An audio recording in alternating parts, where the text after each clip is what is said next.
Well, I want to get into this real quick, man, before we really even get started into this. And it's because something I seen today. This girl, Tiffany Red, she said that she was filing a claim against Diddy, but my man, it touched me crazy, man, because the hurt that I seen in her voice, in she crying, man, and she worrying about what this dude could do to her and what he has done to her. Man, listen here. I want to let this young lady know, and I know this is not the place for it, brother, but please allow me to say this to her, man. You know what I'm saying? I started this battle long time ago. And the situation is that, bruh, we already won. This was some spiritual that Pac, the spirit of Pac, the spirit of Big, the spirit of Miss Jones, the spirit of Wolf, all the people that he has done wrong, so Black, all the people that he has done wrong, bruh, is coming to light. We already won this spiritual. What we going through right now with these trials and everybody, with this financial situation and everything like that, all that is superficial. That's the physical part of it. The spiritual part. It's not your game. You didn't make the rules, so everything comes hard. As long as you're signed to a contract, you're going to take a minority share of the winnings. A select few of us will do well. The majority will not. So as a people, we'll be considered a minority. But stop. Let's take a moment and look at yourselves. There's nothing minor about you. You are a blessed people. You're the most talented on earth, and you are still grateful.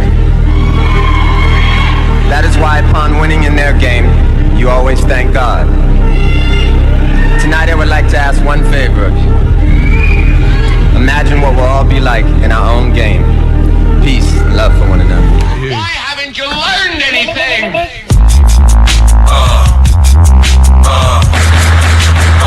One, two, 1, 2, 1, 2, 1, 2, nigga, I run.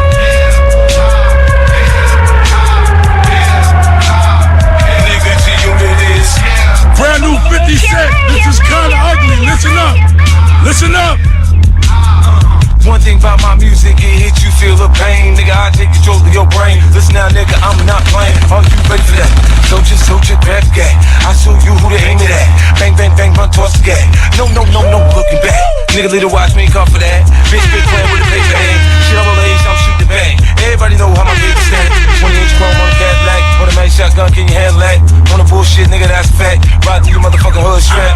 Put work in, nigga, that's that. God the bust of your black back. Got a little money, one flash. It's coming.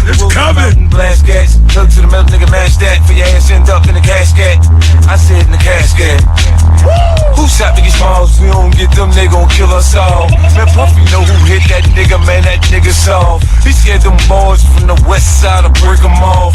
Jump on his ass so we run the hall and shake him off. 888J45. It's happening. It's happening. Bring me along.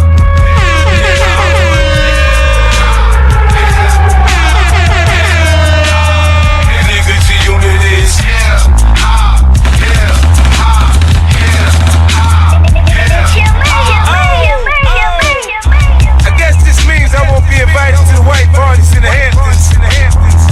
I don't give a fuck. I don't wanna hang out with your punk ass, no way. Got me motherfucking running around. This nigga Mason. Now you wanna play games, you wanna make the deal, nigga? Nigga, I'll fuck your shit up, nigga. Is you crazy, nigga? Matter of fact, you know what? I don't wanna do the deal no more. Fuck the deal, nigga. You wanna play games, you wanna waste my motherfucking time, nigga. Time is money, nigga. You wasting the motherfucking money, nigga. Alright. I see what you're trying to do. But I don't know why you doing what you're trying to do. Why you wanna make me tell everybody what Missy told me? Huh? Now you go on and you send me $50,000.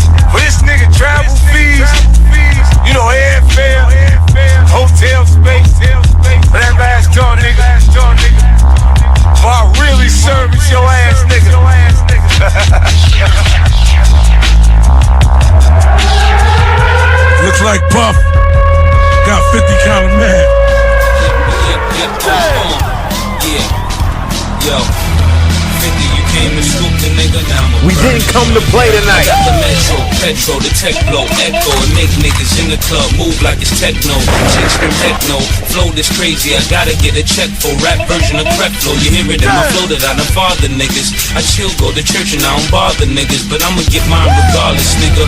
And if you keep frontin' like the champ, I'ma top of niggas. Come on, you got no unions, not a gorilla. You got no beef, it's not over Skrilla. Bunch of loud mouths and I'm a Casilla. This murder nigga, I named you killer. Yeah, word in the streets, murder is home, and the broad don't wanna leave murder alone. Come on, go Franklin, then I read the go against me, so we done be ready for it. Either think I'm soft, but check it, this is off the record. If I brought it to a nigga, it'd be off the record. Slow down easy, go down greasy. Nigga take one right, give him 4 rounds easy. Ain't no if man, when I'm in the mix, man. Like I'm ambidextrous, I pop left, switch hands. And love to be it, cause I'm a rich man. I open niggas chest like big style DJs. In the $sign EJs. I throw chicks on the bench like the 6 man, 2 drops or more. Blue Fox the floor, new drop Azor, 2 socks are raw. I flow this crazy, then who dropped the ball? The most controversial Tupac should call. I'm giving you niggas murder with all the ice off. I'm grimy like the park with the lights off. I'm not Roy Jones, I never take a night off. Trying to get my money up to get my nigga mice off. And you don't want a problem, nigga. I feel like 97 Harlem, nigga. So calm, so witty, so darn, so pretty. And if I lift the mink up, blind the city, I put a 9 in the line. And Dom's coming with me and I'm finished with you. Lifting on slime, yo bad. You think I'm in the booth still, cause I got the coupe still. Chris back and forth, like how the crew chill. Tell me by the restroom, ring like 2 mil. So on a bad day, it's good for 2 fills. I take her to the back, see the jigger in the back. She like me, stoning some of my makeup in the back. Her man get rowdy. I just pipe her, then I give her back to a man to wipe her. Most she get probably school clothes in the Chrysler, but you get bizarre. Take it way far like I slayed a raw till I say tomorrow. You remember me for toting that thing around for half a century. They been throwing my name around, chicks get fidgety every time I came around. That's the enemy. Plus I got the anger now. You know I pull up on the block, big great toast. Your mixtape host get straight ghost. This thing in my Bizu. Put out so many shots you can feel a breeze through. One of your boys, please do something to give me the right to leave you. A hole in your head so big you can put a key through. Cousin, I'm it. You don't do fester. That beats too clean flow. I might molest you. Don't even come unless you coming for real. Cause right now I'm the one that you won't even feel. Before you even get the nerve to put a gun in my grill, you better speed on the highway, sleep under the wheel. If you don't let God know, you just slide low when you hear the fire go. Pow, hit the floor. Just run for the door. Yeah. We got the suit for to blow up the lobby. Grab the ammo, grab the shotty. This is back. Tell everybody what it is you really do.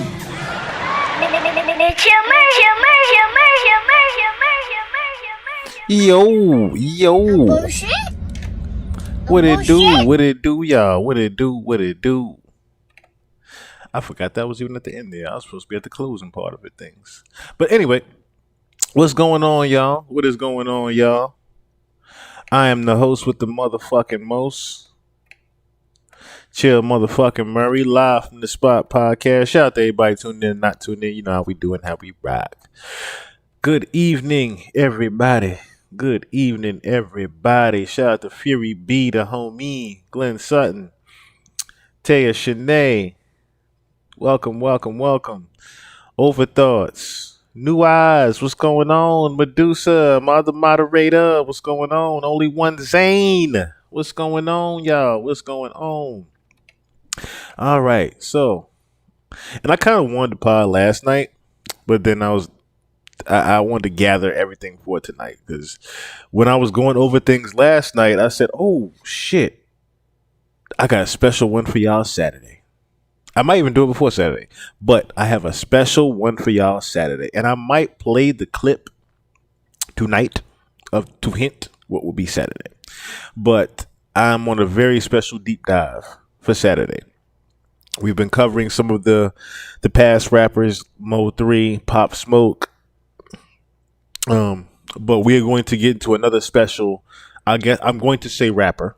We're going to get another special rapper that if they were allowed to live, we probably would have a different sound possibly in music. But without further ado, of course, let us get into what we're here for. So, it wasn't much that happened this week. It's been more just Diddy update.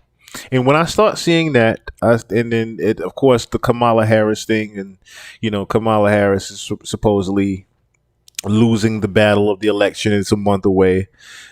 Just also pay attention to, remember, and even Gene Deal said this, but I mean, if you have your third eye open, you already know certain things as far as keep your third eye open, because when they are putting something like Diddy in front of us nonstop, that means that they have a distraction in place. And in this particular time, they didn't have enough of Diddy update information to necessarily keep us distracted from things.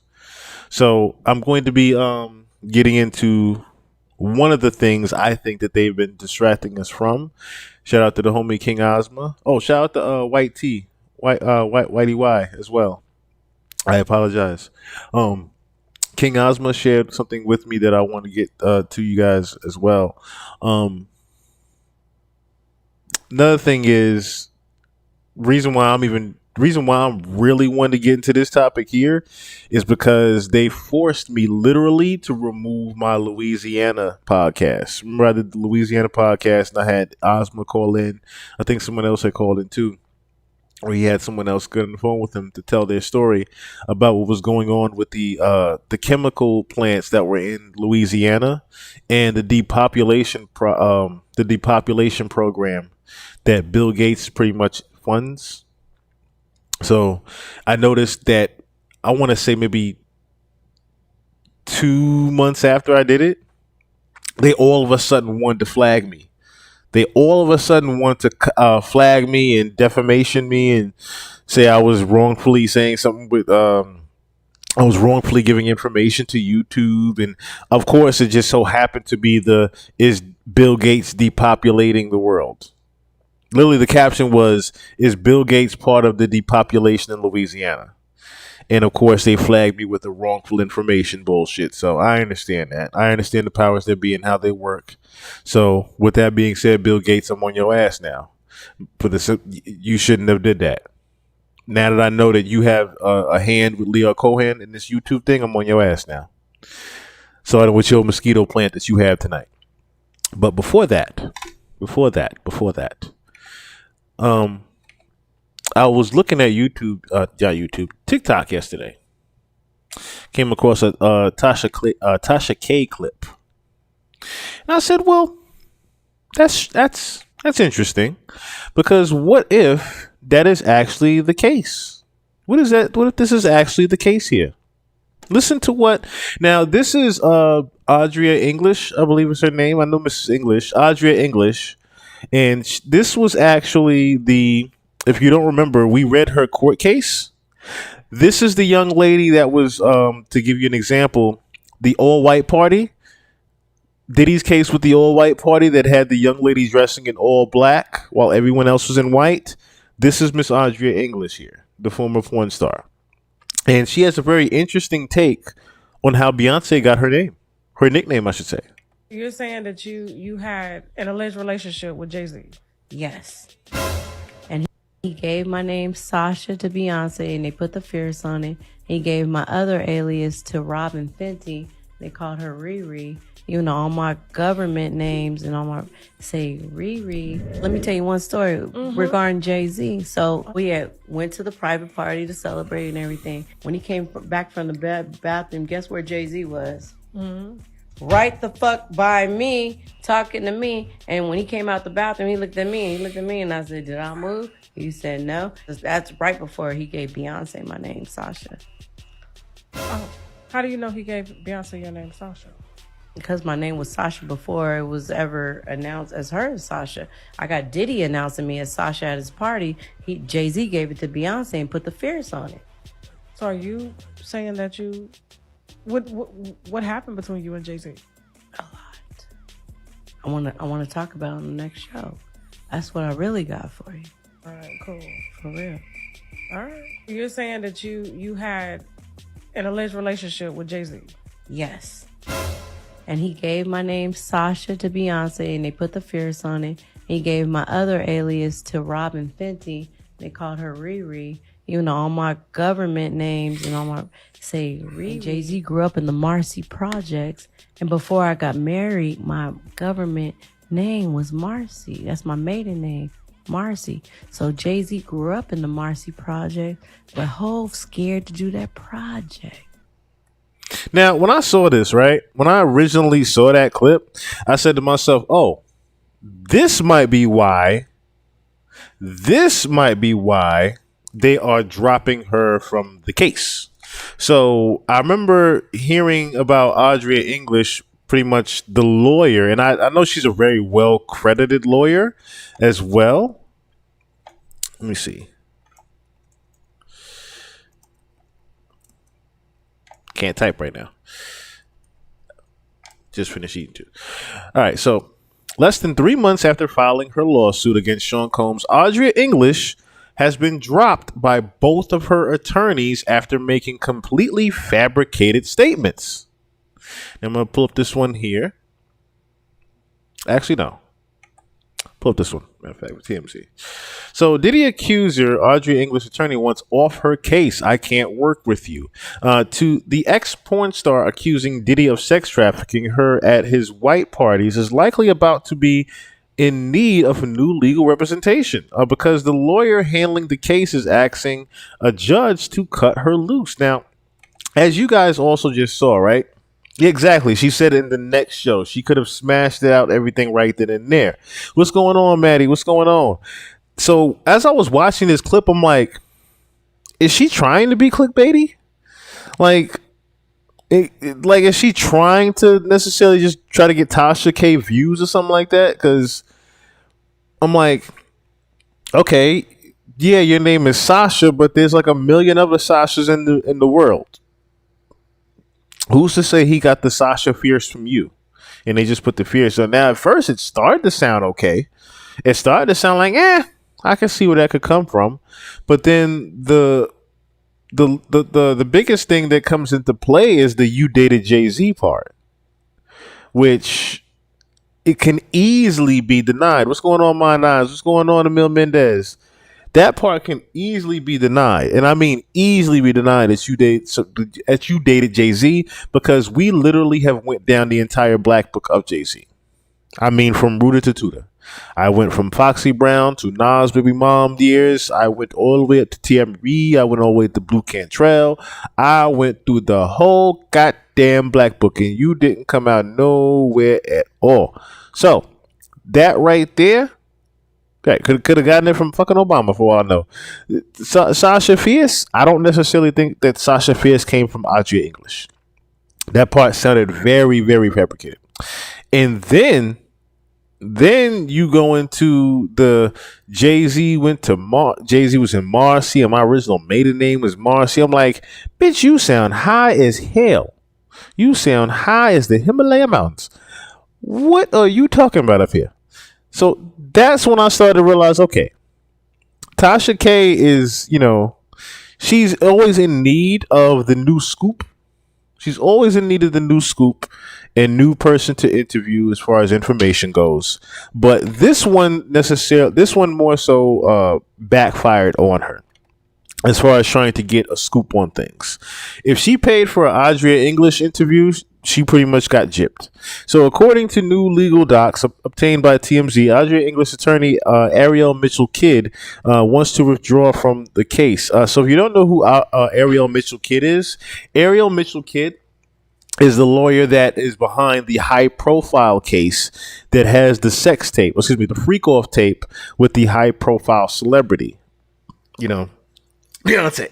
So, but Ariel Mitchell Kidd wants to withdraw from the case, claiming Audria is giving her conflicting instructions that make it impossible for her to represent Audria. So Mitchell Kidd also says there's been a breakdown in the attorney-client relationship. She claims there are irreconcilable differences between them, and says Aria's tone and lack of respect and her continued behavior and self-destructive activities have made it impossible for Mitchell Kidd to continue representing her.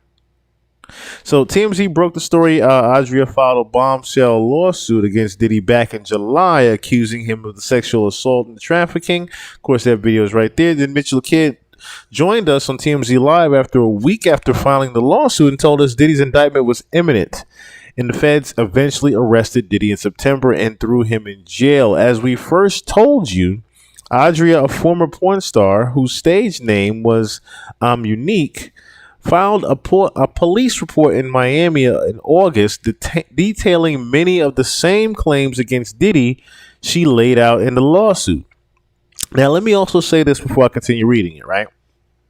A lot of the things that also happened in the all-white party does not sound fabricated. However, you can easily see from that interview that she did with Tasha K that it could be very hard to actually work with her if she's not being 100% truthful on the events that happened. And it seems that she's trying to just be, she's trying to lie pretty much to get a cash grab. You hear Cassie gets $30 million. You say to yourself, oh, I was at one of those Diddy White parties. Now, see, here's the thing. She could have been at the Diddy White party. She could have even been, done what was accused. Been dressed up in all black while everyone else was in all white, and she got diddled. That part could have been very much true. What is not going to be true, what sounds like, is the fact that you were actually sexually assaulted, because it sounds like you were a porn star that was just hired for the show now, and you were pretty much with the shits, especially when you got intoxicated. That's what it's starting to sound like now, confirming from the lawyers that dropped you from the case. Now, Mitchell Kidd wants a clean break from Adria. And she says the case is still, early in the process to where Adria won't be negatively impacted by getting a new attorney. Which is true, which is very true. She would go get a new attorney right now.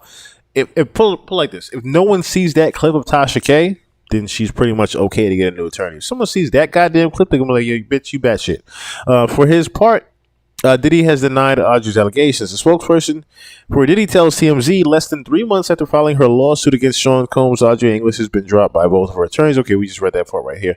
So pretty much it's more so they don't have too much information on it, on why, except for the fact that she's pretty much just belligerent. Baby Juju, what's going on? What had happened was, what's going on? So yeah, I don't know if it's Bieber as far as the high profile case. I don't think it's Bieber. She got a poopity scoop. Yes, pretty much. Yeah, so I don't think it's Bieber in that high profile freak off tape, because Bieber is pretty much an obvious one. I think more so when you're talking about the minors that are at, Diddy's parties and whatnot, yeah, you can put Usher and Bieber in the lines of that, as well as some other teens, Who knows? Some of the All That cast or Nickelodeon cast might have been there. We didn't know. A Disney teen or two might have been there. We didn't know. You know what I'm saying? Juju, what's going on? Oh, there's 2 Jujus in here. That's what I'm talking about. I like that. But yeah. So I get it why Adria English's case has been dropped. It's more so for the protection of the credibility of the lawyers more than anything. Like I said, not Adria, but Mitchell Kidd pretty much has other cases that she's defending, including that big high-profile freak-off tape. That's, if anything, that's really why she dropped Adria. Like, look, if you ain't got nothing solid, I don't need you to be misrepresenting me, okay? Forget me representing you. I don't need you to be a part of my case if yours is a bullshit fraud. Okay, so yes, I am dropping you as far as being your attorney. I don't need to be your attorney if what you are doing is just trying to be, get a cash grab and be clickbaity out here. For all I know, I'm just speaking from Kidd's perspective. For all I know, you went out and did a Tasha K interview without me even knowing. That's another thing too. You're out here doing interviews without your attorneys actually even knowing. And then, of course, you're saying, oh, I didn't tell him anything. I just told him I'd tell him, next time. So I can get some money. You know what I'm saying? Audra really seems very money hungry, especially when someone's saying, "Oh, I'll tell you on the next show." You seem very money hungry, Audra, and I can understand if you are money hungry and just you're not in the best financial situation in today's dates, but you can't do shit like that. You cannot do shit like that. I wonder that too, like if it's Beyonce or Snoop. Jay and Bay put a cease and desist on Jaguar and Pierre Morgan this week. And see, you can put the cease and desist on it all you want. You can put a cease and desist on it all you want. It don't stop her from actually saying it. It don't stop it from being out there, because even if Pierre Morgan was to remove the clip, nigga, it's still on TikTok. It's still spreaded throughout social media. Niggas done clip. I have the whole interview already. So you can put a cease and desist on Pierre Morgan as far as, it's her calling Jay-Z a monster. Nigga, that ain't gonna stop the show. If anything, that's further proving what she said. You are further proving what she said, that you're a monster. Because that goes along the lines of the allegations of you. And see, that's another thing too, right? So, speaking of Snoop, if you remember, when we went over that book that they keep saying is fake, Snoop was in that book. I can count letters. Them 5 X's right there. In the "you cold cuz." Who the fuck else talk like that? You cold brother cuz. Who else talk like that? I put the entire comment section put 2 and 2 together with that was Snoop Dogg. Everybody knew that was Snoop Dogg in that damn Kim's book. In Kim's last words. Everybody knew it was Snoop Dogg. Where she talks about our relationship with Jay. What, ain't no nigga? What, ain't no nigga, or she has a recent record? I didn't know Foxy had a recent record where she talks about the relationship with Jay. Let me see something real quick. I'll do some Googles real quick, because I don't think she has a recent record. Let's see, Brown song. I don't think she has a recent one. Yeah. I'll Be and Ain't No Nigga. It's pretty much the only things you can correlate to. And now, funny thing is, I'll Be good. That was the first time I even saw Jay. That was the very first time I saw Jay.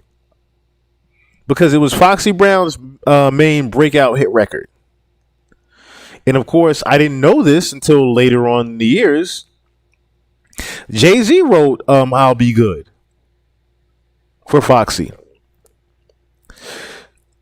I mean, when you hear the lyrics and the flow, of course, you can hear Jay in it. You can definitely hear Jay in it. And Jay was never shy about how he is a ghostwriter for other artists. He's been a ghostwriter for Mariah Carey. People didn't know that. So, needless to say, that's another thing, too. Foxy has went on record. Let me pull it up, too, since we're on the subject. Foxy actually went on record. Let me see if I can pull up this.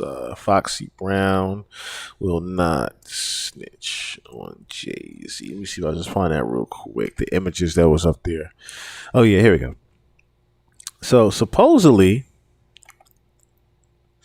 yeah, this was the first one, I think it was. So, Jay-Z spot about to be blown up soon.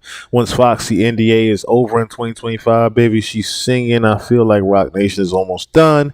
That's why Nicki is so comfortable talking like this.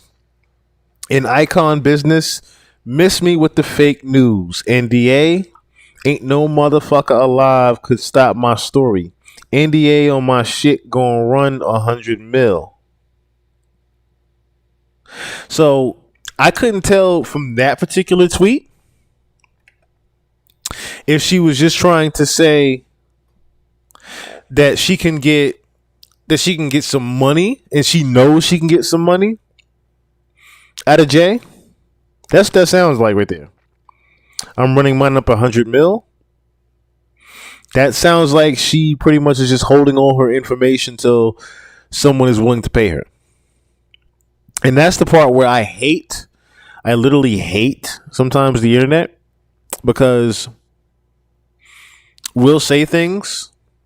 Perfect example, there were retweets in videos like God bless Tisa Tells, who she chose the screenshot. Stop playing with my name, dying for a comment. Can't spin me with the sucker shit to take Hove down. Better ask about the cloth I'm cut from. So when I read things like that, and what's this other one over here? Y'all want me to be anti-Hove so bad? Like, when I read posts like that, I'm saying, okay, maybe Foxy is more deaf than we thought. Lead with the leaders. What's going on? Who else just popped up in here? I think that was it. But lead with the leaders. What's going on? So that's my thing, right? Foxy must be more deaf than we thought she was.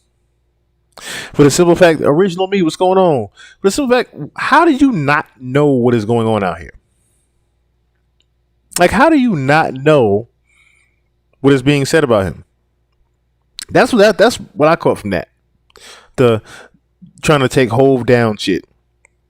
First of all, Hove is going to take himself down. As I said, I don't know if you know your hearing has come back all the way, but the streets are talking. In his words, the streets are very much talking. The streets are talking about Kathy White. The streets are talking about Rihanna. No, to name a few. The streets are talking about your wife, Beyonce, and what she might do, finding out about these allegations. They're talking about Beyonce possibly leaving you. Hell, Sloan Bella has predicted that Beyonce will be leaving your ass in the next 3 years. In the next 3 years. Beyonce and Jay-Z will be gone. That's it. It's over. There's no more J&B. That's it right now. Before I really start talking about this, because I definitely did. Oh! All right. Well, I won't repeat it. I won't repeat it. I will let you air that one out. I will let you air that one out. What happened was, I'll let you get that one. I believe you. I'll just say that. I believe you. I wish they could see the chat right now, but I believe you. I believe you. Because I'm with you on people better leave Tisa Tells alone. Tisa Tells, you know, yeah, she does her gossip thing. She does her gossip part of the podcast just like everybody else does. But at the same time, you have to understand this, right? Tisa Tells also is very informative. As far as, you know, she's been one of the main vocal people as far as what's going on with Diddy. She's been like, I'm talking about every single day. There's things that, you know, even when she's being clickbaity, I don't really care. There's times where she'll just say, hey, this is going on over here. And I go right the fuck to it. Mine's what's going on? I got no choice but to go to it.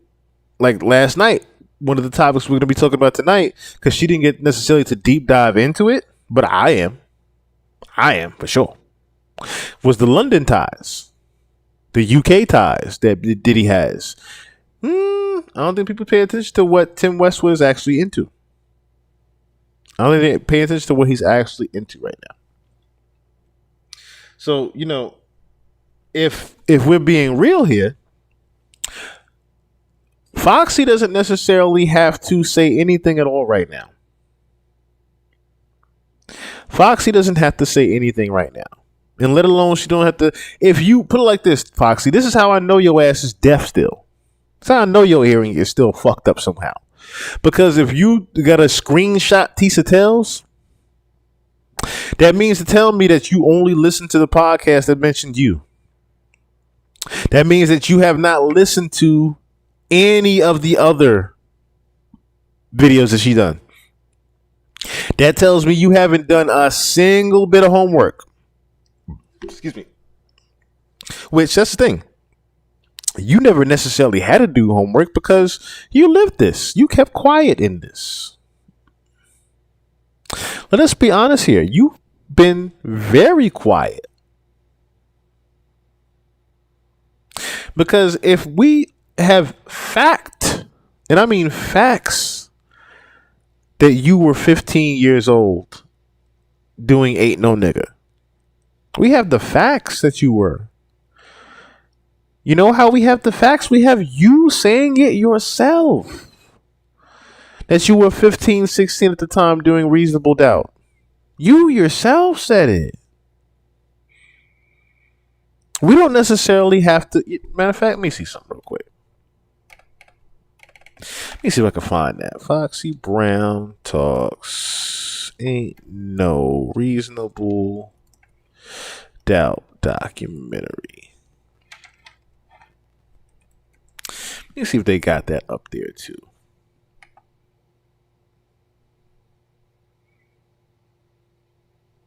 Let me see if this is it right here. Because I didn't necessarily this is on the fly a little bit. This is a little bit on the fly. Just keep me laced in the illest snakes, bank rolls and whips, back row. This is on the fly right here because I want to see if French tub, macking his trick, wifey boo. So again, she was about 15 at this time when she did this. She was not of age. Now, of course, she might look of age, but she definitely was not of age. Okay, so here we go. This is what I'm looking for right here. Here's what I was looking for right here. Y'all niggas. And this is a great documentary, by the way. Reasonable Doubt documentary. But definitely want to get into this part right here of when, let me see. Is this the actual? I just want to make sure before I go into it. Okay. No, this is actually the biggest thing in not be better than each other. Yeah, that's a different record right there. I'm trying to find the Foxy Brown one where she talks about Ain't No Nigga in Reasonable Doubt documentary. I'm wondering now if they cut that from the actual. They might have cut that from YouTube. Let me see if I could find that real quick. This is, like I said, this is on the fly right here. I want to see if they cut that from YouTube. Foxy Brown, Reasonable Doubt.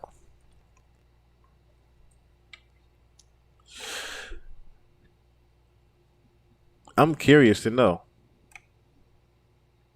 Because I have it in my, if you guys want to look at the Black Book of Jay-Z, the Iceberg Slim, the Black Book of Jay-Z. I put it in there, actually.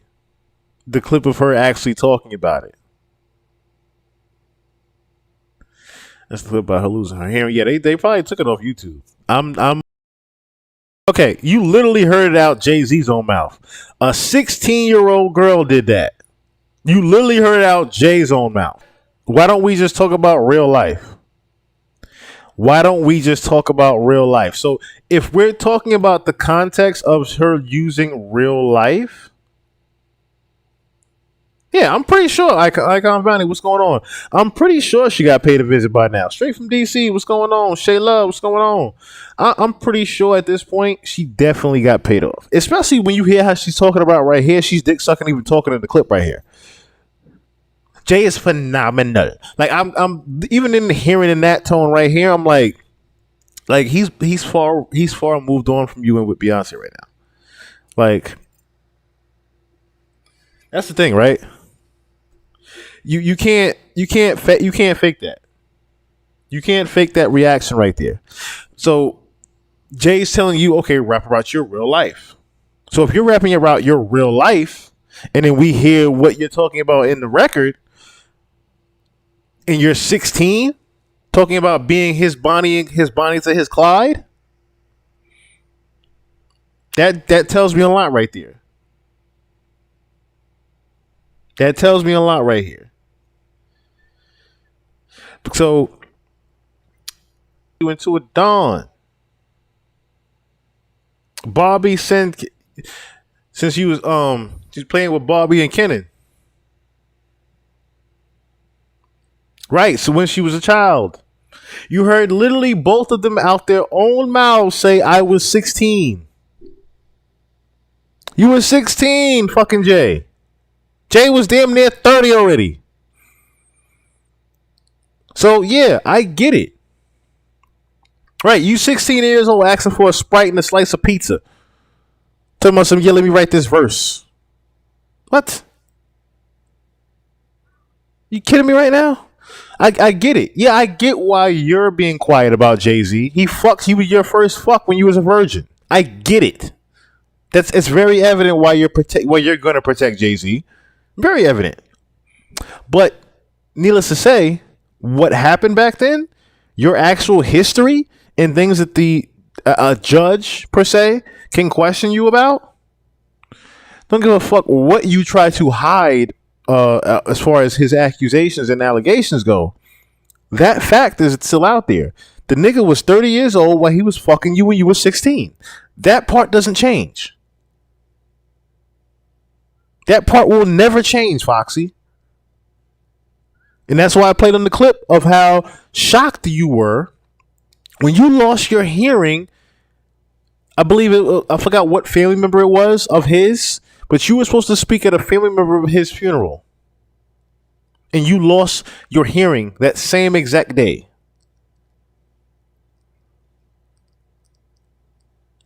You lost your hearing the same exact goddamn day. Matter of fact, I'll do that. I'll do that real quick because it's literally right here. It's literally right here. The day she lost her hearing, and she was talking to Jay, and I'm sitting here saying to myself, like, "Are you kidding me right now?" How do you tell Jay you lost your hearing? I said it was at the it was the morning of the funeral. Mm-hmm. So imagine, I was in Brooklyn. I wasn't home in Jersey. This is my mom's youngest. She passed away from cancer, and Jay was leaving to go out of the country and found out, canceled his flight, his trip, and said, I need to be, his family needs to be there. I was at my mom's house. I woke up and she wrote a note. She had a note and she said, Ingy, you were sleeping so peacefully. I didn't wait because I came in late from the studio and I said, I'm going to stay in Brooklyn. She said, you were sleeping so peacefully. We didn't want to wake you, but you need to hurry up and get to the church because, Right. So, but when I woke up, it was just so quiet. It was a quiet you would never know. It was a quiet that I've learned to make work for me now. Because I had to mentally find a way to flip it to my advantage and say, well. And see, that's another thing that was Ray telling me, right? Jay is attending your uncle's funeral. I had it wrong, excuse me.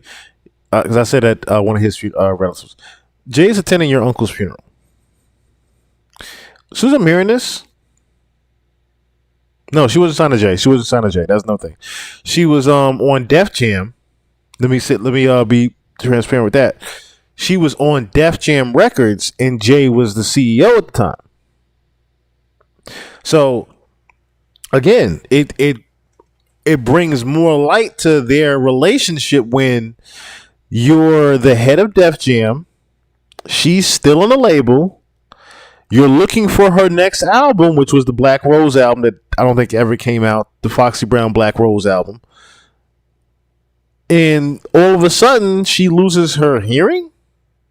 No. No. Tamiko Show, what's going on? Like, all of a sudden, you lose your hearing when he becomes CEO of Def Jam. I'm not buying that part. I'm not buying the part. And then he's one of the main first people you see the morning of the funeral. It's a lot of things there. It's a lot there. I smell foul play, but I can't necessarily put a finger on the foul play. But just listen to her say it. The serenity that I hear You didn't have when I that. have that moment, right? I can sit down and read a book. I told you I'm an avid reader. I can sit down and create, and I don't hear just the normal like wind. There was absolutely no sound. Right. It's a sound that will drive you crazy. That will send you to the G building. Right. I can imagine. So now, Jay's at the funeral. My family's at the funeral. The church is packed. Everyone's at Tabernacle downtown in Brooklyn.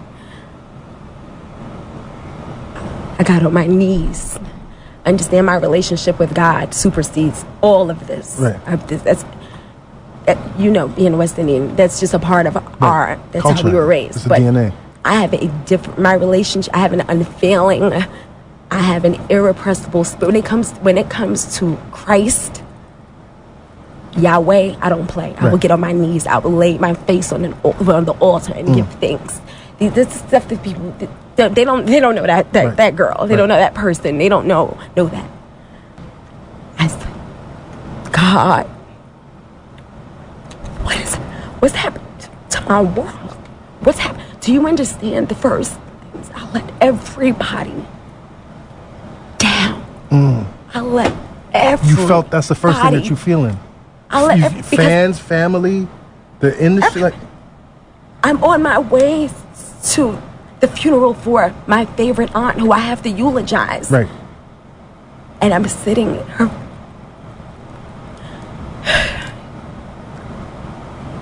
He's there waiting. I have to talk to him. Right. And he's texting me going, pick up the phone. I tell you something. I can't pick up the phone because I can't hear. So I just go straight there. Right. And he tells me something in my ear. And I said, I can't. Jay, I can't hear you. She spoke loud. I said, I can't hear you. Sean, call him. Sean. I'm like, Sean, I can't hear you. He's like, he spoke loud. I said, Jay, I'm deaf. I can't hear anything. Right. I can't go in there. I can't go in there. We're in the festival, the church. I can't go in there. I can't.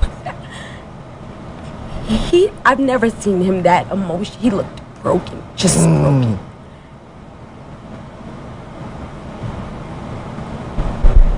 He said, and can you hear what I was saying to you? I said, no.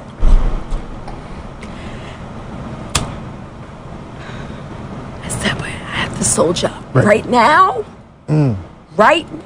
You got to soldier up. This is not about me. Right. I have to go in there and soldier up.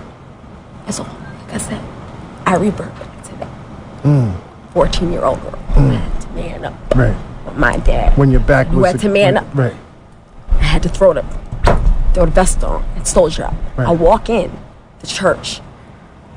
My whole entire family is sitting in the front row, of course, and people are coming down and greeting everyone. Thank you, Overthoughts. Thank you, Overthoughts. Because that was the first thing I thought, too. Sound like he was checking on if she really lost her voice or not. Like you just suddenly appeared. It was like, oh, let me see something real quick. Funny how you seem to appear when things like that happen. Like all of a sudden you just pop up. And her voice is gone. I don't believe that you just popped up and her voice was gone, Jay. Considering the things that you've been accused of over the years, especially Aaliyah, I don't believe that Foxy Brown, of all people, lost her voice that morning. Just randomly. I do not believe that she randomly lost her voice considering you were there. I'm just saying. Something that's Inga of the family, so everyone is talking extra to me. And once again, you got to go on Right. stage Foxy, hi. at the funeral. And I am just trying to read their, basically just Read their- feel with their, mhm. read their lips. I became, after that, I became a master at reading lips. Because they say when you lose one sense, another one becomes keener, stronger. For me, I was adamant against, I did not want to learn sign language at all. I was not doing that because I wasn't conforming. I wasn't okay with being deaf. That wasn't going to be the end of my story. I said the God that I serve is in the blessing business. I don't know how to. And like Dallas Penn said, you were not going to put yourself in a situation where people pitied you, where they felt that you was less than, and people needed to kind of bow down to pick you up. You didn't want to be in that position. It's the same thing when I went to prison. There was no reality show marking down my days to go to no, let me go do this. Let me eat this. Do this Let here me and get back on my. this. Let me go use this. The last thing I said to my mom was, "Mommy, I'm coming out better than I'm in." God, I had to. If I don't flip this to my advantage, I knew in that paddy wagon, going over there. I looked at the officers and I said, "Where am I going?" I got in a $5,000 suit. What are y'all doing? Where am A I Chanel going? suit. A Chanel suit, right? I'm so serious right now. I'm so serious. Right. Yo, They said, baby, we got you. Don't worry, we got you. You need to make a call. You need to do anything. And I said, but just tell me what's happening to me? Right. I went to Rikers Island. Understand? Right. And all of this is happening at once. You lose. It all happened. You're losing your hearing. You're going, and then you go into jail. You go to jail, and you can't I was in jail. hear. Absolutely. So what do you? I was in jail, completely deaf, to the point where Commissioner Horn, who was the commissioner, had to step in and say they had to build a special thing in my cell. Right. Because instead of this girl is sleeping and anybody can walk in her cell, anybody can try to. Right. This is not. Did people step to you, Foxy? Did they what? Did they step to you in jail? It's all right. It's all right. Yes, internet. You are tuned into the Combat Jack Show. The Combat. So yeah, and that is a very hard interview to even hear from Foxy. But considering the things that actually happened, rest in peace also to Combat Jack. Let me first and foremost say that too. Rest in peace to Combat Jack. Wait, why have my mic out? What's going on with my mic?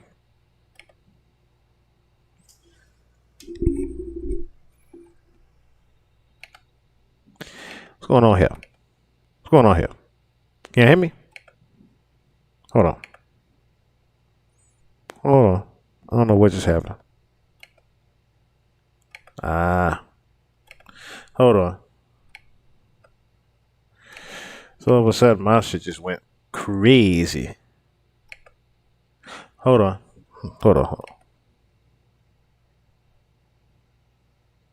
I don't know what just happened with my microphone.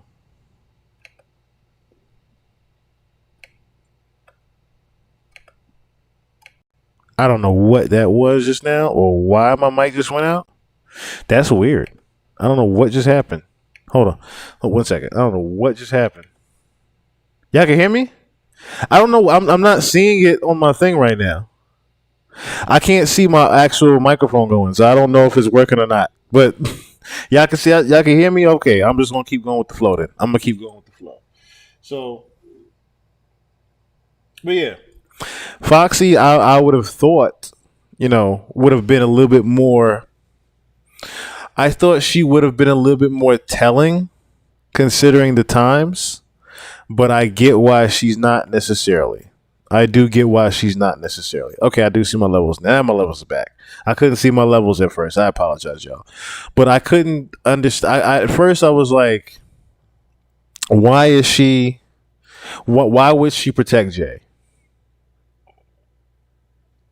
To send her godfather Russell to mess up the system. But I just don't. Like I said, I hope it's just a thing where she's just getting paid to not talk.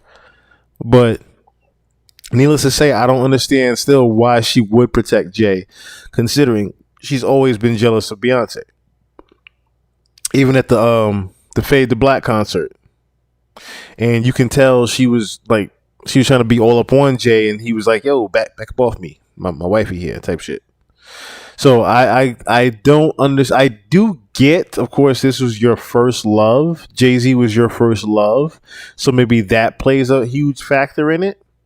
But at the same time, considering all the things that are done to be alleged of Jay, I don't see why you would protect him. Yeah, and .11, what's going on? It has to be at the end of the day. It just has to be loyalty at the end of the day. It really does. DJ Bear Gang, what's going on? Icon Vonnie, what you want us to look at real quick? Because I did try to look that up. I did do some Googles while I was while the video was playing. I didn't necessarily catch anything. As far as her being signed to Puff. I didn't see anything about her being signed to Bad Boy. I mean, we can quickly look at it real quick. Bad Boy Records, Foxy Brown. Yeah, it's just the only thing that comes up with that is pretty much that she's seemingly defending Diddy now. Doesn't really come up with anything as far as. Oh wait, let me see something real quick. Friend, oh no, featuring Foxy Brown. Okay, so yeah, it doesn't really. I was, like I said, looking for it, but I don't necessarily see anything that comes up as far as her being signed to Puff. Now, I do remember the interview where she said that she would consider signing to Bad Boy. I remember that, but I don't remember her actually signing to Bad Boy. That's what I'm trying to find right here. If she was actually signed to Bad Boy.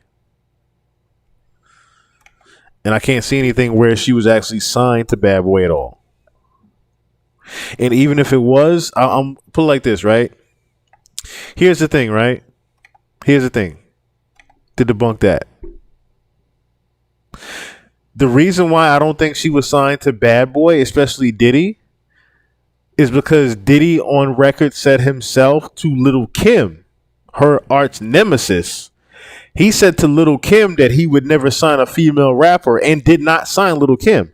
So I don't see where he would sign Foxy Brown if he never even signed Lil' Kim. I broke that down in Lil' Kim's Ghost to Bad Boy. Lil' Kim was never even signed to Bad Boy, so I don't see how Foxy would be signed to Bad Boy. He's never had a female artist as far as a rapper assigned to Bad Boy, because he always thought that female rappers were never going to make it anyway. So I don't necessarily see where she would. Okay, so let me see if I can find it. Because like I said, I didn't see where she signed to Bad Boy at all. Bad Boy 2002 Foxy Brown.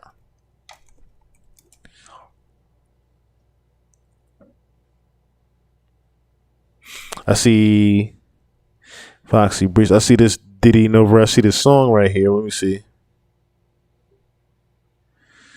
Re-signed with Def Jam Records and a joint venture. Okay, so it was a joint venture. That's what I'm seeing right here. It was a joint venture that she did. Okay. So she wasn't necessarily signed to the label. She did a joint venture with Bad Boy. Okay. Now, was it for a particular record?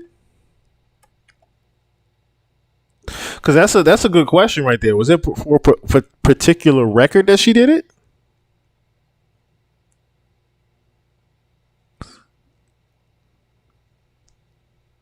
She did a joint venture. Let me see if I can find something else, though.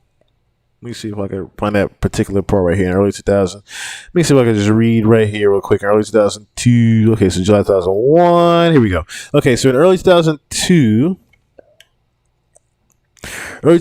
Def Jam Records renewed Brown's contract in a joint venture with P. Diddy's Bad Boy Entertainment.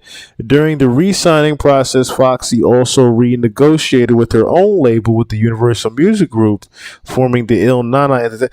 Damn, she had that many hands in the cookie jar. So let me break this down, right? So you're signed to Def Jam, but you have a joint venture, which is distribution through Bad Boy. But you also have the parent label, UMG, and then you supposedly have your own independent imprint. With a new recording contract and label deal secured, Brown began work on a fourth album entitled Il Nana 2, The Fever. She released the single Stylin' soon after in an effort to build buzz for the forthcoming EP. LP, powered by catchy lyrics and infectious beats, Stylin' became a modest... I don't remember this record, Stylin'. I do not remember Stylin'. Despite the lack of official promotion, aside from a handful of public appearances, Foxy maintained a low profile throughout the remainder of the year, keeping busy in the recording studio. So it was okay. So let me also say this, right? So it wasn't necessarily she wasn't signed to Bad Boy. So a joint venture, just from what I'm reading it, especially since her parent company was still Universal Music Group and Def Jam, she wasn't necessarily signed to Bad Boy. She just had distribution through Bad Boy, which makes it even worse. So yes, that would make things even worse. So who's that? Averani, what's going on? I hope I'm saying that right too. Stylin' is necessarily We Styles and Burberry. Oh, okay. I do remember that record. Now I remember it. Now I remember that record. Did Pharrell do that beat? I do remember that record now. I gotta play it now. I do remember that. It sound like it would have been a Pharrell beat. Now that I'm thinking about it. Yeah, we Styles and Burberry Funk. I do remember that record now. Now I remember it. I do remember it kind of now. But I don't remember her being on Bad Boy when this came out. Wells Fargo has donated $60 million to a... That's the only thing. I didn't realize that it was distributed through Bad Boy. I didn't know that part. I didn't know that at all. Okay, it was that. Okay, it is the record I was thinking. Okay. Okay, I do remember that now. That one was everywhere. That one was definitely everywhere. That one was definitely everywhere. So that actually can, that makes a lot more sense now. That would make sense that, Jay possibly got jealous. But I mean, like I said, it's a distribution deal. So what's really to get jealous of, especially if she's still signed to Def Jam. She's still going through Def Jam. She's being signed through Def Jam. What's going on, Icon? What happened? Not me, Noon, told you trust me. What happened? Why are you being ignored? What's going on? So I have a lot going on in the chat right now. But what's going on right now? Talk to me. What's going on? Why you feel you being ignored? Why has she signed so many deals? It makes me feel so so. Yeah, well, that's the thing. So Foxy never had direction in the first place. I mean, look, she was very young when she came in the game. She never really had any direction after Jay. Or should I say other than Jay. She never had any direction as far as where to go with things like that. Yeah, I want you to play this interview. What interview is it? What interview is it? I didn't see anything. Let me scroll back up real quick in case I missed it. Yeah, I don't see any. Hold on. Let me look real quick. My bad, man. I just get excited. Let me see. Where's I want to make sure I see it. Real quick. What interview were you talking about though? I just want to know what interview you were talking about though. Jay-Z, Funk Flex, and Foxy. I thought Nas would help her. Okay. Before I go on to the next one, I'm gonna look that up real quick. So I never want to feel like nobody's being heard. Of course, I don't want nobody to feel like they're not being heard. Let me look at real quick because we're gonna be here tonight. We're gonna be here for the night. It's early. We're still gonna be here tonight. So let me see. And I still have more things to actually to find as well. Jersey, Connecticut. This is great. New program directors here. Clean slate over here. Introducing them to Jay-Z. Foxy Brown is here. Kev Lyles, how are you, man? Wow, I just feel like this. Wow, this is a lot of energy up here. It's nice. It's not generic. It's just great energy. Yeah, I mean reunion. So I would like to. I mean, hey. If it's Kev's answer, I just got this question. Because I didn't even think or address that. So, Kev, now that was your position, correct? The president of Def Jam. Yeah. Wow. So did you and Kev ever talk about you maybe taking the position, have some conversation about it, or did we? I believe it happened. So I believe it happened. So left field. Yeah, he answered for you. No, it's true. What's the truth? Okay. Like I said, to the last day, I had to pin my lawyers over for 5 hours. I didn't know whether I was going to sign it, whether I was just going to go home and go to sleep, play some Madden. Mm-hmm. I didn't know if I was going to really do it. So it just happened. So, Kev, me and you have that chance because we've talked. When I say Kev Lyles, because New York City does know Kev Lyles. You were up here on Angie's show, and you the Shine Project.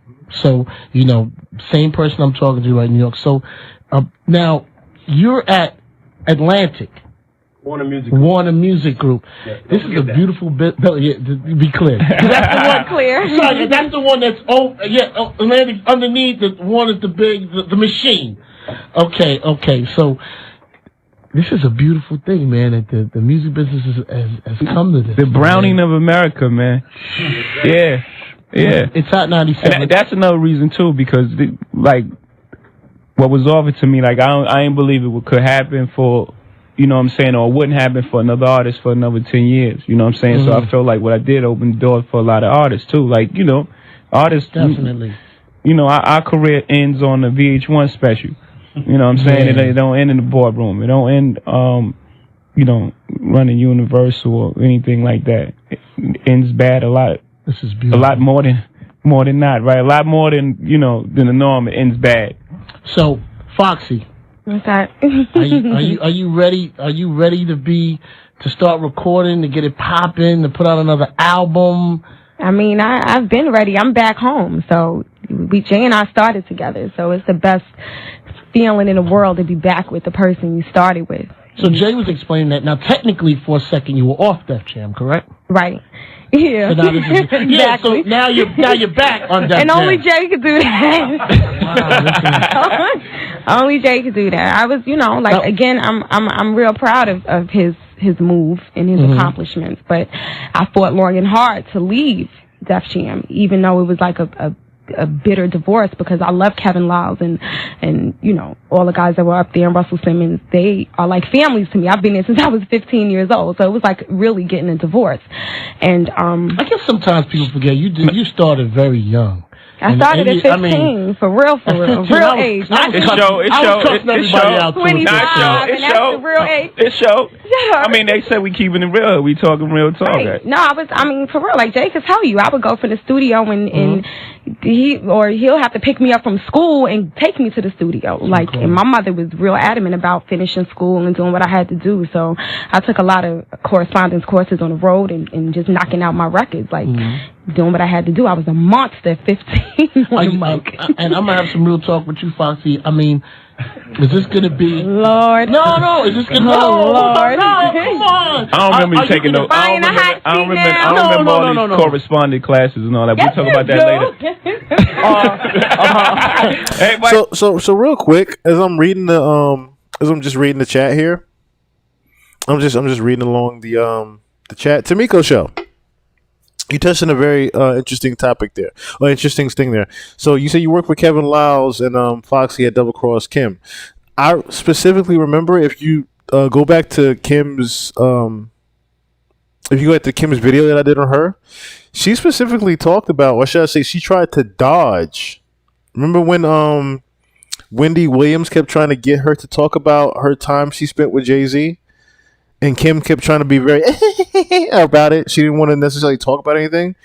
She just kept giggling about it. She kept saying, "Oh, move on." She didn't really want to talk about her time with Jay-Z too much.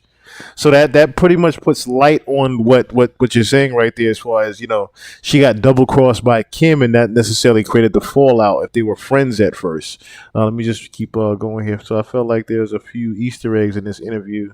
Didn't I tell y'all it was 15? Yeah, that's the thing. She said herself like 15, 16 at the time. But that's the thing. Like, at the end of the day, you were still very, very underage. Yes, rest in peace to Combat Jack. Rest in peace to Combat Jack. He just pretty much... That's what I love about Combat Jack. He always would just allow you to just speak. Whatever you said is what you said. Very good interviewer. Very good interviewer. I said keep it real. So, is this going to be an all right environment for you to be in? Let's just say if Jay telling you what you can and can't do on the label, is that going to be an issue? Again, like I said, I trust him 100% with my career. Anybody that knows me knows that I would never have made that move if I didn't think carefully about it. And you know, when Jay told me he was contemplating on taking the job at Def Jam, I was like, oh, Jay, come on. And he's like, you got to see the bigger picture. You got to understand, you know, you're going to be all right if I'm there. And again, I trust him, and there's not too many people that I trust because I've been in the business since I was 15. How long has it been since you had an album? I'm sorry? How long has it been? Since I've been, an album. 10 years now. No, an album. Your last album. Oh, 4 years. I gave him 4 years. Wow. And I mean, I really don't see anything out there that really... You got about 4 or 5 joints still a month in the club. I gave him 4 years, and I threw the Burberry record out, and heated So it up how- a little. Now, but for a second, now Puffy was involved in your project. The last. No.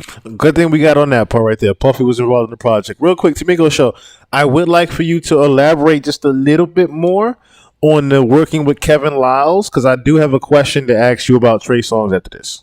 Puffy, and Def Jam. I don't really know the You don't know what happened. I don't really know Puffy had wanted me from day one. She's biting. She's biting.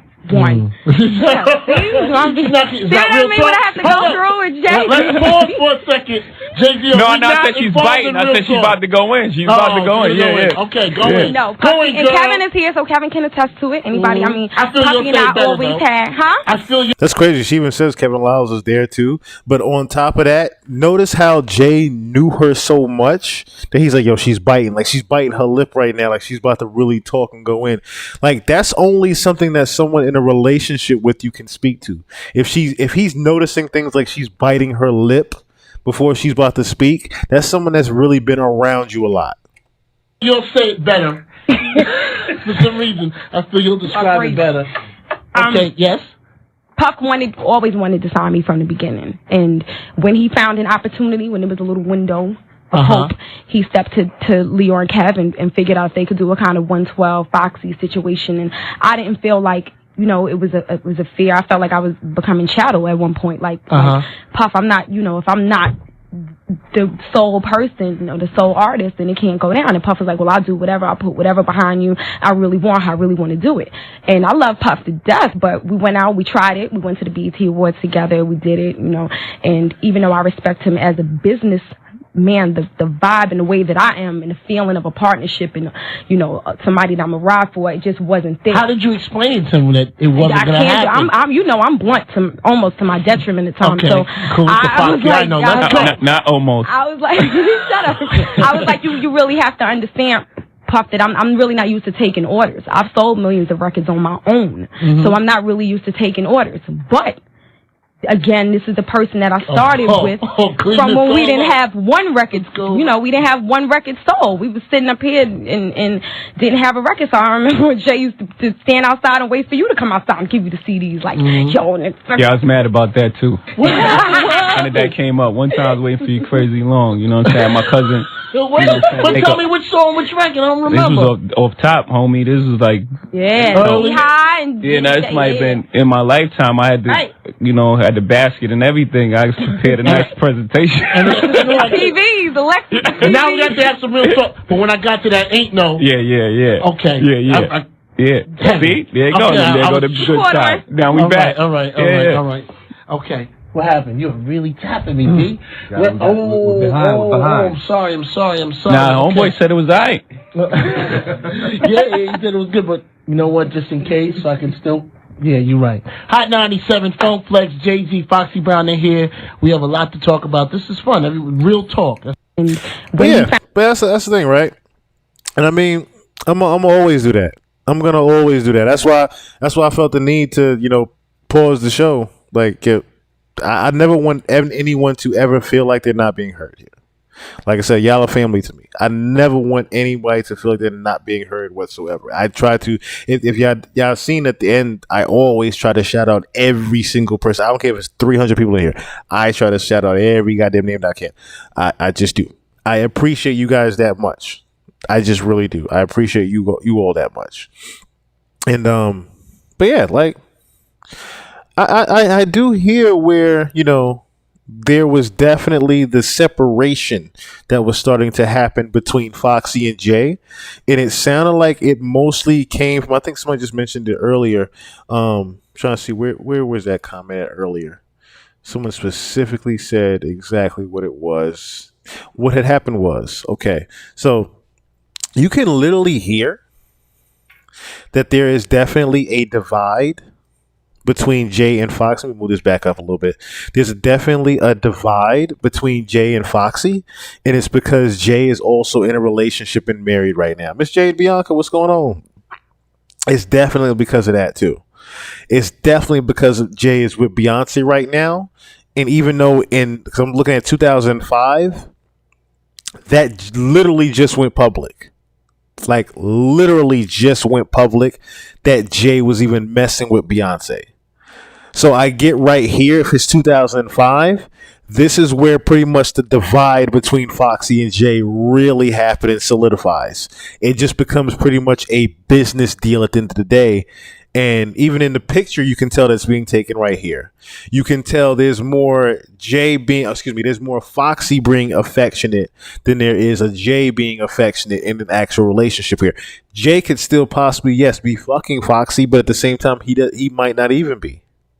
And I remember the specific line of, I never stuck my cock in the fox's box, but nigga, you are lying. You are literally lying. Literally lying when you said that one. I never stuck my cock in the fox's box, but as soon as I heard that part, I was like, Jay, really? Really, Jay? You the same nigga that said if my hand's in the cookie jar, know one thing, I'm gonna take the cookie, not leave my ring. If my hand's in the cookie jar, know one thing, I'm gonna take the cookie. Y'all got all that, right? You were the nigga that literally said that in your lyrics. You don't have to tell us. We know you fuck Foxy. You don't have to tell us you didn't. You do not have to tell us you didn't. This picture right here alone tells us you did. That even if it wasn't then, in the present time, you definitely did. You definitely did. I cannot see how you didn't. At first saying she was the Bonnie to your Clyde, riding every day in the Lexus. So you mean to tell me you just had a random 16-year-old riding with you around in the fucking Lexus, Jay? Seriously? You just had a random 16-year-old girl riding fucking around with you in a Lexus, right? I'm just saying. And Foxy, like I said, you and her, both yourselves saying what y'all was doing back in the day. It had to have been. It had to have been. Now, I can agree with that there. That she was possibly the first Cassie. But if that's the case, she's the most incompliant. As far as that goes, she got booted to the side. She got booted to the side for not being compliant. She got booted to the side.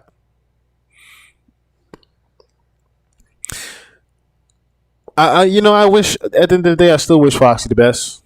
I still will always wish a person the best. However, I still don't think it's a good idea for you to be defending someone that literally grooms you publicly like this. And the world can tell that he did. And the world can tell that he still has some type of control and power over you. Whether you realize it or not, Foxy Brown, Jay has complete control over you mentally, still, to this day, without having to fuck you right now. He literally fucked over your entire career with that Black Rose album never coming out or seeing the light of day. Exactly. She went deaf for not being fucking compliant.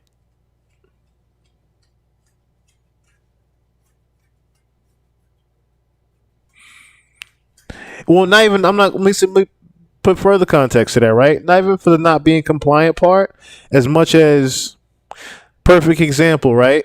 Justin Bieber, slightly before all these Diddy lawsuits came up, who lost a whole side of their goddamn face and couldn't talk all of a sudden? Just randomly gets a disease where you can't say shit. Randomly gets a disease where you cannot say a fucking thing. And this nigga pops up at a funeral of your uncle's the day of that you can't talk anymore.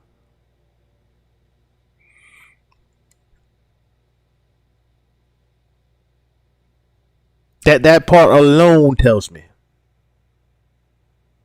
Well, no, I know the Black Rose album didn't come out. I said in the very beginning, I know the Black Rose album didn't come out. The Black Rose album, Karina, what's going on? The Black Rose album, no problem. The Black Rose album not coming out.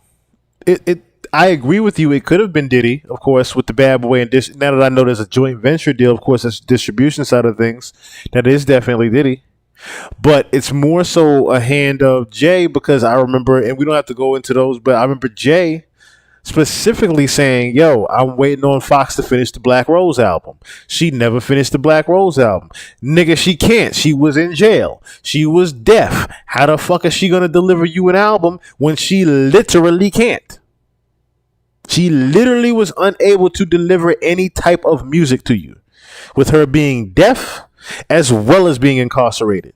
So once you get out of being in incarceration, you still have to figure out how to fucking navigate through actual everyday life.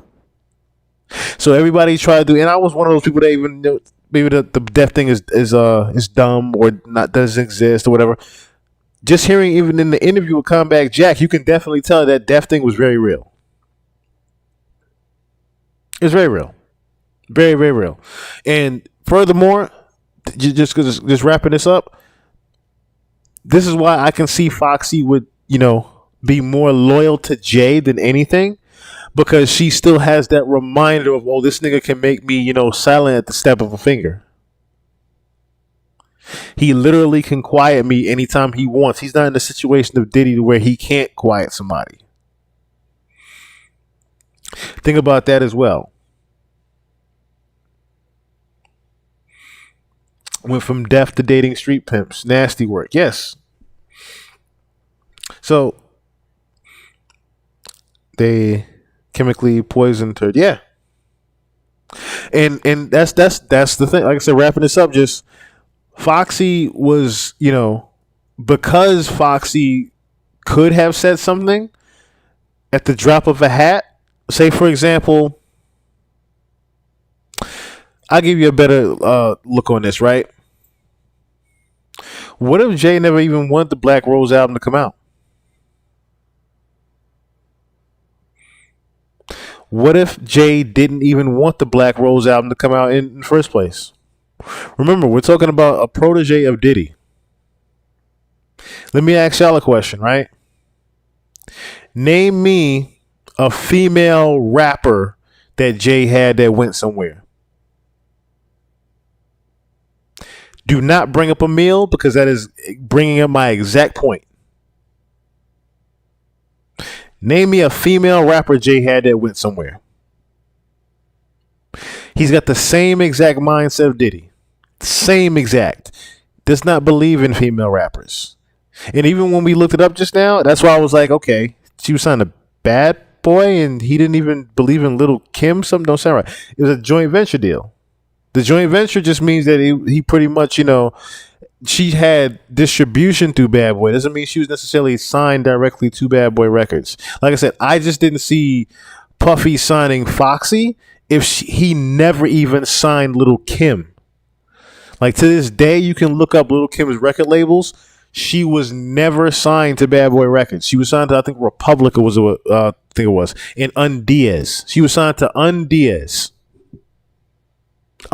She wasn't even signed to Puffy. So that told me right then and there, these two do not believe in female artists. Jay-Z and Diddy do not whatsoever believe in female rappers. Yeah, Foxy went deaf. Foxy went deaf for quite a period of time.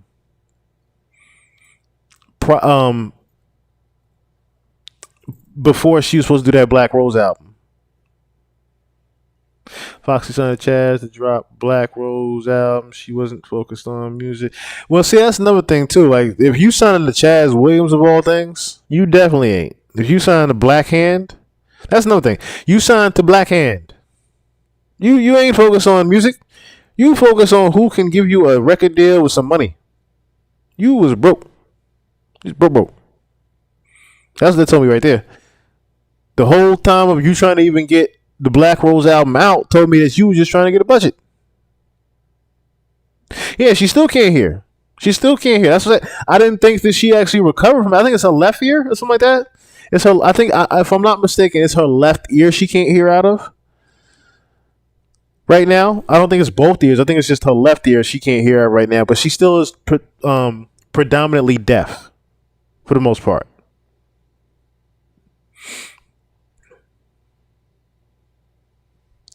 Jay didn't want her to come out under Un. Well, yeah. See, that's that Icon Money. My point exactly. Jay and Diddy had the same exact mindset. The same exact mindset. She told Jay told Eve the same thing. Female rappers don't last long. They don't last long. Jay and Diddy had the same exact thoughts as far as female rappers go. That's why if you look at Foxy and you look at Kim, they weren't even signed to the people that they were in love with. Think about that particular factor. The people that brought them into the game, they weren't even signed to. They were just used and abused, and after the 90s, you on your own. Whatever you do, whatever career you have left, you on your fucking own with it. Not necessarily.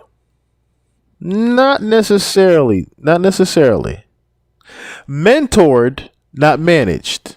It's a little bit of a difference. Mentored, but not managed. And I do remember that part. I do remember that because that was around the Hello Good Morning days with Dirty Money when he had Nicki. So not necessarily managed, but more so mentored in that regard. Because even in that, and I guess I got to move on from this. In that Bad Boy, that Ghost of Bad Boy joint with Kim pretty much talks about how, 50 took up for her because Diddy was trying to seemingly, yes, aka Pimp, seemingly trying to replace Kim with Nicki. And Kim spoke about that on the Ed Lover show. So, I understand. I see what he's trying to do. He's trying to pretty much put my entire blueprint behind Nicki. And then you see Nicki with the pink wigs and doing the little Kim poses and this, that, and the third. But Fendi, at her original manager, Fendi already had her on that wave. Fendi and Lil Wayne already had her on that whole sell yourself with sex. They already had her on that. Hell, her name is Nicki Minaj, okay? Menage a trois, okay? She already had the whole thing laid out as far as her being a sex symbol and sex toy as far as female rappers go. Okay? Let me see here. So, I feel like we're going to have a fun part tonight. And I don't want to ruin it with Bill Gates. I don't want to ruin it with Bill Gates just yet. Well, I think we'll save Bill Gates for a little bit later on down the road.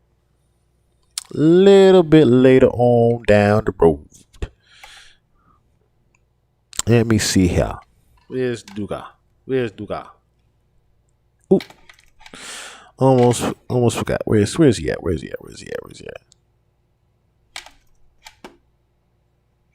So I was looking, like I said, I was just browsing yesterday. Well, since we on female rappers,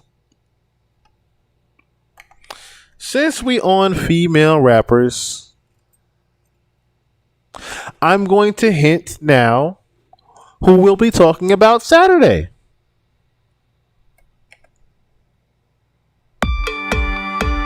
Might as well. How you doing, Chili? My name's Frank. I just had a brief question for you. I watched a couple of your interviews, and you talked about taking Clive Davis hostage. And I just wanted to, because we seen the movie, so I wanted that happened. Yeah, I wanted to just touch on that and just get the outcome of that, like what, the real deal. Yeah, what happened? What transpired really after that? Okay, well, at that time, we had already left Pebbles, and so we had a lot of questions. We weren't making any money, and we were selling albums and all that, and so LaFace Records was, they point to Arista, and Arista would point back to them, and so we're like, well, shoot, let's just go to the head, and that is Clive Davis. Right. So Lisa met a few friends when she was, after the burning of the house and everything, she was in a little trouble. She was at this little center. Oh, Lisa. And she met some tough girls. They were big. No, I'm serious. Like way bigger than you. Like huge. Like you would almost think they were like dudes, but they were girls. Like look like this, but like, hey, you know, like that. You remember them? I know you do. So she gathered her crew, and she and she and those girls. And Tion drove. And Tay-Tay. Yeah, and Tay-Tay, which is Tion's cousin. Tay-Tay don't play. And they drove to New York. I got on a plane, met them there, and we had a plan. So, you know, we didn't have any plaques. We didn't have nothing. So we instructed the girls. We said, all right, we're going to go up to Ersa, and I said, we're going to call, and I said, I'm going to do the talking. And, because, you know, Chili's the sweet one. Okay. I am sweet. If you cross me, I'm not. So anyway, no. I was about to say, she's sweet, but don't mess with me.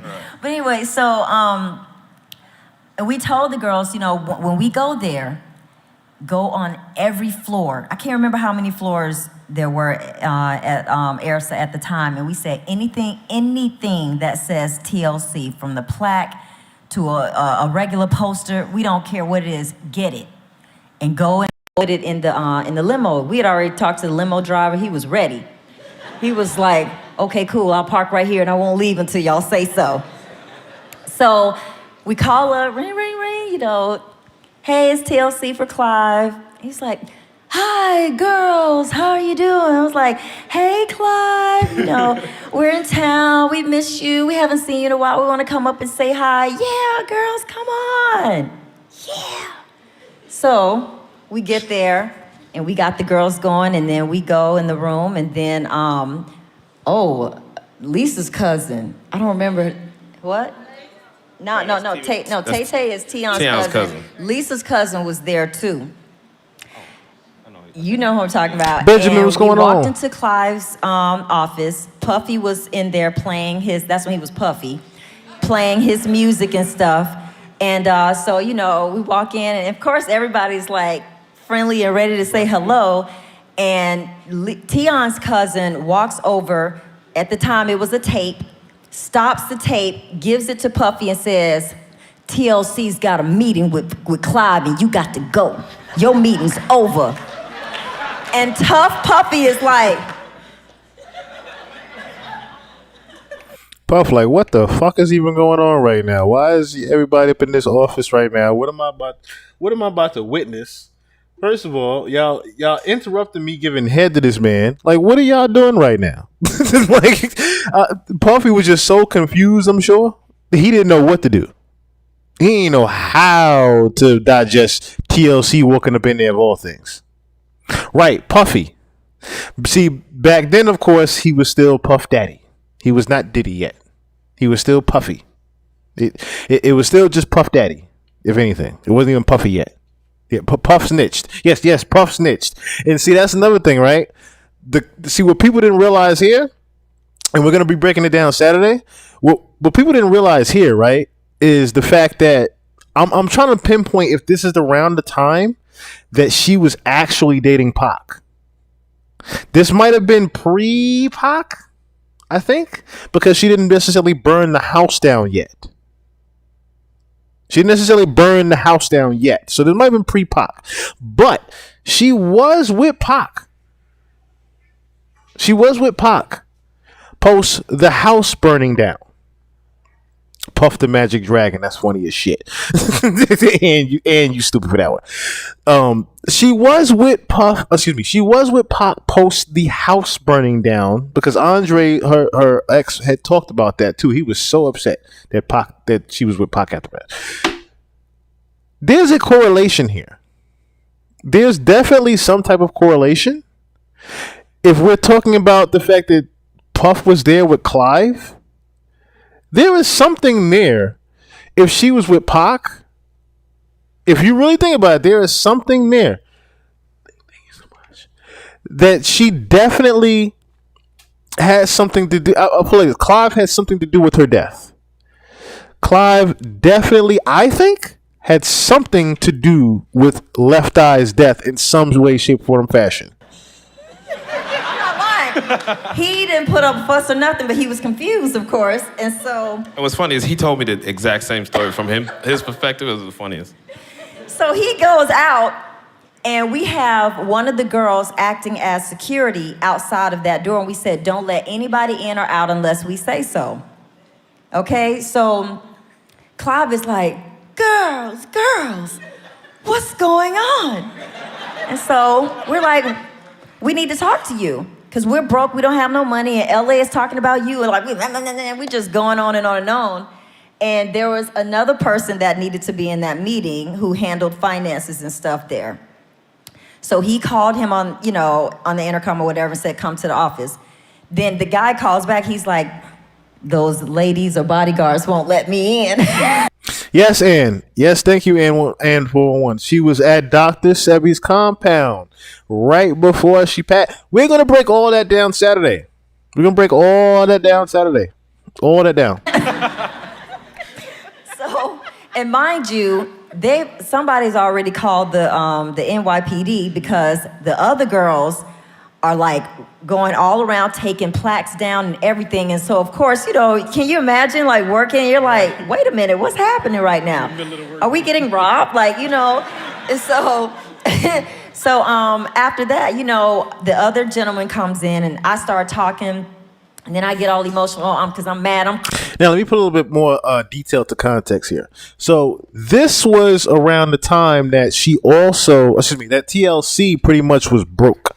I forgot what award show it was at, but they pretty much, I think it was the VMAs, if I'm not mistaken, pretty much announced, because they came in the three, I think it was Honda, it's a Honda CRVs or something like that. It was Honda vans that they had.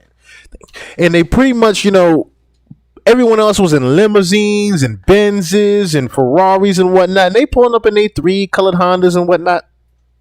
And they are looking around like, wait a minute. Something is not right here.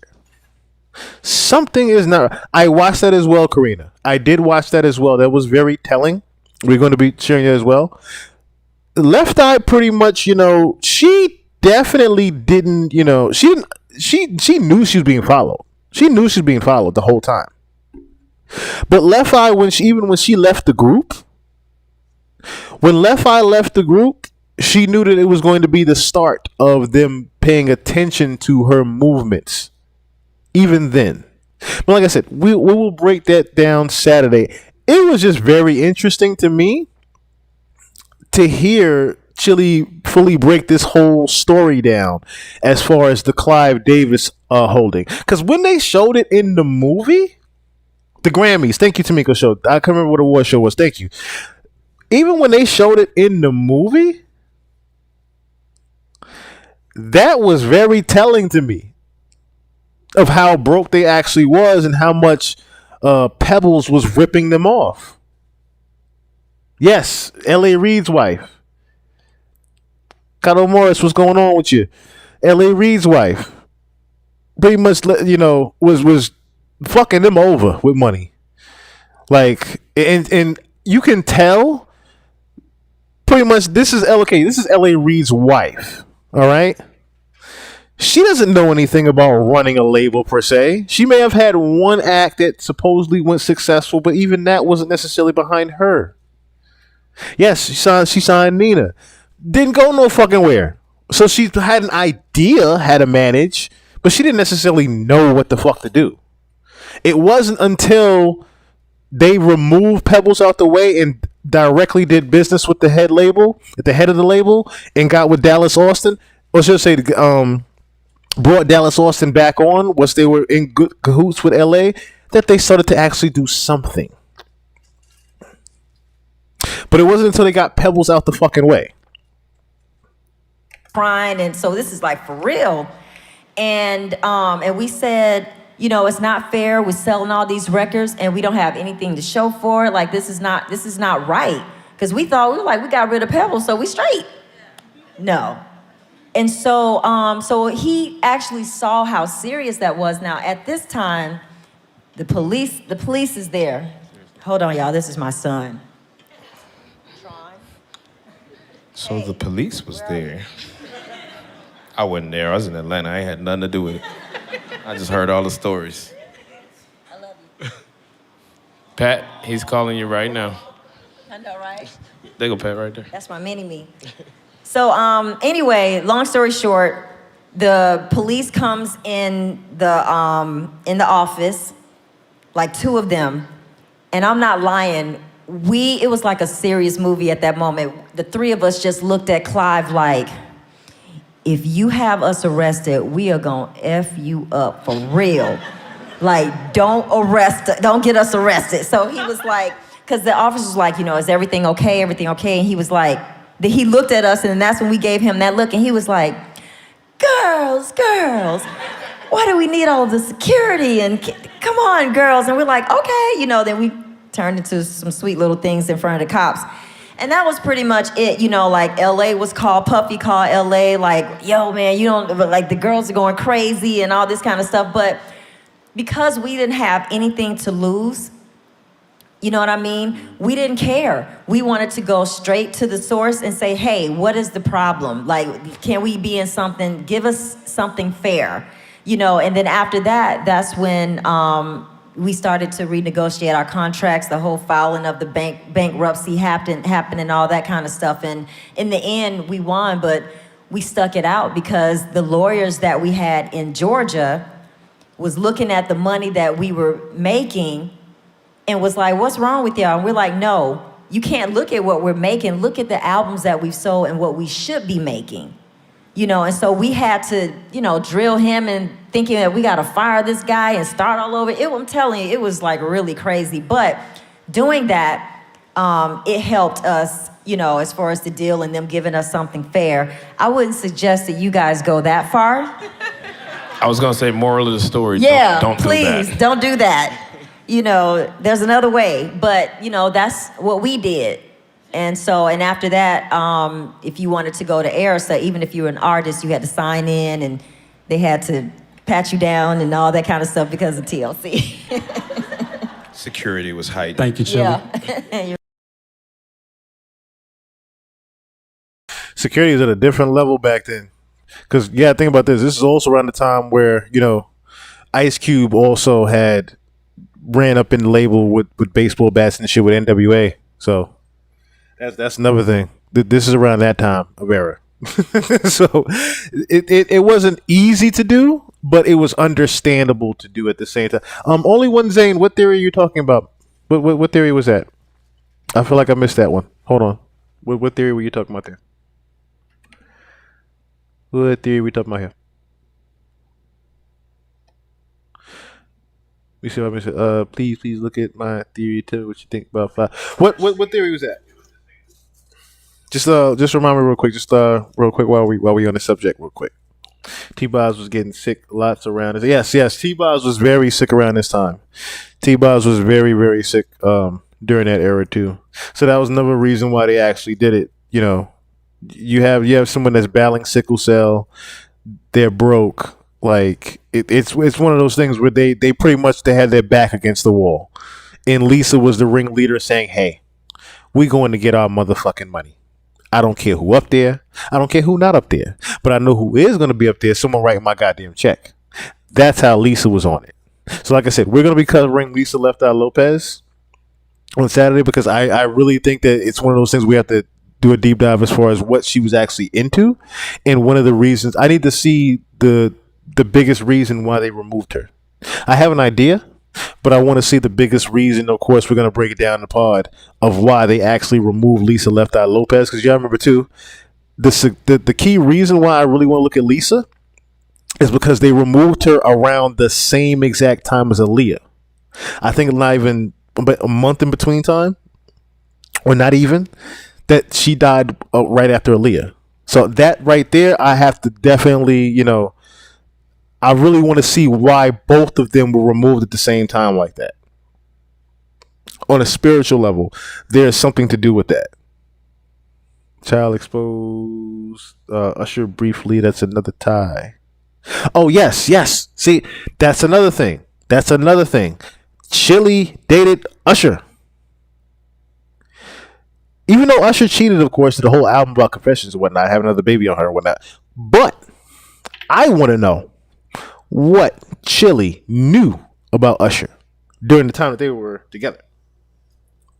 because cheating wouldn't be the only reason that Chili left. Let me just say that. Yes, Chili is someone that dated Dallas Austin, and pretty much, she's always been one to have her morals. She's always been one to have her morals. Couldn't control them, and they wouldn't sell out. No, they would never sell out. And I think that's one of the reasons why, even after when Left Eye left, notice how they didn't try to do a Destiny's Child's and, let's just try to get a third member. They won't notice. You're gonna notice Left Eye's gone. You can't not notice Left Eye's gone. You know what I mean? That was like not noticing T-Boz is gone or not noticing Chili's gone. Those three were so much sisters. You couldn't keep moving forward with that. He must have gave her the herp. So I'm seeing that a lot in the chat too. I'm seeing it a lot in the chat with the herpes. Do y'all think that Usher gave Chili the herpes? That Chili was the Jane Doe?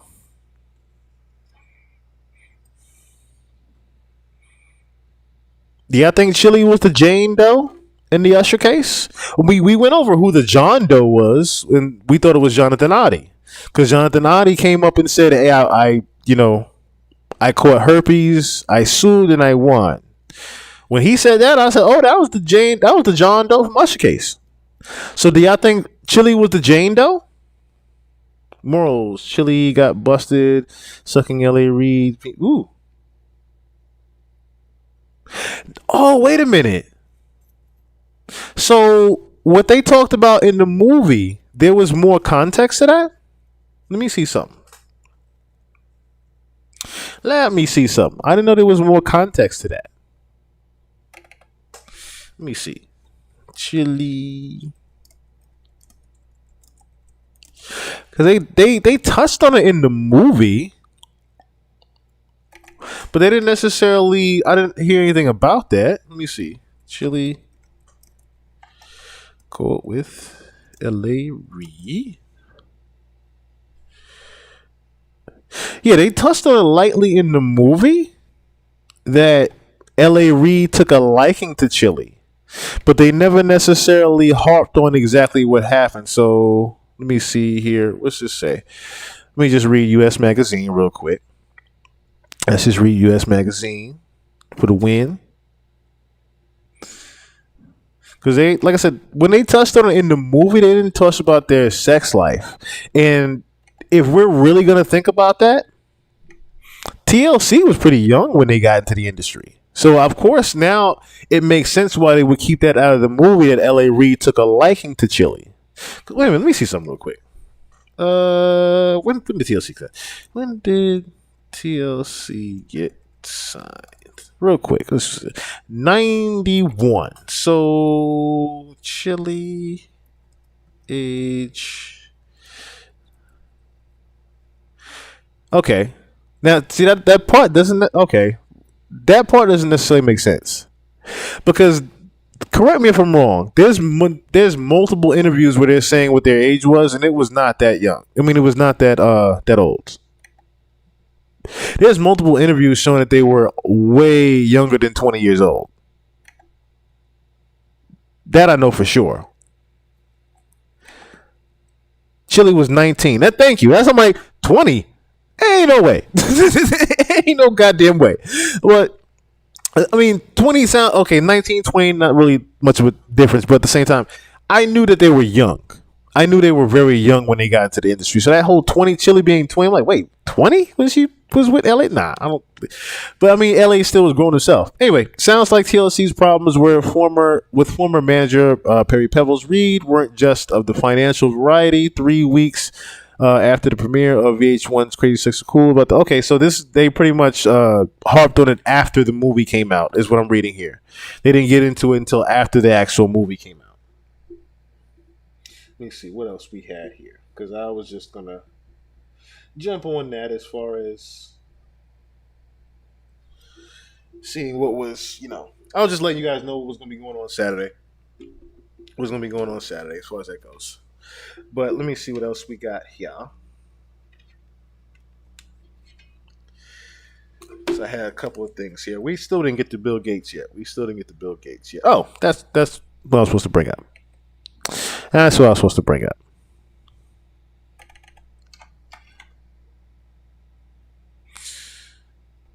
Another bodyguard was at another celebrity's house. Let's just say that. Now, you and Big Homie CC are cousins? Yeah, that's my boy. That's my brother. It's my brother's like, we cousins, but that's my brother. We really mud brothers. You hear me? The streets made us brothers, like for real, for real. See, Top Gula introduced me to Gordo. Big fella.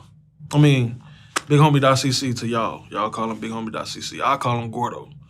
So Top Gula introduced us. You know what I'm saying? And I had a reputation for getting wild. You know what I'm saying? So Top Gula wanted me to make sure that nothing ever happened to him. Even though he was a security guard, he just felt like BH didn't have no backup with him. So he introduced me to BH. And me and BH has been out here, we out here ghouling, you know, and BH watching me get wild. So shit, he just started taking me with him to all of these security gigs and shit. All these Hollywood parties and shit. You know? He was trying to get me to leave the streets alone and come with him and go legit. What do you think was like the most wild thing you seen out there bodyguarding with him? With bro, all type of frugal ass, what do you call that shit? Zest monsters? All type of frugal ass activity, Cam. I done seen a lot of shit, man. I ain't gonna lie, a bunch of dangerous ass shit too. Bro, I don't really want to speak too much because I done been a part of some of this dangerous shit. But yeah, I done seen some very wild shit, man. Like I know he told you about the shit with we was at the Jamie Foxx party. I was bodyguarding for Jamie Foxx. I go to the bathroom. You in there playing with each other. Like 5 in there playing with each other. Nah, I'm new to this shit at the time. Though, Cam. You feel me? Like, I'm from the streets, you hear me? I open them up in the bathroom, I gotta piss. I see this shit out of my blick, boy. What the going on? I couldn't believe that shit, bro. Damn, I ain't gonna lie, that shit pissed me off. I done was finna blow one of their ass down. Bro pulled out the banger and said, hold up, what are y'all doing in here right now? This is not cool. What are y'all doing? Bruh said, I got so startled, I pulled the pistol out.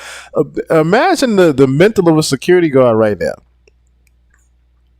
Right, just told him. But at the same time, right, I'm saying to myself, okay, what exactly did you see? what did you see that, right, no Diddy, what did you see that made you want to pull the gun out immediately? Like, I can put it like this.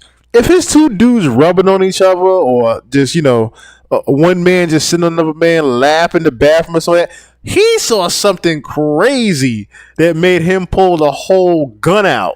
Just think about that. He saw something wild that made him pull that out. Female get to screaming and shit, so I had to get on. Plus, I ain't want to front. Bro move. I ain't want to know his business, what he had going on, but that shit fucked my head up. That shit had my dome gone. Okay, I can see how that could piss somebody off, man. Yeah, man, you just think about it, bro. You just imagine you going to the bathroom, you got to piss bad as hell. You open that bitch, all you see is, bro, like, and you from the hood though, you feel me? Like, so you don't see this shit is, you don't see this type of shit. Bro, I said all you see is That's what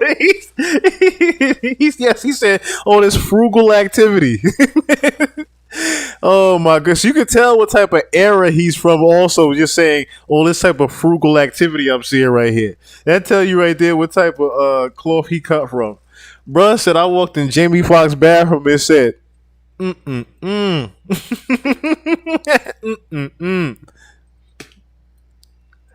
Had my thing on. Yeah, no, he had his strap on. He had a gun on him.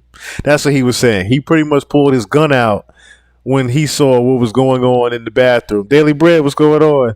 After seeing some of that stuff at these parties, I would have dedicated my life to Christ. Yes. And yo, I can't blame Duger. I cannot blame Duger for that. Yes, he saw something wild. He pulled the whole fucking ratchet out and said, "Whoa, what the fuck are y'all doing in here? What are y'all doing? What is this normal?" It is. Okay. Bro pulled the whole gun out. I guarantee you there's a lady or two. He pulled the gun out. Jamie don't know what the hell going on. Jamie probably got a mouthful of nuts. He don't know what's going on, or probably somebody else got a mouthful of Jamie's nuts. And poor Duga is just in the middle of that. All right, And then at the time, I'm a little young, so this is back before like I had the mentality that I got now. You know, now it's like, hey man, your preference is your preference. You know what I'm saying? But back then, we used to be whooping my ass that was on that type of shit. You know what I'm saying? Young, dumb, we would just be whooping you. We would beat the shit out your ass. So that shit blew me, bro. You hear me? That shit blew the out of me, Cam. Every time you tell that story, y'all get mad. No bullshit.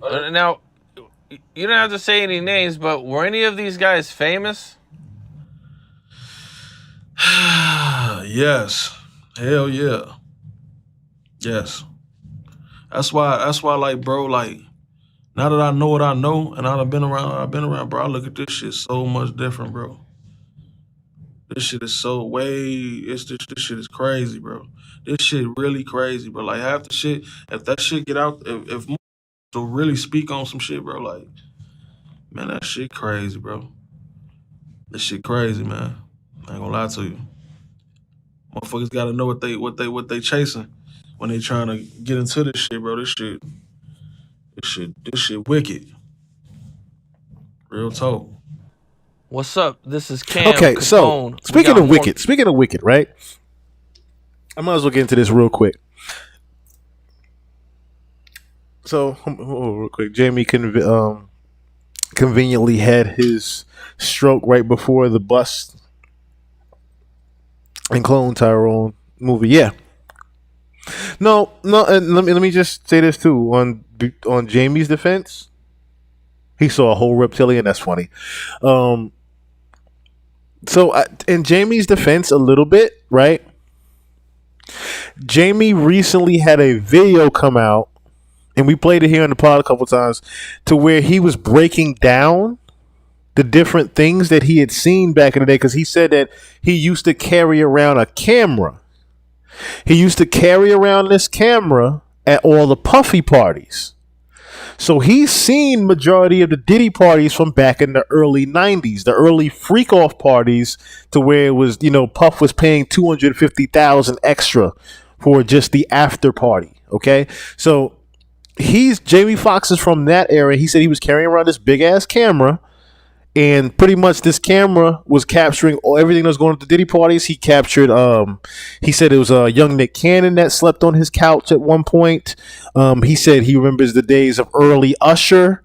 He said he had the camera footage of early Usher back in the day. He also said that he remembers Ashton Kutcher with Demi Moore back in the day. This was when Demi Moore was on her pedophilia back in the... Matter of fact, let me bring up that video, because I don't think y'all even know about Demi Moore. I don't think y'all know about Demi. Some of y'all might not know about, dude, Lord have mercy, Demi Moore. When I seen this shit, I don't know if I know I still don't have it, but yo, let me just say that I get why, Demi Moore, young boy. Let me see if I can find that. There he goes. Yeah. Oh my goodness gracious. And it's the whole video too. This the whole video right here. It's the whole video right here I'm about to show y'all.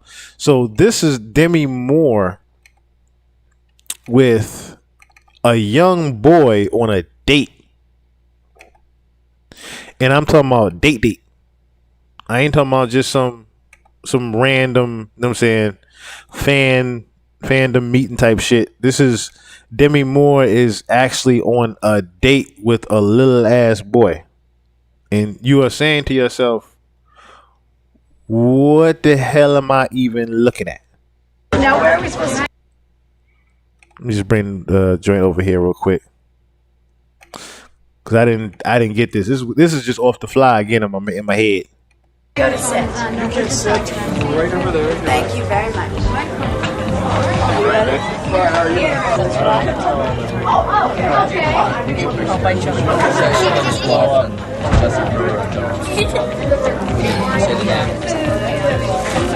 Mother, I'm gonna freak.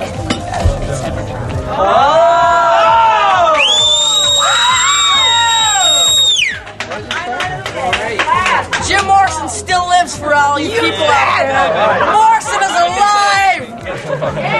Morrison lives, everybody, and I don't care what anybody says. I know this for a fact. Listen to him. When we're out together dancing, out together dancing, out together dancing cheek to cheek.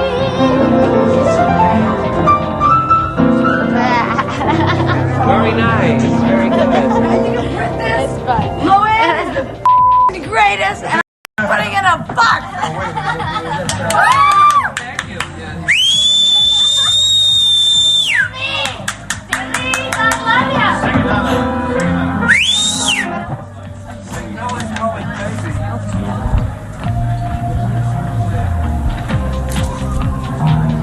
Okay, one more time.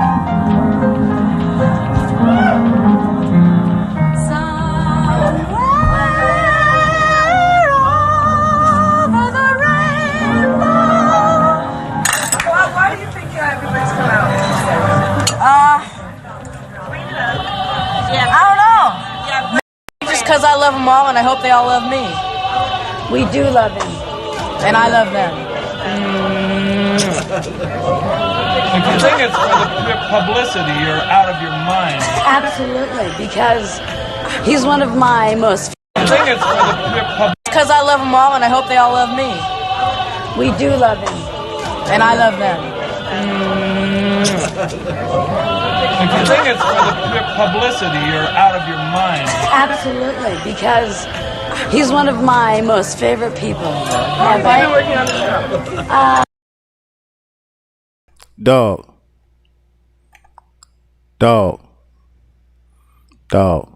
Do y'all see him, Demi Moore here?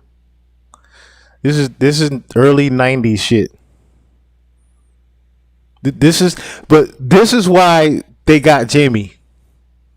Because Jamie was talking about she was doing this shit with Ashton Kutcher. Almost a month and a half. What's your role? I'm Lucy Love. And I'm Philip Tanzini, and I play Jeremy, and you're stealing my part. I'm sorry. We're moving on to interview number 2 here. Oh, okay. Because I love Philip, and he's the only one I love. Do your interview already. All right. I'm Lucy Love, but personally, I love Philip. And that's it, okay? We got a new storyline cooking up pretty soon. Here, have a bite. Tony, I am trying. This guy's Tony Leary, or Geary. Tony Leary.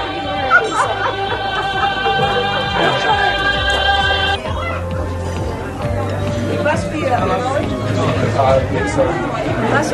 quite a big it broke a lot of anxiety for you to step into Laura's shoes right now. How do you feel about it? I feel that I'm gonna wipe that person right off the screen because I'm her plus more. And I think she's great, one. And we get along great. You guys sending his brains out? There's a TV show over here. What's your relationship with me? I really... No, she's not still married to Bruce Willis. No, she's definitely not still married to Bruce Willis. Bruce Willis has a brand new I guess you could say handler, but brand new wife. I'm not even gonna say handler because his relationship since Demi Moore has been very quiet. His life has been way more quieter than Demi Moore's life. So let me just say that. But Demi was in her, I want to say, mid-20s around this time. She definitely wasn't 30 years old yet. She definitely was in her mid-20s, I think. And Tamiko, thank you for that as well. This was late 80s. This was late 80s, early 90s stuff. So very disgusting times. Who is she? This is Demi Moore. So all right. So people probably for the younger audience that might not know who Demi Moore is. Let me see. Demi Moore movies, because she has a lot. She has some good ones from back in the day. I can't name them off the top of my head, but was Demi Moore in Eyes Wide Shut? No, that was Nicole Kidman. I believe. Okay, so just looking at her movies here. So you got Juror, you got Parasite, you got Choices. Okay, biggest claim to fame, if you remember, Striptease. I did not know she was in Beavis and Butthead movie, but Striptease and G.I. Jane. Okay, G.I. Jane was another one of her movies. We're No Angels. Let me see if I go up real quick. It might be another one you guys might notice. Goldmember. She was in Goldmember. Let me see where else she was in that might be more noticeable for. So yeah, that's her two most notable movies. Pretty much is G.I. Jane and Striptease. Back in the day, that's pretty much her main ones. Okay, I guess you could say for my late 80s babies, Wisdom in the Seventh Sign. Okay, so, but yeah, Ghost. I knew it was one I couldn't fucking think of that she was in. Ghost was her one of her biggest movies. Ghost. That's what the fuck it was. Okay, that's what the fuck it was. I knew it was another one I was missing. I just couldn't remember what the hell it was though. But yes, most definitely. This is why I hate iPhones. I swear to God, I hate iPhones because my iPhone right now is literally just. I'm looking down at what my next itinerary is, and the iPhone is literally just copying what the fuck I'm saying out loud. I'm like, I get y'all want to hear me. I get the elites are listening to me, but goddamn it, don't make it so obvious that I'm seeing it on my iPhone. But anywho, back to Mrs. Demi Moore. Honestly, I don't know, and I'm looking forward to knowing. But so far, we are friends. We fight a lot, but we are friends. And I don't know if we're going to become lovers. It looks like that we will, but I don't know, honestly. I'm 19. I just turned 19. This is a funny being come down to me and say, like a show I know. It's so new and so different. Okay, so what are y'all thoughts on that? Okay, so she just said her age, 19. She's 19 years old this time.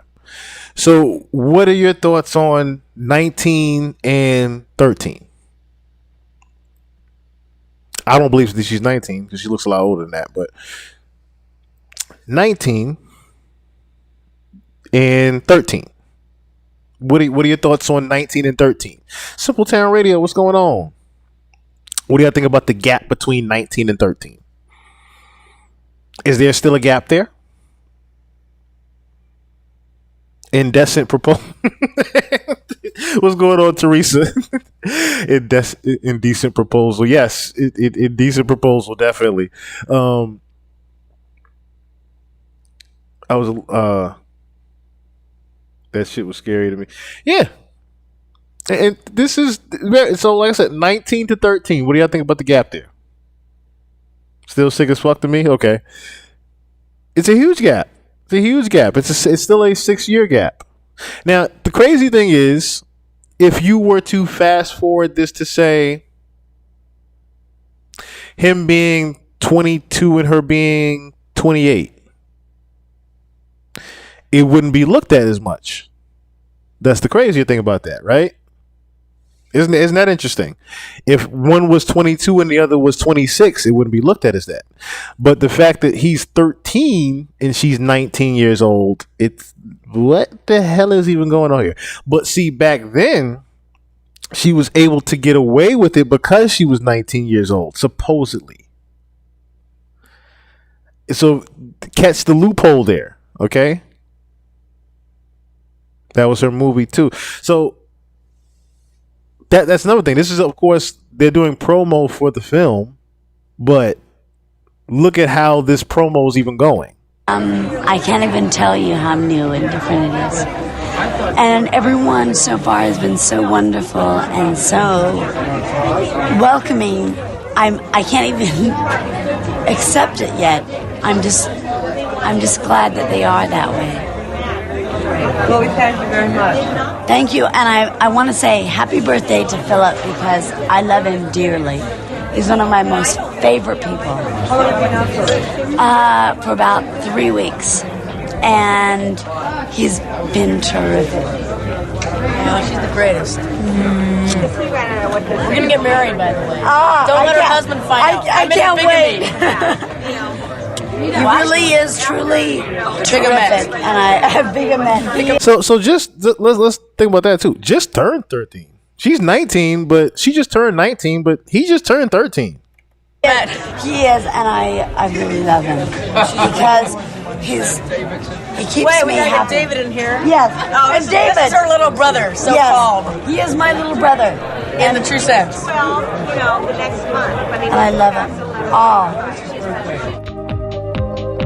Look a little David in the background, like, where's my kiss at? Where's my French kiss? God damn it! I know I'm younger, but shit, where's my French kiss at?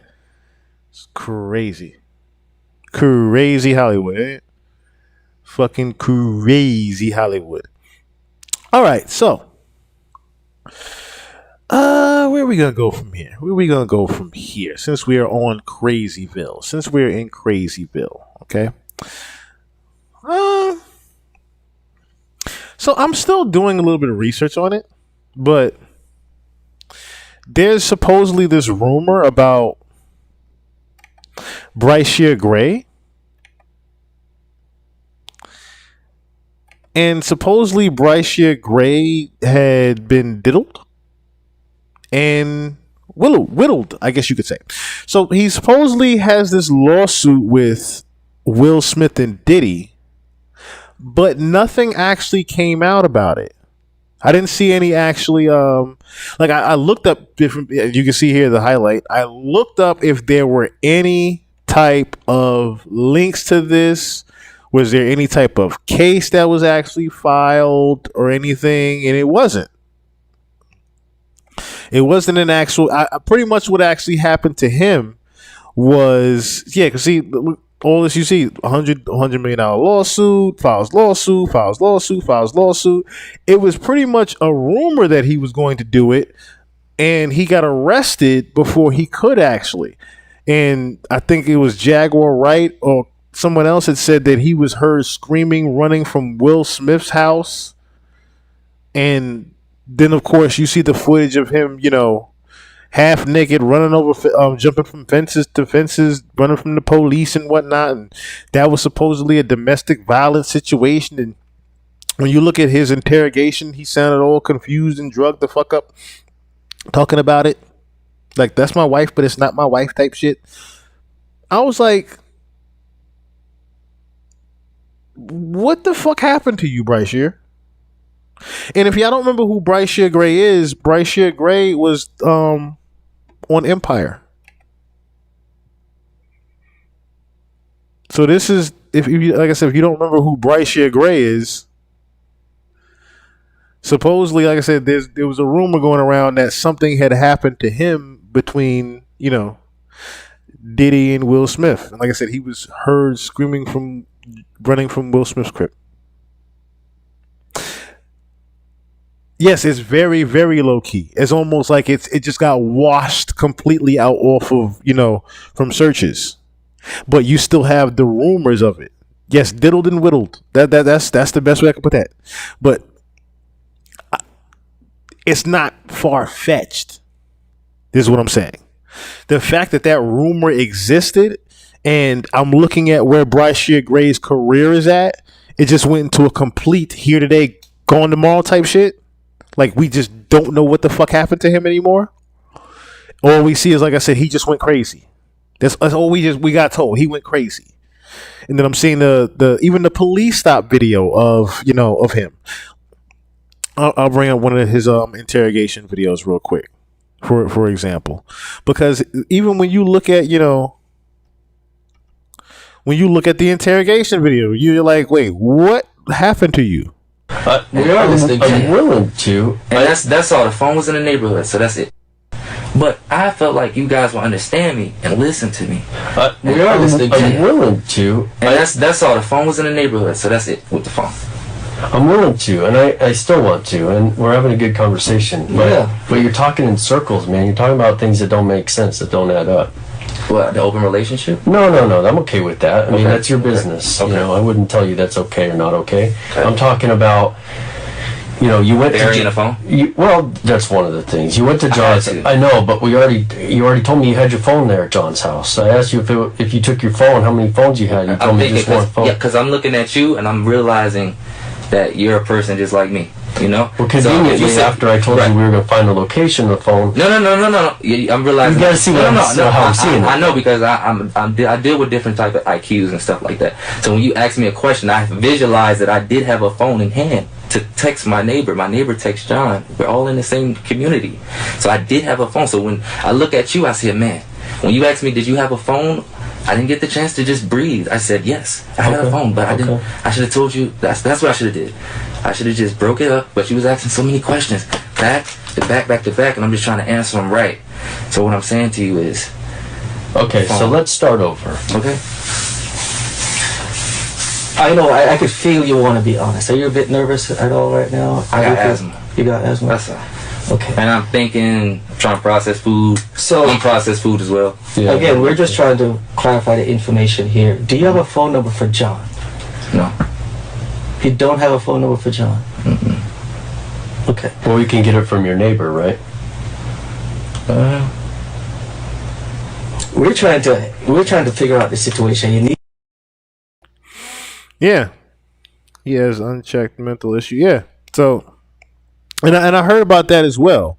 So like I said, even watching the interrogation video, I was kind of iffy about it. I'm like, is it he got fucked up in Hollywood before this happened, or did that Will Smith and Diddy thing happen? The biggest way I was able to answer to myself if they got him in Hollywood was the Taylor Swift thing.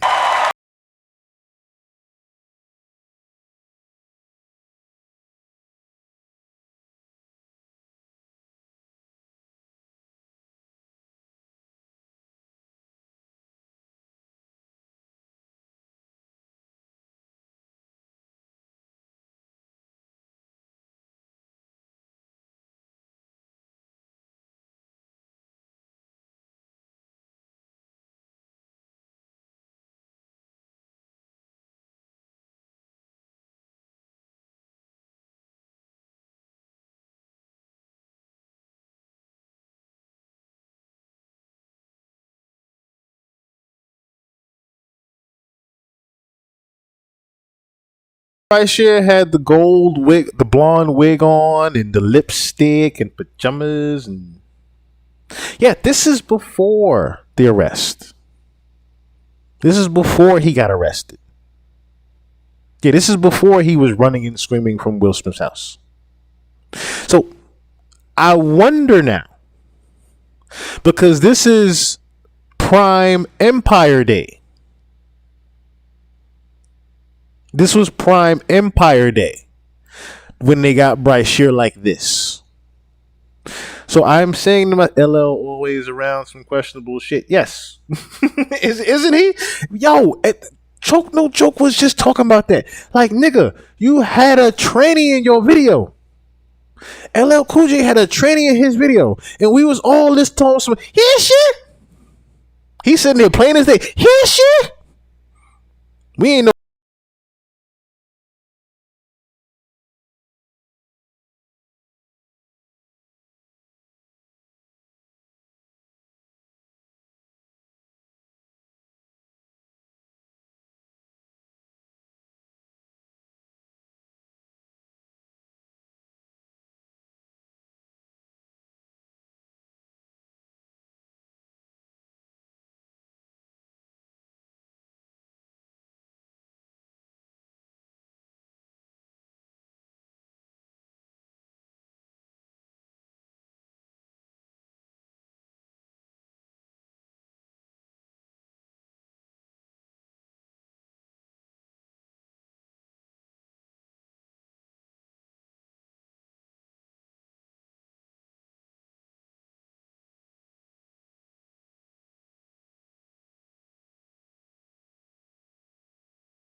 Guy, she signaled over to LL with the never say never part. Never say never. And LL's like, uh-huh.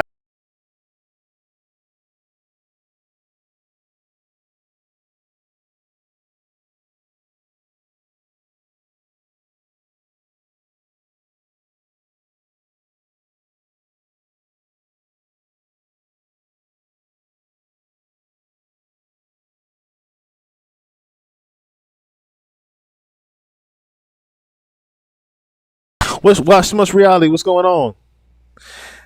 Man. But yeah, this is when they got Brashear. That was when they got Brashear Gray. When I saw him do this, I was like, oh shit, they got him too. Fuck. Because that's how they get all the black celebrities. If we go to the line, Marlon Wayans, Martin Lawrence, shit, Sean Wayans, shit, damn near the whole Wayans family. Now I don't think about it, the whole goddamn Wayans family. Do you want to think about it? Will Smith. I can't. Tyler Perry's whole career is Medea. I can't name a situation. I can't name a famous black celebrity as far as comedian or movie star go that has not had to do some type of compromisable shit.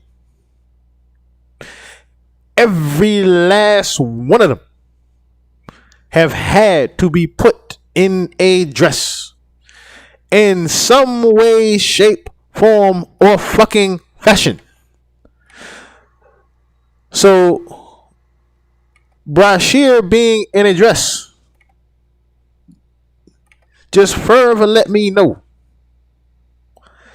he was not crazy. He did not go crazy. But they definitely diddled and whittled the homie and brushed him off when he was ready to yell help. Soon as he was about to yell help, he gets arrested. He gets arrested, and lo and behold, it's for what? The same thing you're suing Diddy and Will Smith for, sexual assault. You all of a sudden get arrested for sexual assault and domestic violence the very week that you attempted to file the lawsuit. The week you attempted to file it, you are seen running half naked over gates and police catching your ass in Arizona. And I looked up. I said, oh shit. Somebody got a house out there. So it is true. You were winning from Will Smith's house. But hey, as I always say, I'm glad I didn't get signed. I'm glad I didn't get signed with my rap. And I'm glad I stayed the fuck out of Hollywood. Because what happened to him is still happening to everybody. Look at poor JoJo right now. Look at that little girl. Look at poor JoJo right now. I feel I damn near want to cry when I saw that Justin Bieber thing and he was saying that about Billie Eilish. I don't want Billie to go through the same thing I went through. I don't want her innocence to be taken. Billie Eilish's innocence is taken already. But you look at JoJo. JoJo, you might as well put a strap on her. She done went publicly bisexual, doing poses with damn near her crotch sticking out. Look at JoJo. Let me show y'all JoJo. JoJo is out of her mind. JoJo is out of her goddamn mind. Hold on. In fact, JoJo. No, not that JoJo. Not that JoJo.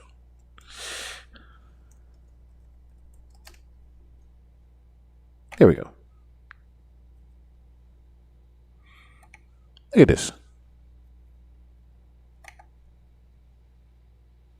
Matter of fact, this is even worse.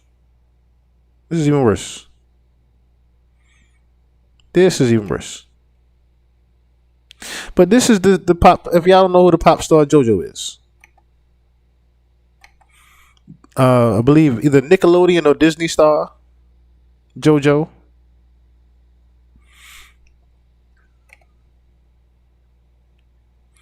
But this is what they got JoJo doing now. This is what they got. This is the one I look at. This one right here, the Lady Gun one.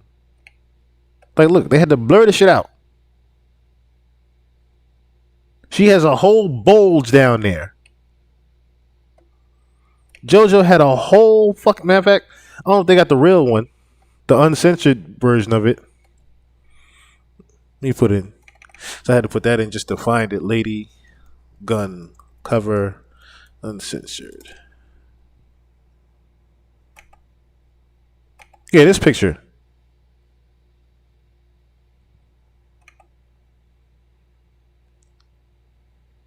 Like, this is a girl.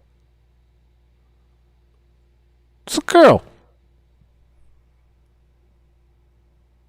It's a girl. Hold on.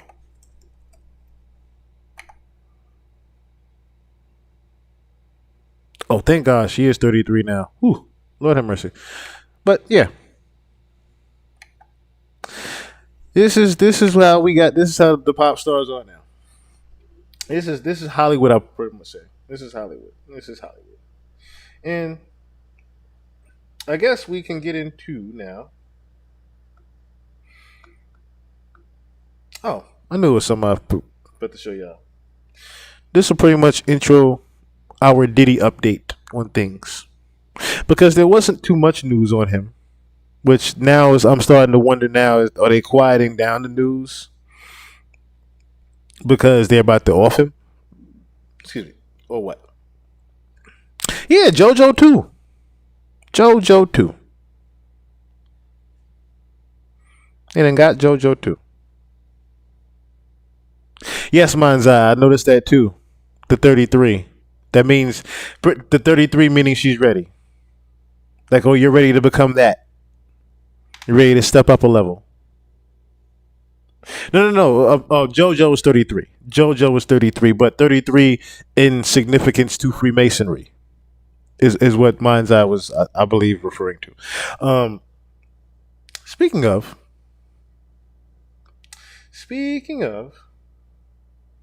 because like I said, I could just introduce this way. Does anybody remember? Where's the cartoon at? Does anyone remember when South Park decided to do Diddy? Let me see. Did it? Where is it? Yeah. Do you remember when South Park decided to do Diddy? You know, it was the big Satan. Matter of fact, let me pull this up real quick. So I do have it. Oh, here it is. Then at midnight for dessert, I'm thinking over here we bring out a huge chocolate fondue fountain. Oh yeah, P. Diddy had his birthday party here a couple years back and he had one of those. Oh, screw that then. I don't want a fondue fountain if P. Diddy had one. Does it matter? Yes, it matters. I don't want to do it if Diddy did it. How about a donut machine? Did Diddy do it? Diddy did do it. A full ice cream bar. Diddy did it. Damn it, what didn't Diddy do?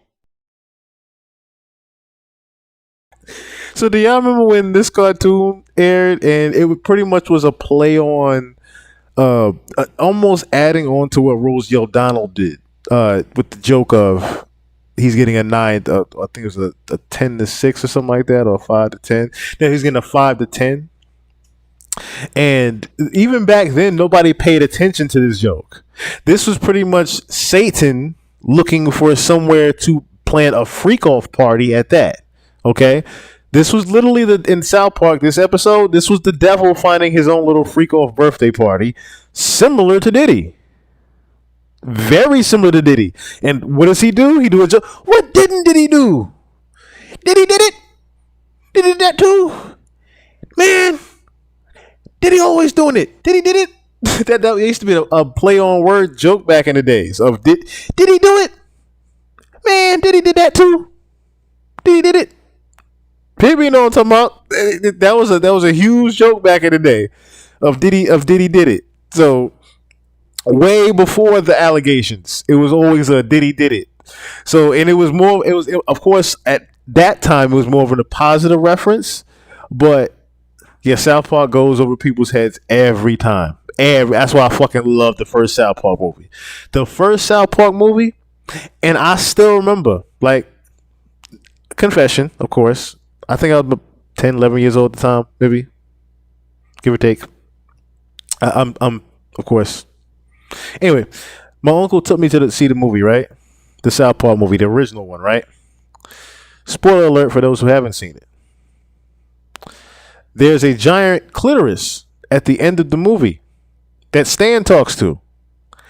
And I just remember when that clitoris came on the screen, it looks like a big giant blob, right? It was just a big glowing giant blob that Stan was talking to.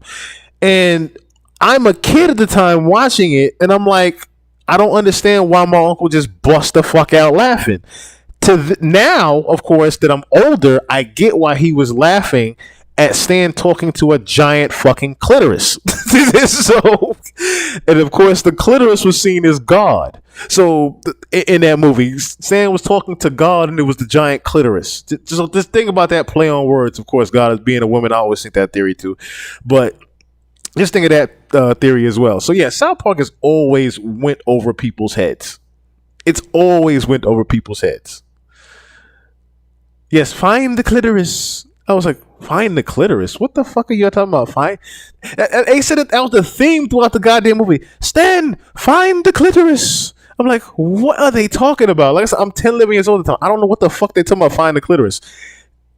Big giant blob comes on the screen. I'm like, this is what the fuck he had to find? And my uncle is fucking rolling, about to fall out the chair in the theater. I'm talking about all the adults are fucking crying, laughing. All of us young ones are like, what are y'all all laughing at? And everybody else is just dying laughing that Stan finally found the fucking clitoris. Yes, Matt and Trey Parker, geniuses, pure geniuses at what they do. Pure geniuses at all their series that they've been behind.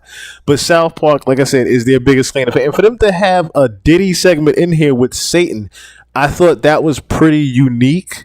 Especially, like I said, with it being, you look at the whole scenario in the background. It pretty much is made to be someone gathering information, gathering what they would like to put in a freak off. It looks like a freak off setting back there. So speaking of freak offs, right? So did anybody know that way back when he was with Cassie? What's this right here? Oh, when he was with Cassie, he pretty much was taking frequent trips back and forth to Ibiza. Now, only reason this came up was because I started to wonder, was there any type of, connection with, say, London, UK, and Ibiza and the human trafficking? And I'll get to why I'm going to say that in a second as well. But, so, reason why I'm even mentioning Ibiza, let's go to London first, okay? So, back in the day, excuse me, but to burp my ass off. 2000s, I want to say, Dirty Money days, right? Diddy was pretty much traveling to the UK quite often. But he was also chilling with Tim Westwood TV. YouTube.com/Tim Westwood TV. Cool about this, right, is that we got to see not only the Miami residence, he does a full crib tour here that we get to see. We get to see Freak Off Land here in the Miami tour. But then we also go to his London tour as well. How private is that? You can't show nobody a bar? Think about what you're just saying right now. I would show you at a bar, but it's kind of a private thing. How was your bar private, my G? Point that out. Watch too much reality TV. The only time you will see this nigga looking very nervous in an interview, all of a sudden he's like, fuck, y'all actually in the crib. Usually I'm the nigga with the cameras in my crib. It's another nigga with cameras in my crib. God damn it, I gotta be caught. This Negro just said, African railroad tracks. What I was already questioning the tattoo on your back with the demon in it. What possesses you? He just cursed himself, didn't he? Well, here he didn't want to go back there, and I wondered why he didn't want to go further back. Boy, understand this right now. So we've seen this particular pool setup. We've seen this at all white parties. We've seen this particular setup here. There's been many victims in this pool. There's been many, many victims in this particular pool here. Does not look nervous, can he?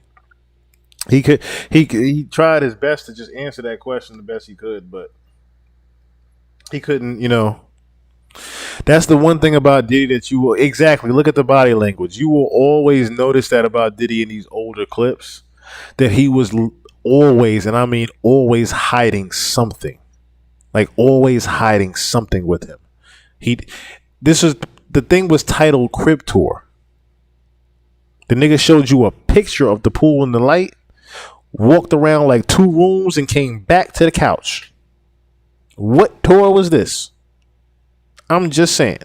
What tour was this? Now, this is Diddy Goes Missing in London. YouTube.com/Tim Westwood TV.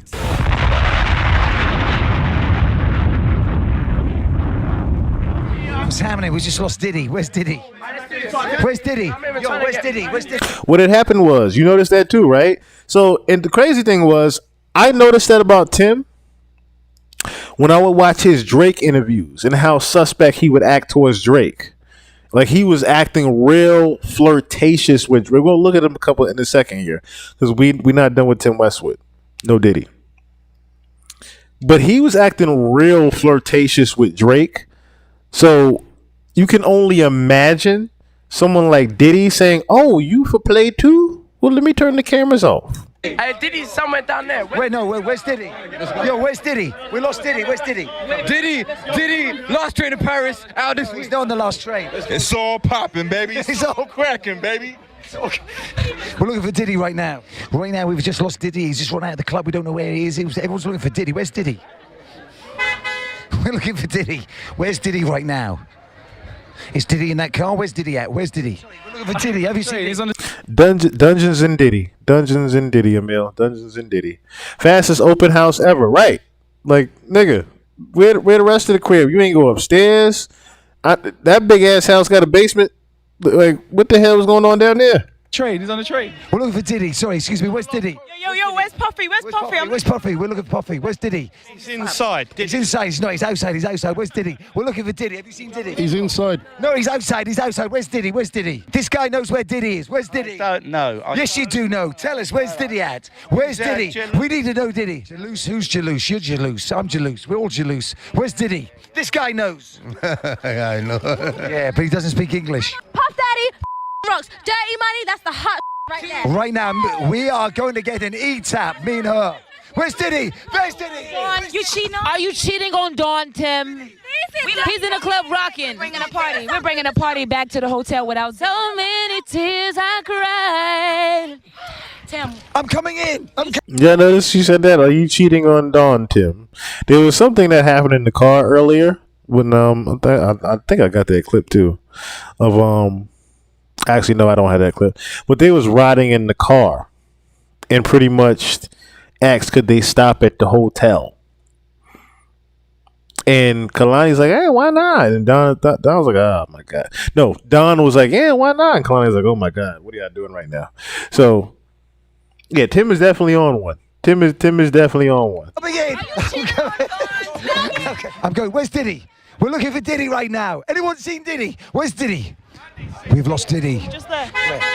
We have just found Diddy. He's driving this car. Diddy's in this car. Diddy in the Golf. Diddy just broke out solo in the Golf. Is Diddy in the back here? Diddy's in the back. Diddy's somewhere. YouTube.com/Tim Westwood TV. Even back then, that damn name was just always a joke. A record saying that, all he drinks is his shit. But in hindsight, he never actually even owned Ciroc. All I drink is my shit. Ciroc by the caseloads. But yeah, it was Ciroc by the caseloads, but you ain't own none of it. She used talk for Waka Flocka Flame. For Flocka Flocka Flames. Flocka Flocks Flames. Oh my goodness gracious. That was drunk talk for Waka Flocka. Ciroc, is he alright? But wasn't it all? And his shit was laced. Yes. Them bottles are laced. Them damn bottles are laced. All them goddamn bottles. Yes, he said pimpin' since been pimpin'. You're talking about people like that. I want to know that too. Like, I've been thinking about that a lot. Like, niggas in Paris, last train to Paris. What are the? I'll let this clip play, and I'm gonna look for some real quick. What are the odds? We're on to something. After this video, we are on to something here, as far as Paris goes. Also, started to blossom with Diddy. I started this, I started that. I did this first, I did that first. You see where the ego started to become Diddy now? This is what Gene Deal was talking about. The ego started to overcome him. Diddy got bigger than Diddy. I want to put context to that. That was a diss to 50 Cent. As you heard early in the very beginning, we were, playing the hip hop record from that back in the day when he dissed Puffy. That was a shot at 50. This whole rant that he's doing right here is a shot at 50. Something better than that, Monzai. I got something better than that. Because I wondered too, why all you niggas in Paris a lot? Why are you niggas in Paris a lot? Then it dawned on me. Unveiling the reality, human trafficking in the Paris Olympics. Please note that this assessment is based on open source research, input from subject matter excerpts on the ground, survivor accounts, and data analysis. As the excitement builds around major sporting events like the Olympics, it's essential to shine a light on a dark reality, often overshadowed by these events. Human trafficking. While the exact extent of human trafficking remains challenging to quantify due to its clandestine nature, numerous studies have highlighted a disturbing trend, the surge in demand for commercial sex services surrounding these events. The influx of visitors of the games, particularly corporate guests seeking entertainment, including commercial sex services, amplifies the potential for exploitation and human trafficking. Despite the immense revenue generated by the sports industry globally, the profits from human trafficking far surpass them, painting a grim picture of exploitation overshadowing the spectacle. Traffickers capitalize on this surge in demand by strategically advertising their services through online escort ads and social media platforms. Major sporting events acts as magnets, drawing traffickers in masses to cater to the increased demand from events attendees. And we don't have to read too much more further into that. But that was just one of the things that came up when I researched Paris and trafficking. It wasn't just the Olympics as much as it was, a thing in Paris, it seems. As a lot of the other foreign countries out there, it seems. It's a hub for human trafficking. No wonder you niggas is out there a lot. But that would bring me to my next place that you niggas is at. That would bring me to here.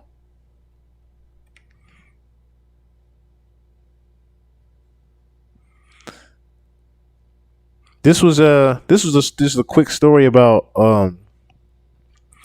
a tourist that pretty much, she took some MDMA and saw giant spiders and was trying to necessarily get herself back in the room. But they weren't the only people that were, traveling to Ibiza, it seems. So these are the secrets here. I don't know why that just went down like that. But these are the secrets of P. Diddy's debauched Ibiza parties revealed. So crazy money, villas, and yachts. More scantily clad dancers than you could shake a thong at. Big name private DJs, bags of sex toys, and chocolate body paint. Didn't we just hear about chocolate fondue fountains and whatnot? Welcome to Ibiza, rave holidays, P. Diddy style, where fixers with holdalls, is that what it is? Oh, fixtures with holdalls, full of cash, cross the palms of bar and club bosses to clear the way for access all areas. The billion-dollar rapper and producer is facing allegations of sex trafficking and lawsuits from alleged victims. Today, we speak to a key minder who has seen his many wild trips to the party island up close and personal. They are also recall the now 54-year-old's 2010 visit with then 20-something lover Cassie, who he settled without in court. Of course, we know about that already. They were pretty much unhappy. And our source said of his benders in Ibiza over the years, no expense was spared. This was the last word in Hinduism. So we were approached by one of his PAs, Dia, and did everything for them from the moment they touched down on the island. That included cars, tables at clubs, yachts, security and DJs, and some guests for his parties. There were a lot of glamorous women there, young girls but not underage, which we wouldn't have stood for. At one party, they had a sound system provided by the club space, and loads of the guests were doing MDMA. Now, if you don't know what MDMA is, it's pretty much like a DMT. It's pretty much almost like a mushroom, pretty much like the psychological drugs. Okay, so think of like a high intense ecstasy pill. There were people in various states. I'm just trying to break it down summary of it. I know it's not necessarily the actual thing, but you know what I mean. But there were people in various states of undress and going off to rooms together. Although it wasn't an orgy. It was not an orgy. It was our responsibility to make sure that it all ran smoothly and that they all had what they needed, of course.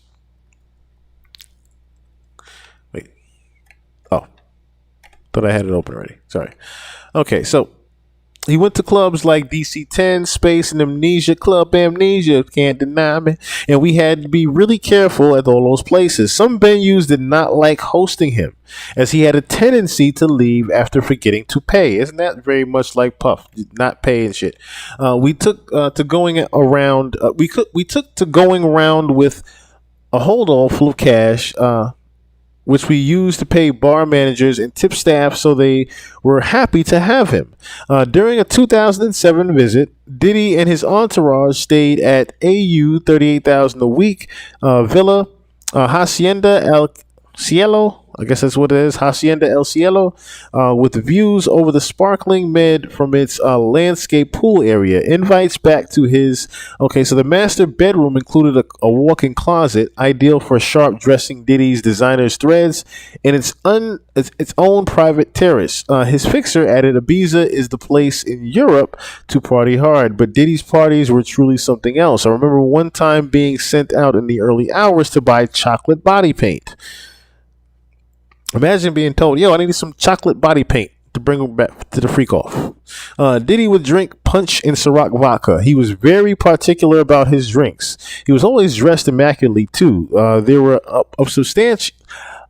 unsubstantiated rumors about guests putting MDMA powder in their own drinks, but I never saw that. Our insider also revealed P. Diddy's holiday packing for Jaunts to Ibiza included a meticulously assembled sex bag containing toys, lubricants, and handcuffs. So let me just read that one part right there. So just that little paragraph right here. So there were unsubstantiated rumors about the guests putting the MDMA powder in their own drinks. So apparently there was some type of rumor going around that the drinks already had the MDMA already in it, and nobody necessarily knew. Again, that would be key signature to what even Cassie said about the liquors were already laced, just nobody knew about it until they were already fucked up and didn't care anyway, pretty much. So, and then you would go on to say that the insider said that he carried around, a holiday packing worth of sex toys, he had meticulously assembled sex bag containing toys, lubricants, baby oil, and handcuffs. So that should tell you right there, dude pretty much had the freak off bag with him at all times, didn't he? Had it with all times. During visits to the club, the Music Moguls team picked out beautiful young women for among the partygoers and invited them to his villa, where revelries continued until the Balearic sun came up the next morning. But a Diddy visit to Ibiza that our source particularly recalls was the 2010 one with U.S. model and R&B singer Cassie, now 37. She had signed 5 years earlier to Diddy's label Bad Boy Records at age 19. The 2 years later began dating him, which continued on and off for 10 years. So notice how he waited till she was 21 before he said, okay, let me just make her mine officially. Okay, so reading this last part here is the key part that you need to understand. So Diddy strongly denied its offensive and outrageous allegations despite agreeing to the settlement, but the fixer we spoke to, who is British, said, when Cassie turned up with Diddy in 2010, at first I thought she might be part of his entourage. She seemed really subdued and like she was there, but, in body, but not in spirit. I was shocked when one of his bodyguards even told me she was Diddy's partner. The age gap was apparent. She barely spoke and was subdued. It was as if she wanted to be seen, but not heard. That was one of his very controlling ways. You have to be seen, but definitely not heard when around me. Nobody cares what you're thinking, you bastard. She spent most of the time held up in their villa. So imagine that too. So even though there was this whole flaunt, like she was with him and all this other stuff, like even look at this picture right here, right? You'd think they're just chilling out and about, right? Or even this picture. You know what I'm saying? Lo and behold, that was not the motherfucking case at all. That was not the motherfucking case at all. So he was shocked that there were numerous occasions when he would go out, of course, with the crew to the clubs, but Cassie pretty much just stayed at the villa. There were times where she felt she even looked unhappy as well. Cassie spent most of her time held up in the villa while Diddy was just out fucking partying and whatnot. Let me see if, because I wasn't necessarily in the chat this time, so let me see, just catch up real quick. Save on us. Yeah. Diddy was definitely doing this also in Ibiza. He's definitely one of the traffickers of Ibiza, but I don't want to necessarily stray too far off of, who we were actually looking at just now, which was Tim Westwood, right? So if we're going to look at Tim Westwood,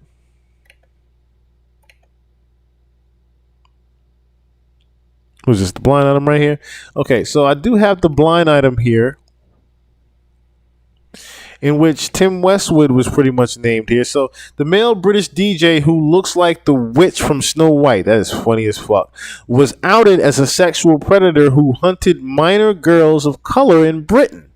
Some close to him says he is planning to take his operation to West African and Caribbean nations, Nigeria, for example, because he thinks it's easier to exploit children there. The authorities have been informed and he will be exposed again. So this is someone that was, again, in that pedophile ring practicing it and just ended up getting caught here. But let's think about this, right? This is obviously Tim Westwood. This is obviously Tim Westwood here. There's another blind item on Tim Westwood. Sedan has eyes everywhere. someone who stamped the male DJ's passport in Nigeria noticed he has traveled to predominantly black countries since he was exposed as a predator. This is the British male DJ who looks like the witch from Snow White. He doesn't know what it is about with him. Ooh, excuse me. He doesn't know what is about to hit him. If he thinks he can get away with hunting little girls in those countries. One of the countries he targets is the same one the Bob Media personality runs his agency from. That would be just had the name of my damn thing. I'm gonna look it up again. Bob Risky. So it's Tim Westwood and Bob Risky is shown up in Bob Risky's case. I'll get to that in just a second. Bob Media personality runs his agency from. The DJ violates underage girls. The Risky star exploits young men from poor villages. Both will be exposed. So we'll leave that one there.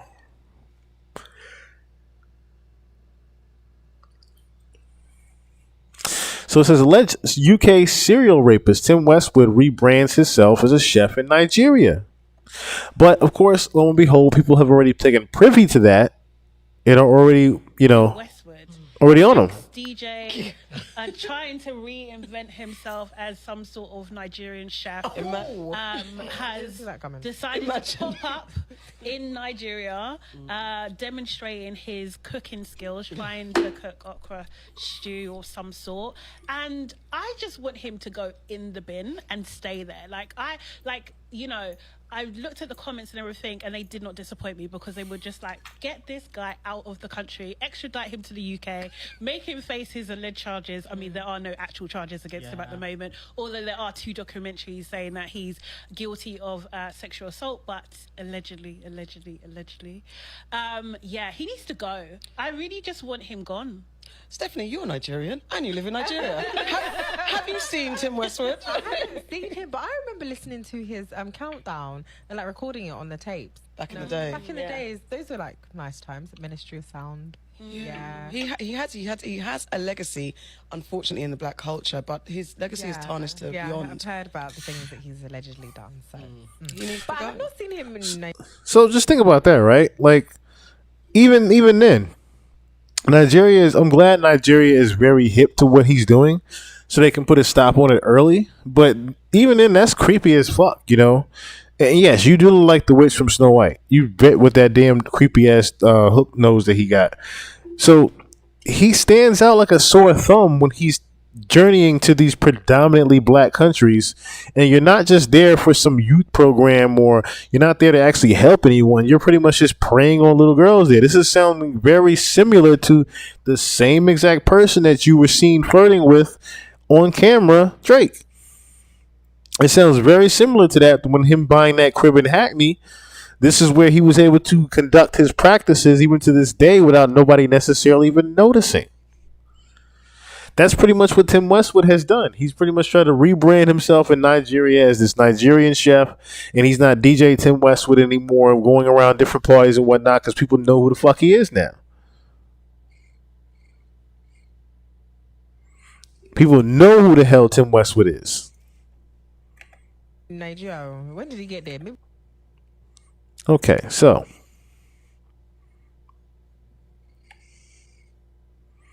let's go. So BBC spends, I guess that's £3 million so far on Tim Westwood's investigation.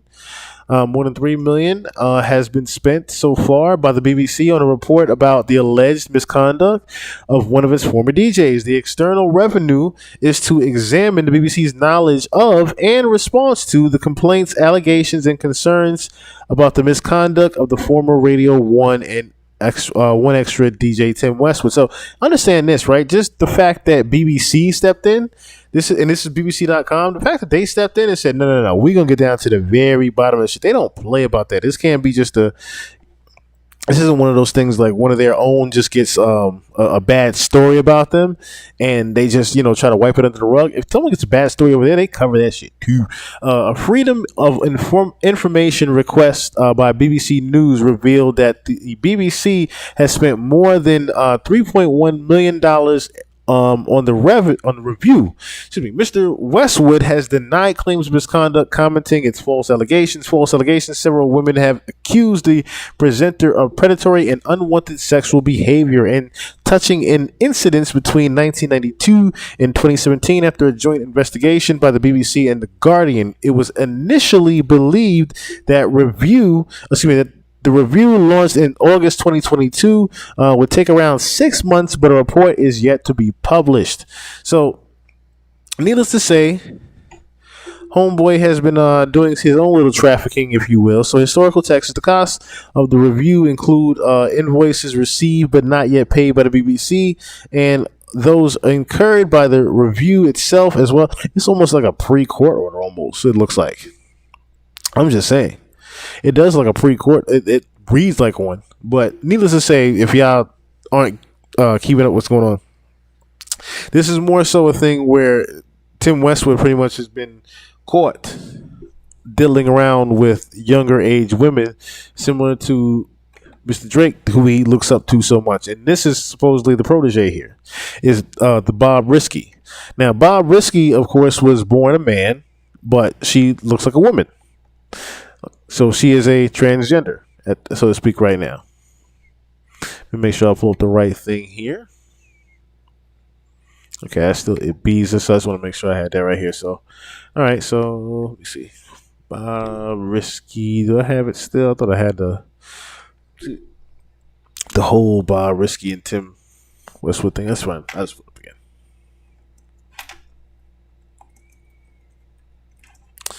It's fine. I can just do it again.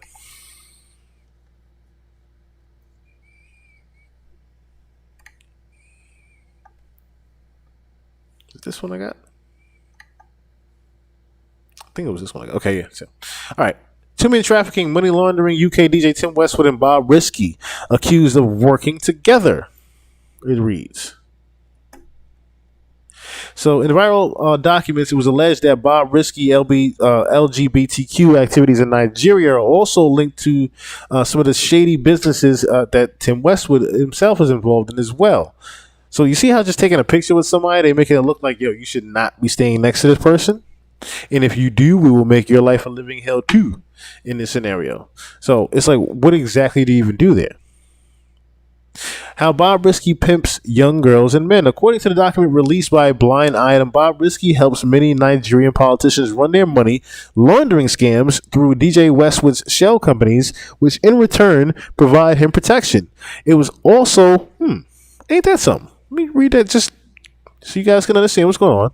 Bob Risky helps many Nigerian politicians run their money laundering scams through DJ Westwood's shell companies, which in return provide him protection. So there is little scapegoat win-win benefit here. Pretty much DJ Tim Westwood's companies are used as the money laundering to put it in different places to get to the account. But then you have the shell corporations that are pretty much, that are almost like a mask to what is actually going on right now. Because if they're providing him protection for them paying for that, that's a crazy one right there. You're in the mob right there. It was also noted that some of these men organized private retreats for them to sleep with the young girls and people of the same sex. Now, where have we heard that one from? Where have we heard that one from? The retreats for them to sleep with the young girls and people of the same sex. Where exactly have we heard that one from? Didn't we hear that specifically with the wife of the CIA assassin? We heard that specifically from her, that they're indoctrinated through these type of acts. Pretty much, you're seeing if you have a green light on you or not, and you are tried as such.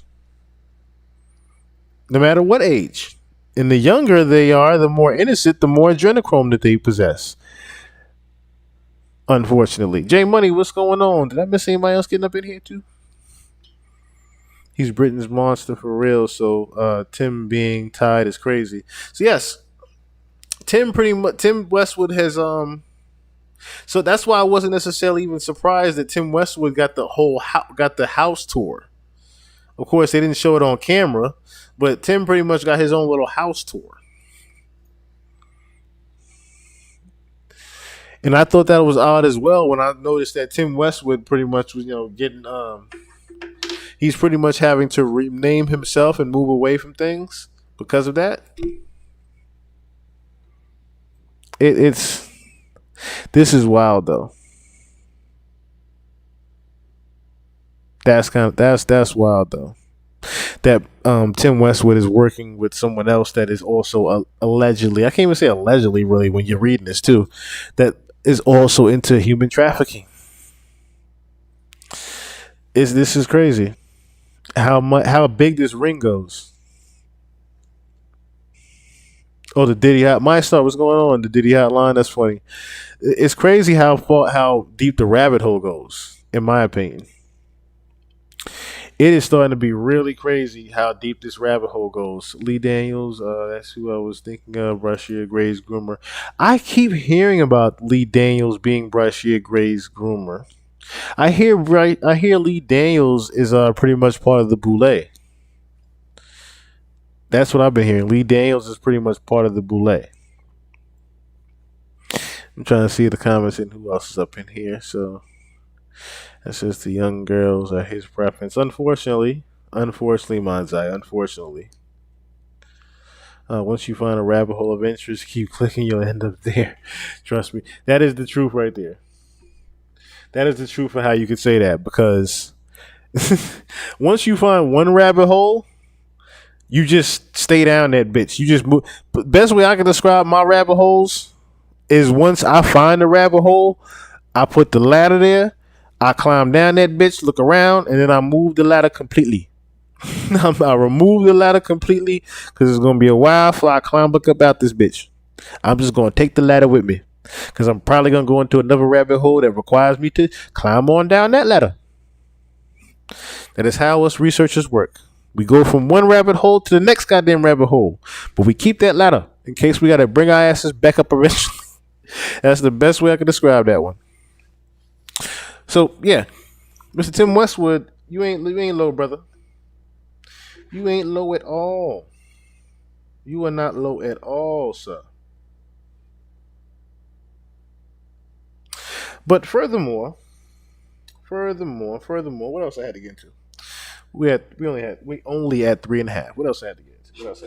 I had a couple more things, y'all.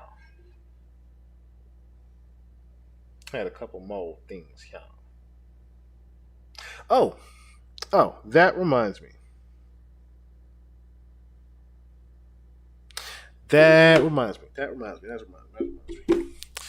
So, we covered Ibiza. We covered Tim Westwood. It was one other person that's affiliated with him that we did not cover yet. Because I did not know that he and this nigga sat down back in the day.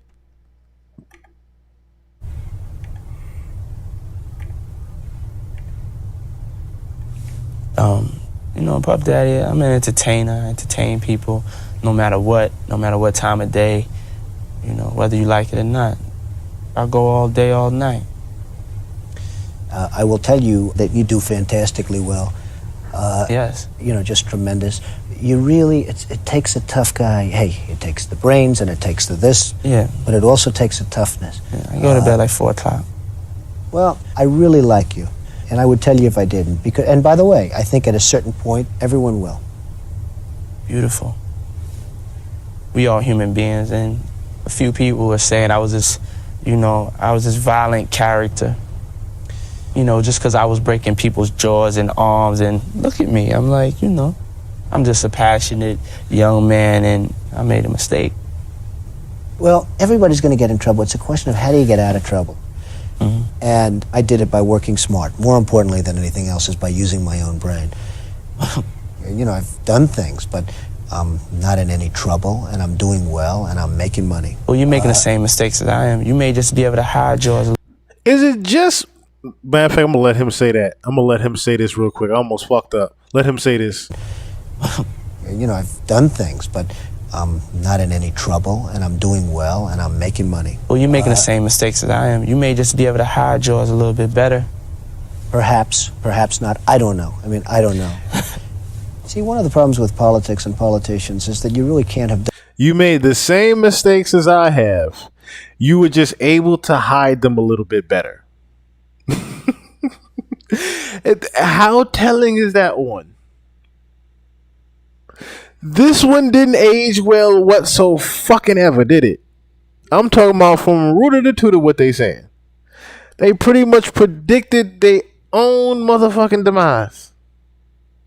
they predicted their own. I'm gonna run this back again. If you listen to what they're saying, they predicted their own damn demises.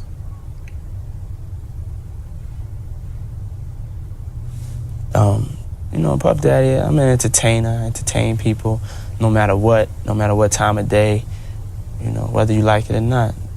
I go all day, all night. I will tell you that you do fantastically well. Yes. You know, just tremendous. You really, it takes a tough guy. Hey, it takes the brains and it takes the this. Yeah. But it also takes a toughness. Yeah, I go to bed like 4 o'clock. Well, I really like you. And I would tell you if I didn't. Because, and by the way, I think at a certain point, everyone will. Beautiful. We all human beings, and a few people were saying I was this violent character.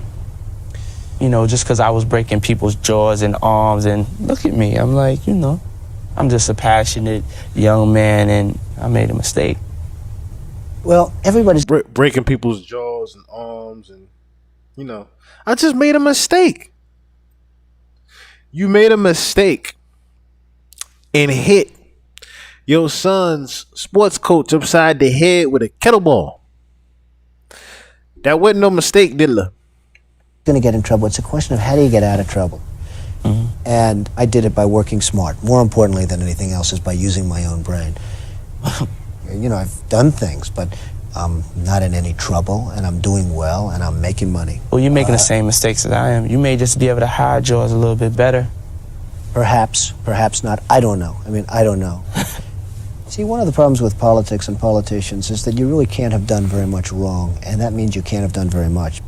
Yeah. Which is why I have no intention of running for president, and I wouldn't have an intention of running for president, and that's a shame. Oh, you don't? Again, this one did not age well. Because that's not the way life should work, I feel. Perhaps not. I don't know. I mean, I don't know.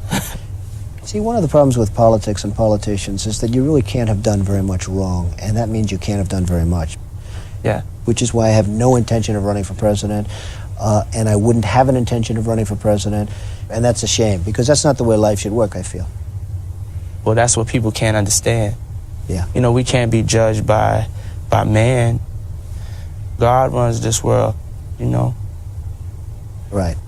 Well, he's done a fantastic job, at least as far as my stuff is concerned.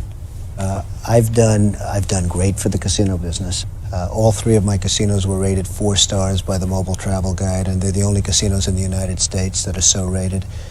I built the Taj Mahal, which everyone said that's going to be his downfall. The Taj Mahal, it's over $1 billion building, and it's. Yeah, I mean, I think I'm in. Was this not the worst public pissing contest ever? And this is classic Trump just rattling off all of his accolades, and Diddy's like, yeah, I did some things too, but you know what I mean? You know what I mean? I've done great for the casino business. All 3 of my casinos were rated 4 stars by the Mobile Travel Guide, and they're the only casinos in the United States that are so rated. I built the Taj Mahal, which everyone said that's going to be his downfall. The Taj Mahal, it's over $1 billion building. And it's. Yeah, I mean, I think I'm an enormously successful businessman too. Maybe the greatest of all time. You know, and I'm gonna make something good out of it. Exactly right. people gonna be mesmerized.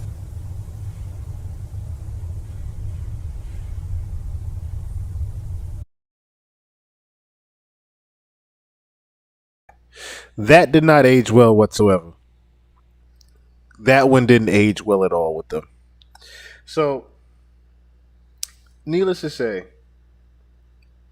one of the other reasons that I think that they're even after Puff right now is because that particular interaction even happened. Trump and Diddy. And of course, as everyone knows, Trump was a heavy attender of the Diddler parties.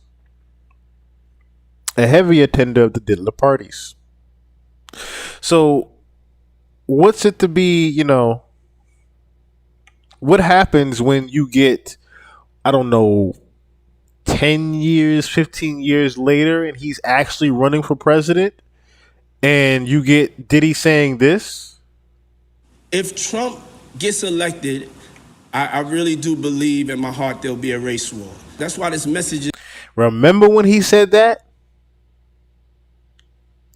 So it dawned on me, because as much as we letting the jokes fly and all this, right?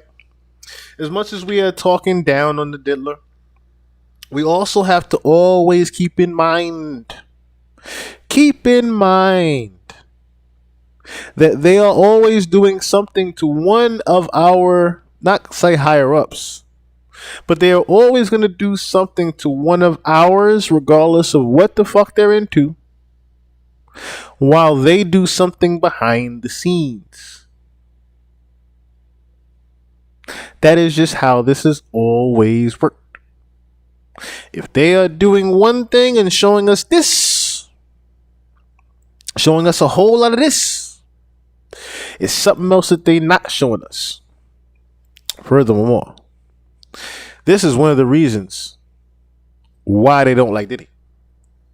Because you were once down with the shits and running with our gang and what we're doing. I say it like that. Running with our gang and what we're doing. But you want to do your own thing amongst your black people.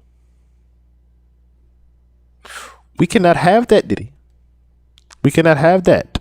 Listen to what he says in here. It's not just to black people. You know what I'm saying? This message is to everybody.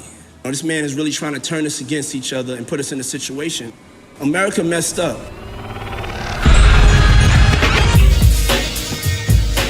Me and you've been talking for a minute about, chopping it up and some real talk, you know what I'm saying, where it's not for the whole social media effect. Like when I look at the videos of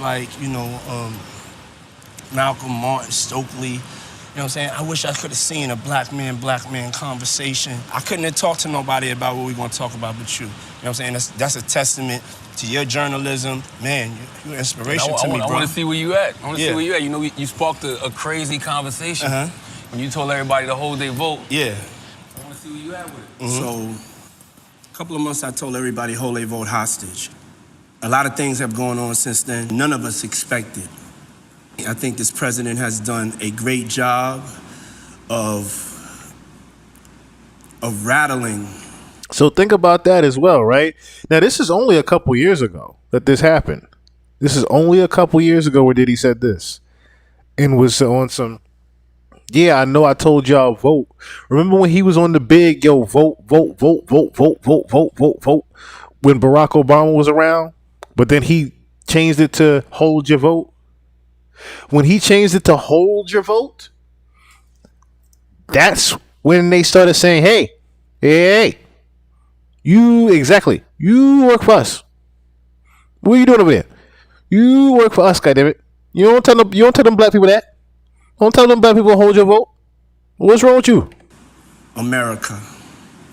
When you move in fear, you don't have any leverage. Mm-hmm. The way I felt before is the way I still feel. Things have got too serious of a point. Seeing what's going on, white men like Trump need to be banished. That way of thinking is real dangerous. Mm-hmm. This man literally threatened the lives of us and our families about going to vote. Mm-hmm. Stand back and stand by. Stand back and stand by. Yeah. We're in a war. we're not taking this like it's a war. We taking this like, oh, we're in a presidential election. No, we're in a war of love versus hate. The number one priority is to get Trump out of office. The tribe of people that have the responsibility and really should be scared to death of this man is white people. Explain. If this man is elected, we're not standing by no more getting killed. We're not scared of anybody standing up and standing by. We're on the verge of a race war. If people in America want a race war, they'll not vote. I'm an independent, first of all.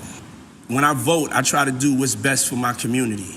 Let's be clear on that. You're not standing behind your decision to hold your vote anymore. You want people to go out there and vote. It would be irresponsible of me to have us hold our vote hostage.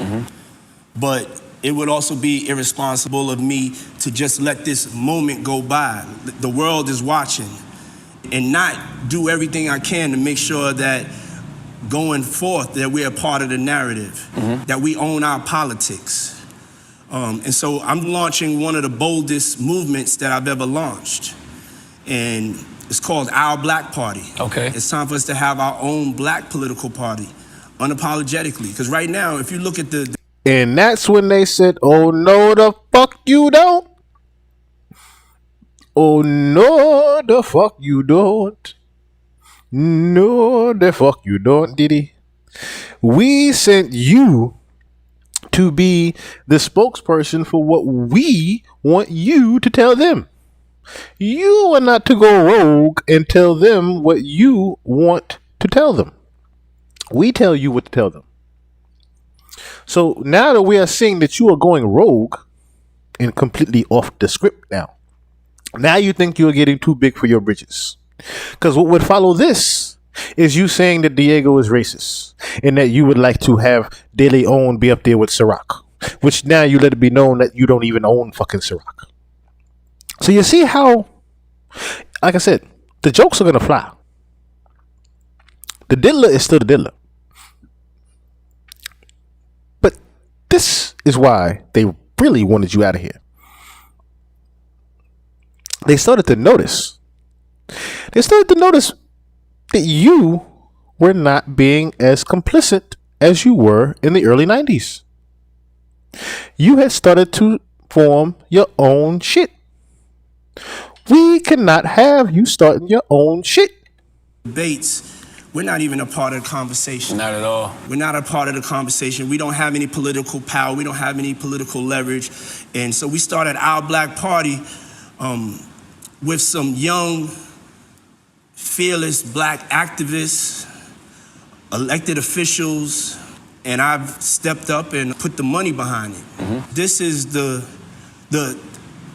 biggest threat and the only option that we have right now as far as making a change, taking our own self-responsibility and accountability to be educated and empowered with our vote. So what's the goal for Our Black Party? Our Black Party's number one goal is to unify behind a black agenda. That's it. You could be a part of the Democratic Party, the Republican Party, you could be an independent, but if you black, you wasn't born Republican, you wasn't born Democrat, you wasn't born independent, you was born black. And we have to seize our political power because it'll just be more the same. Being pushed this way, being pushed that way, and we expecting a different result. But the definition of insanity is like doing the same thing over and over the same way, expecting a different result, and it's not gonna happen. So we have to change the tone. We gotta start with us stepping up and really taking the responsibility. Oh, extremely. Extremely high. Extremely high. 3D. Norman Dominguez, what's going on? My apologies. I didn't realize y'all got in here. My apologies. That's the false confidence he got with the drugs. Yeah, pretty much. He got way too big for his britches and thought he was Popeye the goddamn sailor. Thought he was Popeye the black goddamn sailor. And they noticed that.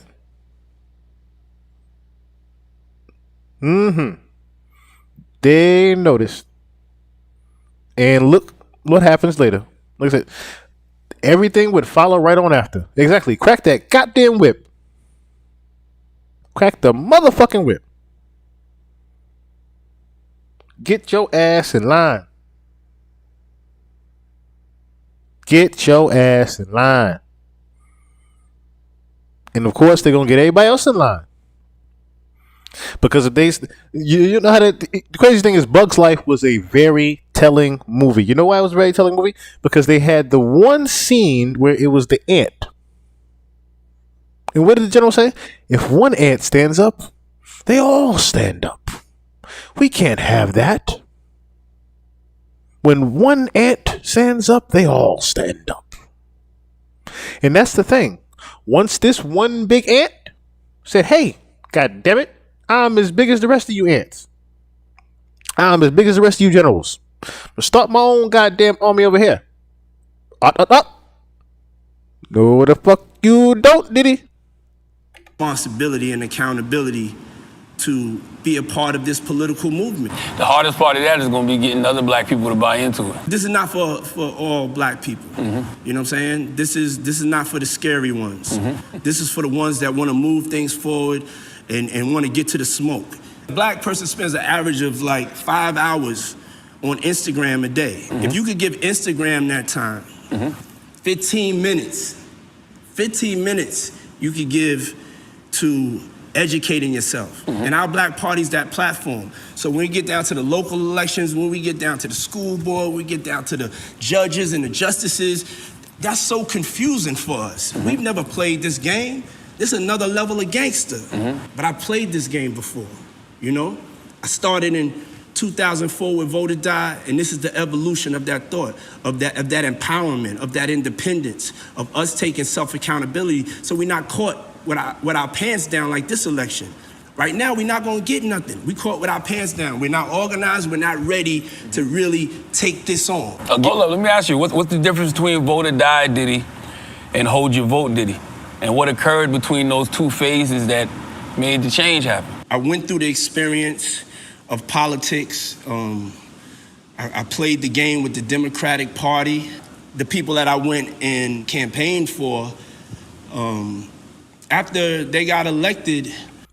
Thank you. Thank you. Thank you for life. Thank you. I'll be one for life. Once they get in trouble, it's my brother. We supposed to be brothers. Now all of a sudden you be brothers again. You sitting across the man that when he came in the game, he came in with Wendy Williams, didn't he? Did he? I guess you forgot that part with who you sitting across from, huh? That man came in the game with Wendy Williams, one of your worst fucking enemies, right? Someone that was exposing the gay rappers. The homo thugs. She was exposing all the homo thugs and the DL executives going on, and you ain't like that. So I like that question that Charlamagne asked you. What changed between Vote or Die and Hold Your Vote? You ain't even really got to answer that rhetorical ass question, did he? What happened was, nigga, you was the cowboy that went over the hill and said, oh shit, it's a lot of them. Let me join them for a while though. And you never came back over that motherfucking hill until you were hurt. Now you coming back over the hill and say, yo, I need more of y'all. I'm fucked up. I need more of y'all. I'm outnumbered. No, nigga. No. Puffy want to be black when it's convenient and empowering for him. Yes, Juju. If you saw Get Him to the Greek, he mind fucking Charlamagne right now. That was an interesting clip there too. I forgot to play that goddamn clip the other day when they was talking about Christopher Williams. He was like, because the funniest part about it was the rumor of Christopher Williams and that Christopher Williams had gave Diddy head. back in the day. He was the R&B singer that gave him head to get his deal or whatever.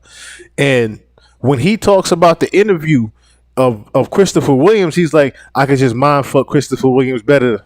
I was like, oh shit. That was wild. He didn't know I was better at mind fucking. I was, oh my God, that is disgusting and funny at the same damn time. I was better at mind fucking than he was. Lord have mercy. The more you say it, Lord. I don't feel like they really did anything to change the reality of black people. Like I was blessed enough to find God come to me and tell me my purpose.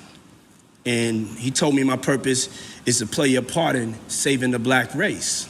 The Vote or Die Diddy was about politics and, trying to be supportive.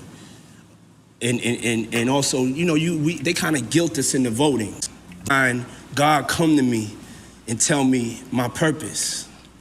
And he told me my purpose is to play a part in saving the black race. The Vote or Die Diddy was about politics and, trying to be supportive. And also, they kind of guilt us into votings, But as I tell me my purpose, to change the reality of black people. Like I was blessed enough to find God come to me and tell me my purpose. And he told me my purpose is to play a part in saving the black race.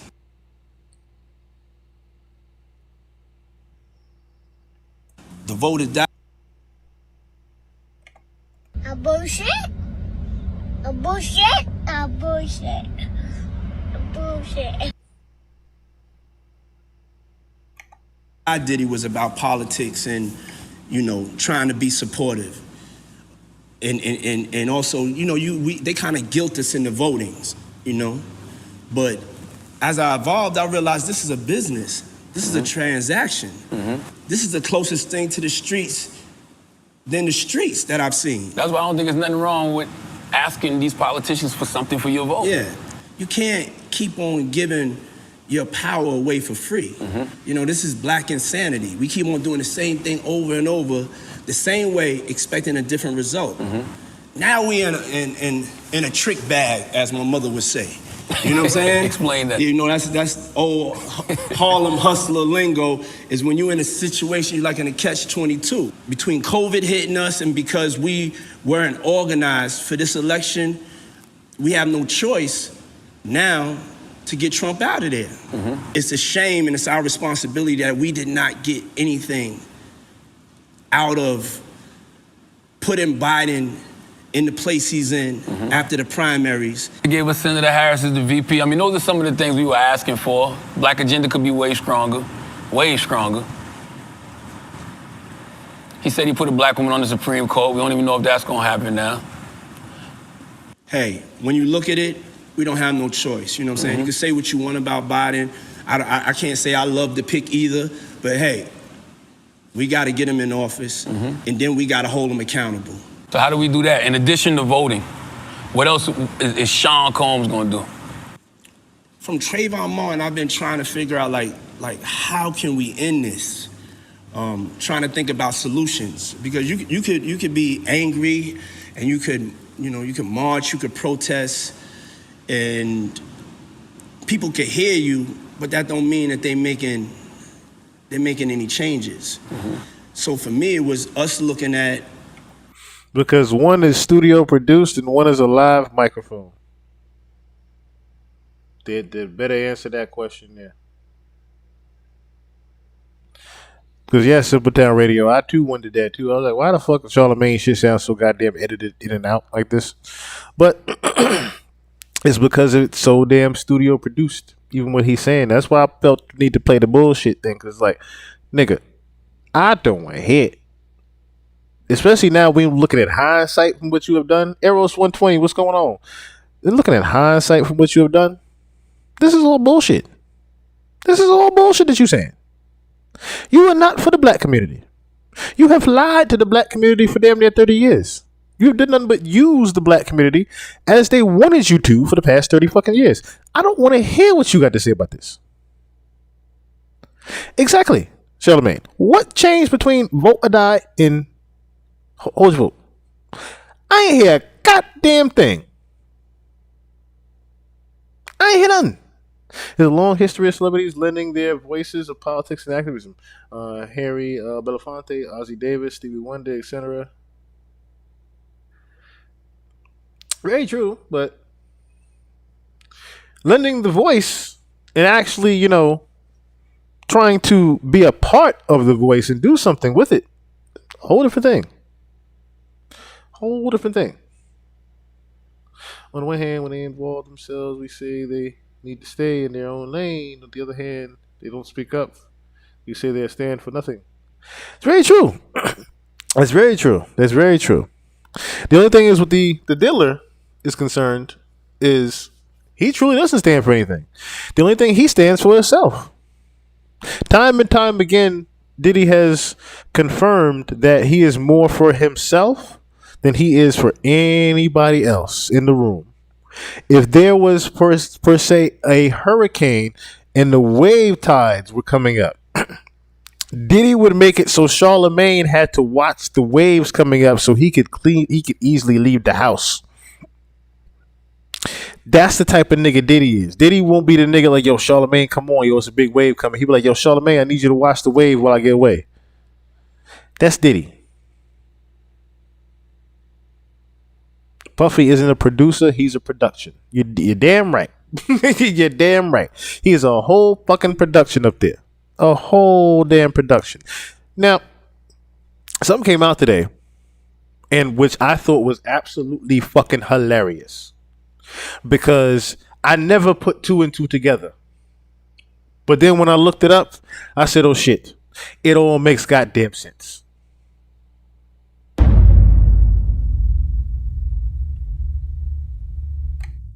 The name Diddy, how did that come about? What's the backstory behind that?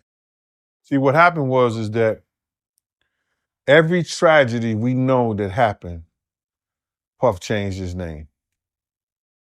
City College, he went from Puff Daddy to Puff. When Biggie died, he went from Puff to Diddy.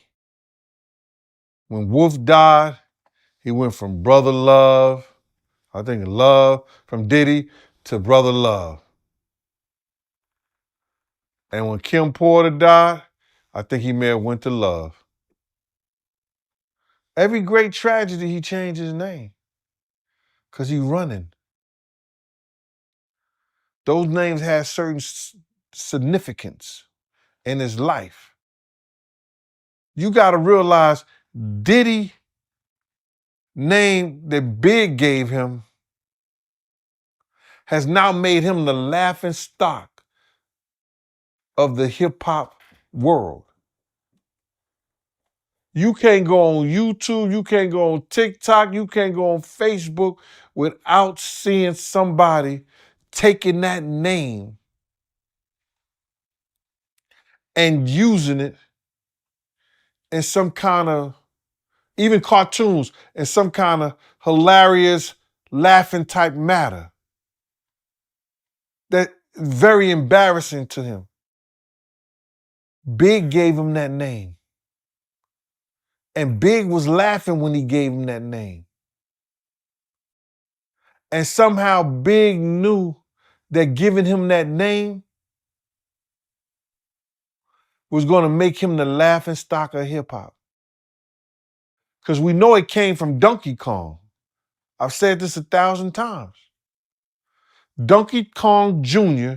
on that video game was Diddy Kong. So Big was calling him a little monkey back then. He just didn't know it. Now watch, somebody gonna look that up and they're gonna see that there was actually a Diddy Kong. And that somebody would fucking be me. Cause damn it, I remember Diddy Kong. I remember Diddy Kong, bruh. All right, so this, of course, is for my 30 and ups, I believe, right? Who remembers the early Super Nintendo days of Donkey Kong. If you remember the early days of motherfucking Donkey Kong, you know what I'm talking about. Atlanta Bird Gang, what's going on? All right, some of y'all might be a little too. All right, Diddy Kong Racing now.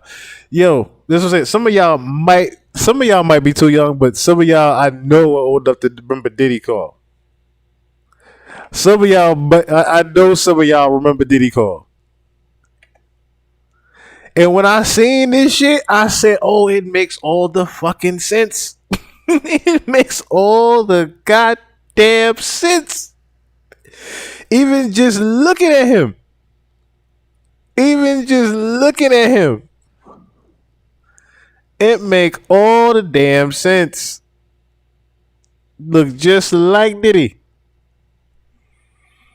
I'm talking about oh my gosh, it's hilarious. And then the fucking having the shirt off, having the t-shirt with nothing on the bottom is what he's also referencing to. It's pretty much Diddy always had, he pretty much was bottomless. He had a shirt on, but he was bottomless too. With the hip hop hat. Yo, this is fucking funny. Biggie was a genius for that. If that is true how he got his name, that is fucking hilarious. If this is how Diddy got his damn name, this is hilarious. He knew that. He said he got the name from Diddy Kong. That is fucking funny.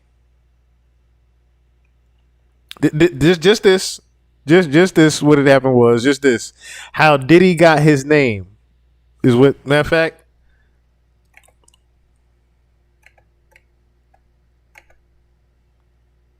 When Biggie died, he went from Puff to Diddy.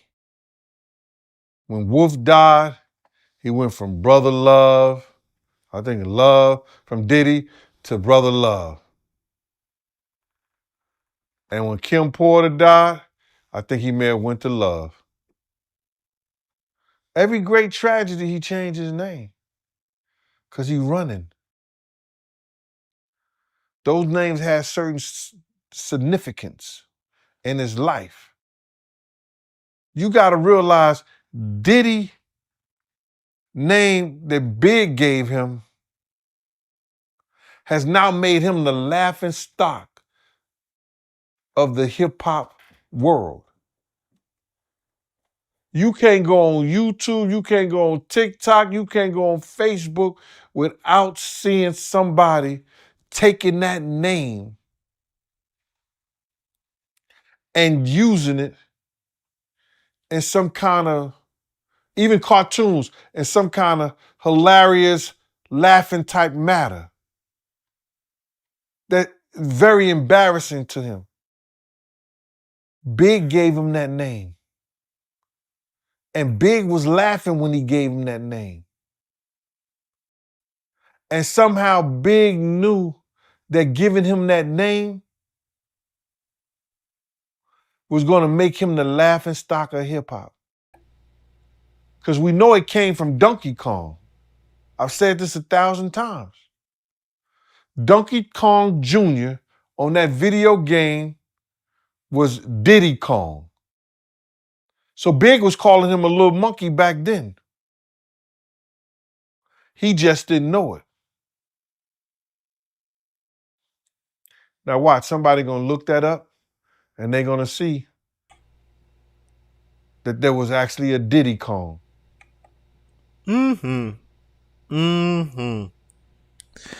Like I said, this is spot on. This is spot fucking on, man. Hold up. This is what happens when you're a gorilla pimp, y'all stupid. Biggie got his lick back posthumously. Yes. Yes. Sharif Pradell, what's going on? He was P. Diddy, Puff Daddy, Love, Combs. Yes, he's been all of them. He's been all of them. I remember so Diddy, I think, was when he did We Ain't going nowhere. We ain't going nowhere. That's when he first, I think, changed it to Diddy. Yeah, because it was the D, the I, the D, the D, the Y, the D, the I, the D. That's Diddy. I remember that damn song too. So it's Diddy. I was like, yo, he's running with this shit and don't even realize it's a whole goddamn diss to his name. All he does is chase bananas. That is funny. That is all he does is chase bananas. Oh my goodness gracious. But yeah, even down to the red hat. That's why I pulled up the red hat. Like, yo, down to a goddamn T. I'm talking about Biggie knew what he was talking about. Biggie knew what he was talking about. Biggie knew what he was doing when he did that.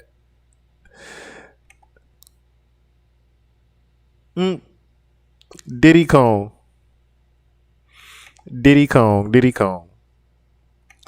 But Lord Jamar also did an art of dialogue, and he talked about a couple of things, but in one of them he brought up Diddy. He brought up a very interesting time. Or should I say interesting person, I should say. When it comes to Diddy, right, do you believe the gay rumors?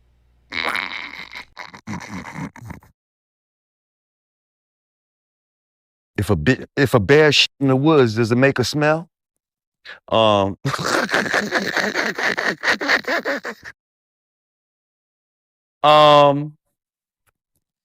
Yeah, I could kind of see it. I could see it. And it's like before the internet and all that shit existed. You see what I'm saying? When you're in the industry and all that, you be hearing shit about certain people, B. You know what I mean? I've been heard shit about this dude. You know what I mean? Long time ago. Long time ago. So the fact that this is all coming, it's almost surprising that he was able to maneuver this long, to be honest. You know what I mean? I was there at City College and all that with the basketball game when people died. A girl that I know passed away. Rest in peace, Sonia Williams. And I didn't think he was going to be able to bounce back from that. I was like, oh, this nigga's done. He's done. And he just laid low for a little while. Came back stronger than ever after that. It was crazy. R.I.P. to her, man. I had no idea that you knew someone that got killed in that situation, man. Yeah, my man Sonny's sister, man. She went to school with us in New Rochelle. Matter of fact, she was Father MC's girlfriend at the time.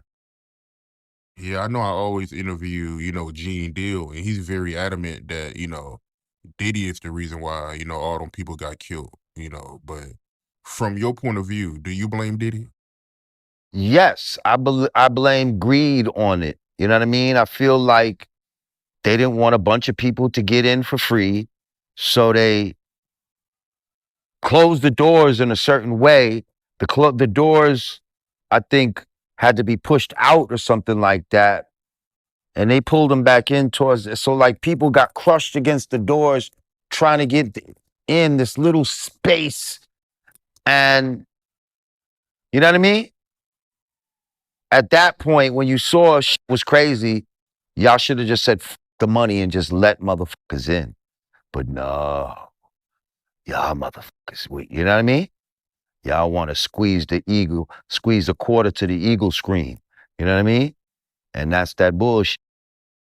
You personally, do you think Diddy can bounce back from what he's going through right now? I mean, I feel like in the black community, it's probably a wrap, just for the simple fact that motherfuckers are saying no Diddy. Like, the fact that you are like a tagline, like people have replaced pause and no homo and all that with no Diddy, I really don't see how you can come back from that in the black community. Now, in the white community, he might could come back from shit. You see what I'm saying? Like, they still love, Roman Polanski and all the who's the dude that was like the pedophile He was a movie director. I think it's Roman Polanski, if I'm not mistaken. There was this film director. He was fucking with like a 13-year-old girls and shit like that. And I don't know, somebody died and all that, and he went to another country, but they still fuck with this dude, like in Hollywood and shit. Like, you know what I mean? And he's a fucking exile murderer type of dude, like, you know what I mean? And they still... Okay, so let me pause it right there, right? Let me see real quick. He was counting money immediately after. Shake my damn head. If he free falls into a lab and spun into a dildo, will Diddy hear it? That's true. That's so true. Never thought he would bounce back after that. No, and it was more so Clive Davis too that helped him do that. Not Clive Davis, Ron Burkley. Because if it wasn't for that money that he got for Sean John, I don't think he would have either. Trying to read everybody's now. Jamal's obsessed with gay innocent people being suspect, but never addressed that. But nigga shower fight scene he did in Oz. I didn't know he had one in Oz. I didn't know that. Let me look up Roman Polanski. Let me pull up Roman Polanski real quick, because while he's talking about Roman Polanski, I didn't know he had that. I did not know that, and I watch Oz. That's the thing. I watch Oz, so that's interesting. I didn't know that. Like I said, I watch Oz. I have not seen that. I did not see that there was a scene with that, but I'm gonna definitely look that up. I didn't know he had it as much as he talks about that. I had not known that the Roman Polanski thing happened at Diddy's house before it was Diddy's house, and it still belonged to Jack Nicholson. That's an interesting fun fact there. I didn't know that the Roman Polanski house was Diddy's house. Let's just say Diddy's house was Roman Polanski's old house. I'm going to have to see about that right there. Let's see about that. All right. Yeah. So this is Roman Polanski. And this is pretty much the civil trial that was set for August 25th about the child rape case, in which it says here, Polanski, 90, pleaded guilty to sexually assaulting Samantha Geimer, then 13, in 1977 when he was 43, following allegations that he drugged and assaulted her at the home of actor Jack Nicholson. While on probation and before a verdict was delivered, the director fled to France. Last year, Geimer posed for a photograph with Polanski and sat down with his wife, actress Emmanuelle Signer, for an interview that was published in the French magazine Le Point. Let me be very clear. What happened with Polanski was never a big problem for me, she said in translated version of the interview obtained earlier by the Times. I didn't even know it was illegal, that someone could be arrested for it. I was fine. I'm still fine. The fact that we've made this a big deal weighs on me terribly to have constantly repeat that it wasn't a big deal. It was a terrible burden.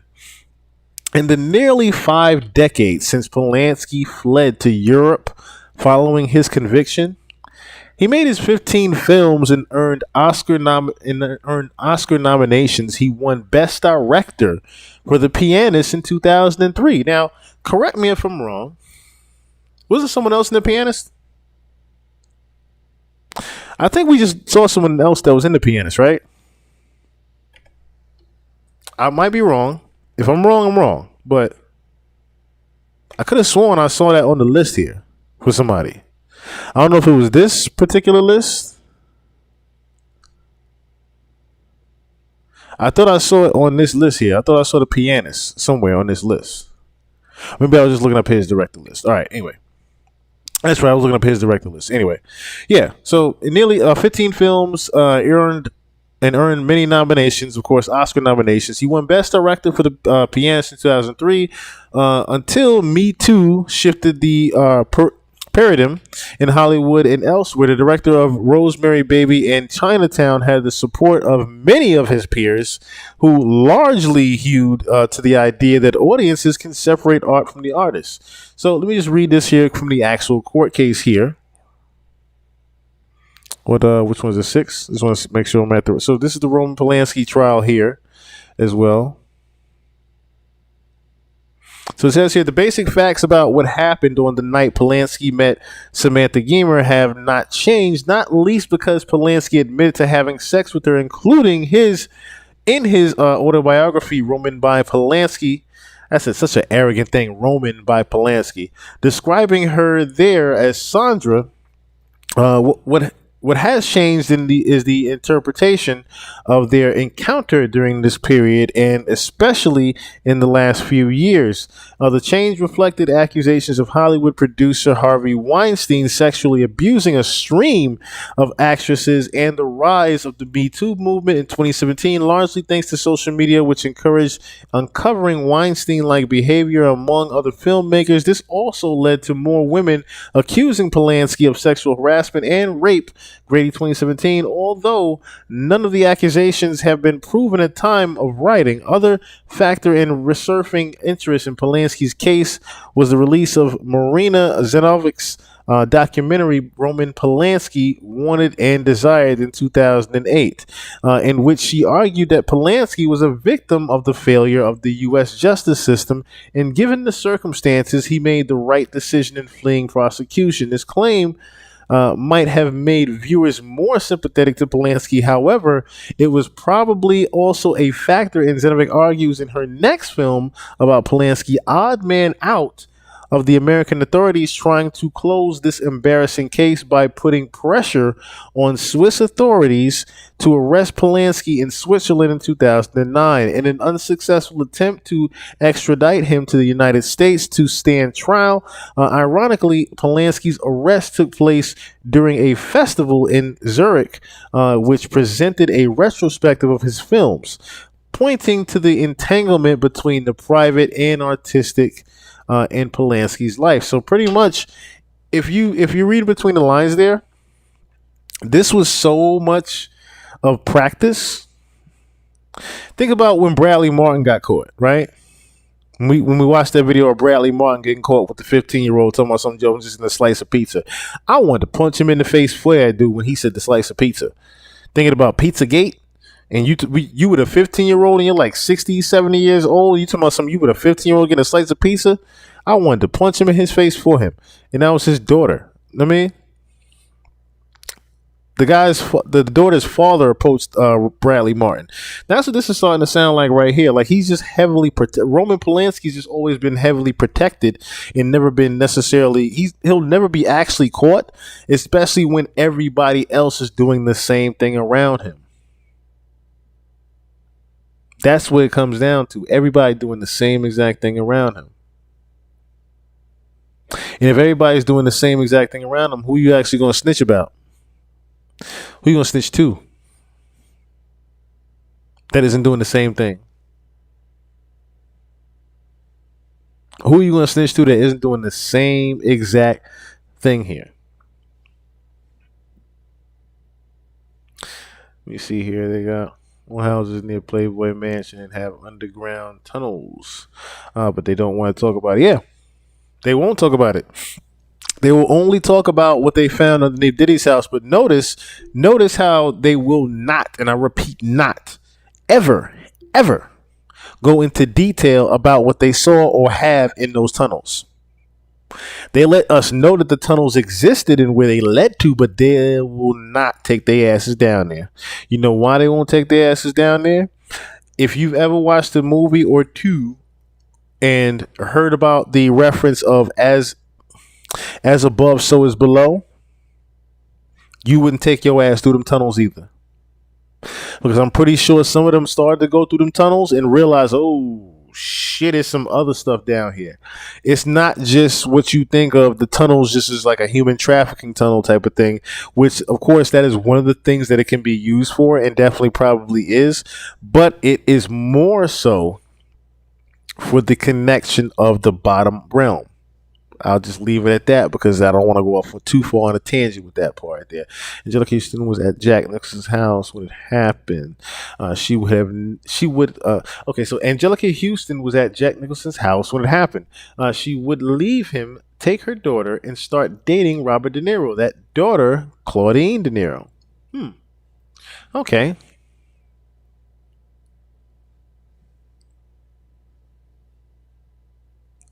All right. Well. Yeah, how can you snitch on niggas that's on top of the totem? Well, I think that's the biggest thing that has to, we talked about in 2024 is the fact that everybody's getting snitched on. There is nobody that isn't. Everybody is getting snitched on nowadays. There is no more, it's a dog eat dog world right now. It's fucking dog eat dog world. It's just that simple. And Robert Polanski would definitely prove that as such. Because the fact that it got slid up under the rug so quietly is what is unsettling to most people right there. But you know who didn't get slid under the rug so easily? You know who did not make it under the rug? And this is a while ago. This morning, music mogul Russell Simmons stepping away from his businesses. Russell Simmons, now the latest big name, left to defend himself. 9 women accused Simmons of a wide range of misconduct, from vulgar language to assault to 4 instances of rape. What did he do? He raped me right up against the wall. Excuse my language. But that's what he did. I had to keep this secret. He showed up naked wearing a condom and tackled me to his bed while I screamed and fought and said no and cried. That's rape.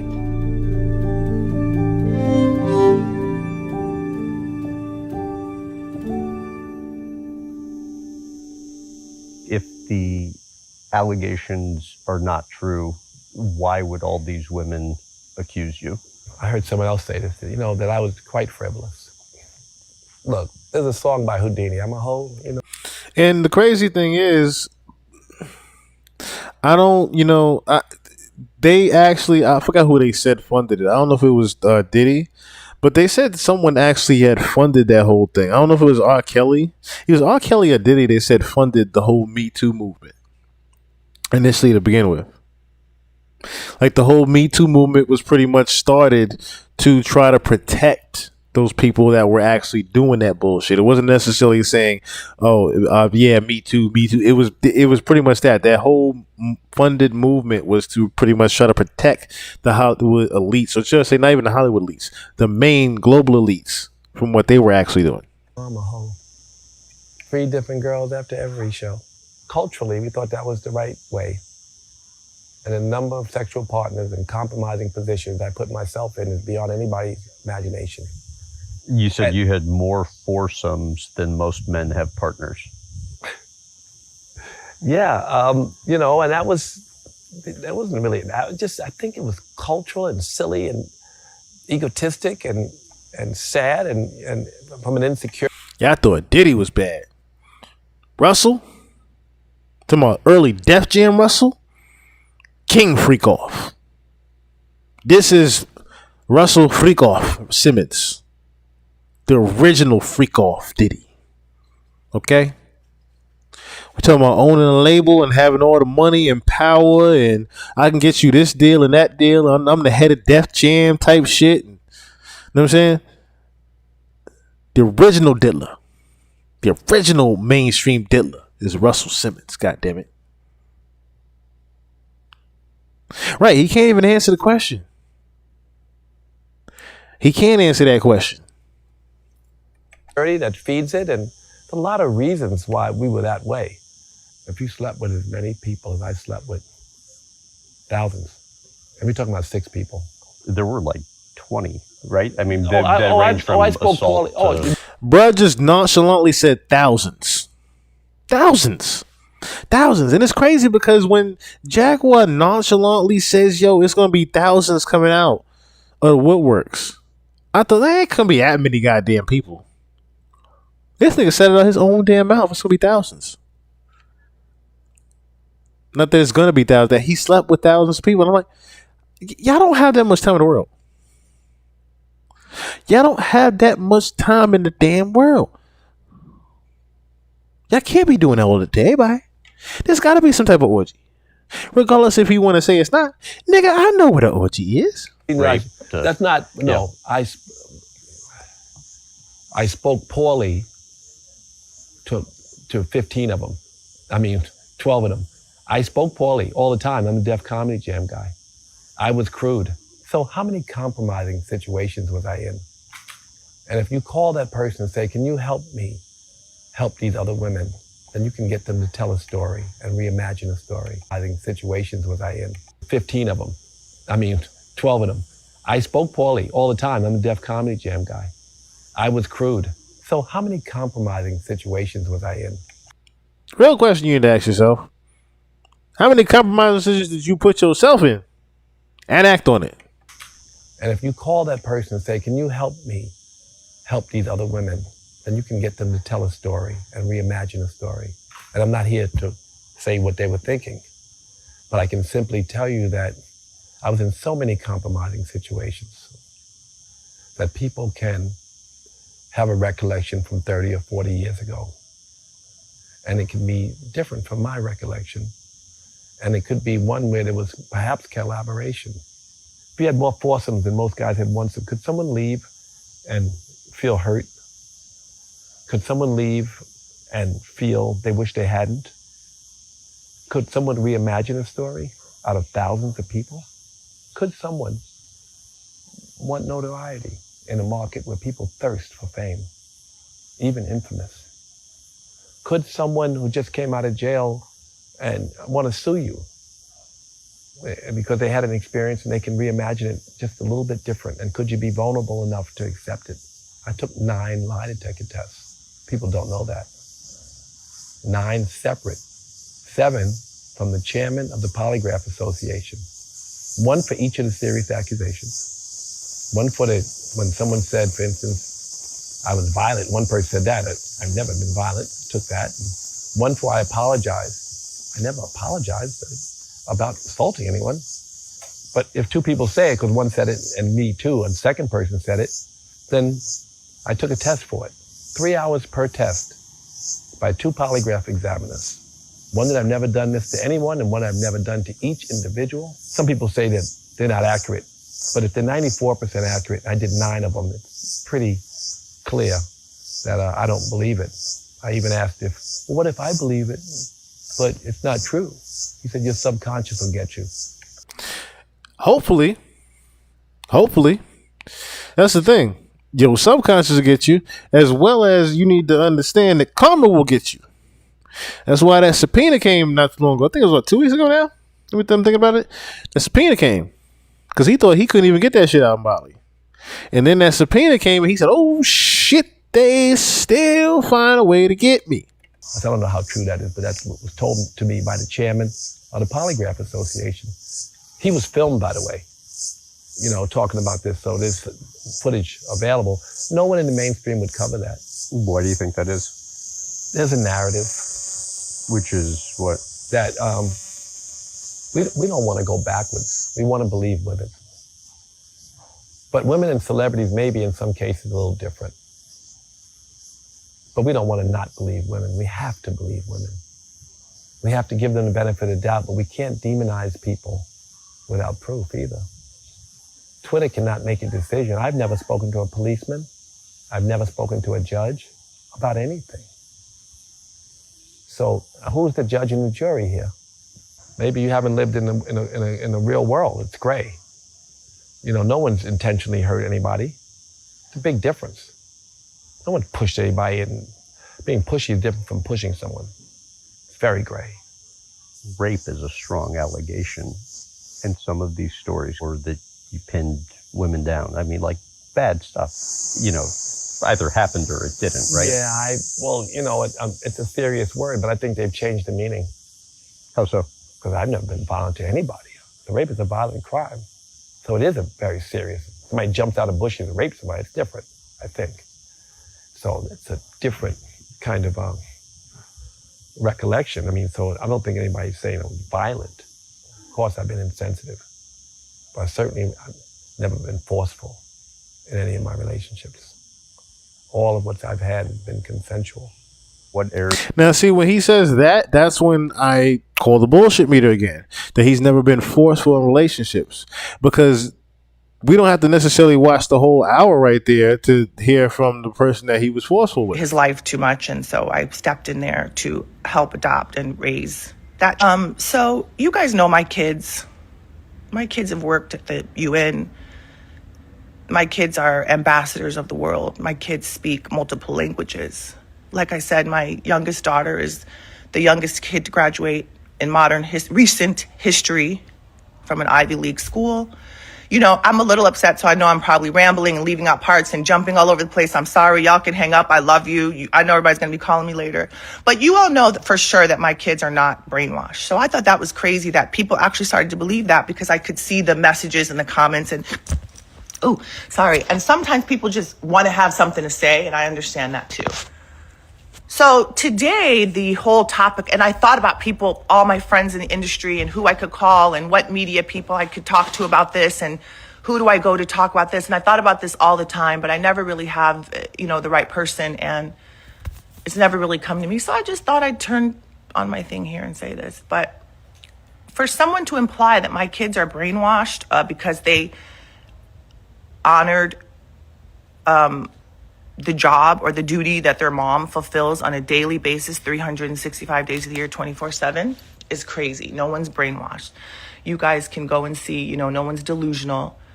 Hold on one second. Wolfie? Yeah. I love you. What are you doing? Are you trying to play in here with mom? Okay, but can I just do this little quick interview? And then that projector shoots right up to that screen. It's super close. Anyway, we're not going to get into all of our tech gadgets. But what was I saying? So you all know that my kids are not brainwashed. Those of you that know me here also know what kind of parent I am. I have been a parent pretty much all my life. I was a very young... probably too young bride. So I had these kids very early. And you guys know how much my family means to me, and you know how much my kids mean to me. And how old was Kimora when she had that kid again? Well, she had whatchamacallit? Kimora Lee when she had first kid. Okay, so eldest child arrived in January 2000. So that would have been in 99. Let me see. Kimora Lee age in 1999. She was 24 when she was in 1999. But why does she make it seem like she was younger? She made it seem like she was way. I think some of these searches be a little bit off. So I caught that before with Kim's, but anyway. You guys know, all of you that know me absolutely know what kind of mother I am and what kind of family dynamic I have over here. I think it's very important for you all to know.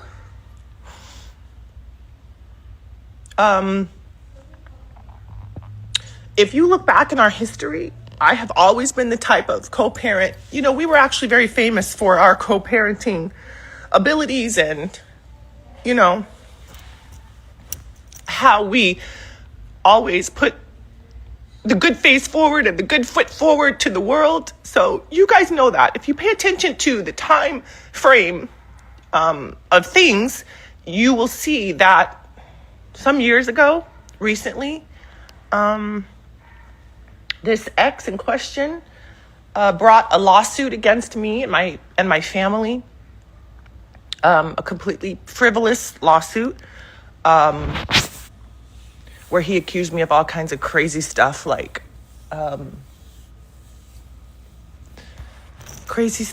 embezzling, laundering, defrauding, all these things. Again, everybody that knows me knows that nothing could be further from the truth. Clearly, I'm sitting right here in my home, right? There's no, none of that. I didn't flee the country. I don't run. I don't have to hide from anybody. I didn't commit any atrocities that I need to answer for. Notice how she keep throwing them subliminals out there. She throwing them bye shots at Russell. You know, here or in the next life, at the gates, wherever I'm going to get. I don't have to do that like some other people. So if you pay attention to, excuse me, I'm a little emotional, but I get like that. So do my kids. So sorry about that. But if you pay attention to when this lawsuit was launched, it's probably like a couple years ago, you'll notice that that's when all of these attacks started coming from my ex. You'll notice that that's when a barrage of crap started coming over here to us. You'll notice that the kids stopped kind of, over the past years, they stopped kind of seeing their dad as much. And also, again, I have 5 kids, so I've always been like, you know, an open book. All my other kids consider, let me turn to the light, consider Russell to be, considered him to be at one point in time like an uncle. We were all very close. And that goes for all my baby dads, by the way. There's evidence of that. You can see them, you know, on various far and few between events, but you can see them sometimes like on the red carpet, and you'll see one person with all the kids, right? We get along like a family, like friends, like whatever. So you'll notice that all of this down talking and all of this stuff started to take a turn around these past couple of years, I think coinciding with that lawsuit. But I just want to come and say, you know, and I never get into this. I usually let people go and rant and rave. It's funny, though, how this particular person in question, because I could go in on a few of them, one by one. But it's funny how this particular person, if you, again, go look back, you'll see on their page that they post all these pictures like we're together, like we're friends. They've even posted pictures and then said, like, I just got off the phone with my kids. They sent me this great picture. None of that's true. I like receipts. So, of course, I have text messages. I have messages from all my kids. You know, you can go and see. I think the bottom line, like probably the breaking point for all of this was over the past many months when their dad just sort of cut them off. He was contributing a little bit of cash to their like monthly, you know, college spending, not much, a couple $100 probably, maybe $500. Maybe a little more. Again, all these things can be, you know, proven with receipts. I love receipts. So folks, damn near a whole billionaire. You was getting them a couple $100, Russ? Shame on you. Can always go and get receipts and show over the years. And so one day he just kind of cut the kids off. There was no more money coming in, no more like allowance, quote unquote allowance. I think he probably did that just to double up the expenses on me, which is no problem. I stepped up, I did it. But when he did this, it was around just before finals and graduation. It was some months ago, just before finals and graduation. And he did it without telling the kids or talking to the kids or anything. He did it, it's funny, after he did an interview with, I heard some clips from an interview with this young man. I don't know, but I see him a lot. I think his name is Academic or DJ Academic. Oh, happy Juneteenth, you guys. We're doing all this on Juneteenth. Come on, let it go. Let it out. So I saw in that clip, that was some months ago too. You can go and reference it and find it, where he told Kimbo Official, what's going on and on about this guy. And I think it was about old school hip hop heads and how you should honor them, which I believe you should. But he was saying to the guy, like, I'm so rich, I got this and I got that, and I'm this and that. None of that could be further from the truth. You know, he has turned around, and then again, I have records and evidence of this where he's told the kids in writing, we have it, text messages, I'm broke, I this, I that, I can't, you know, go get it from your mom.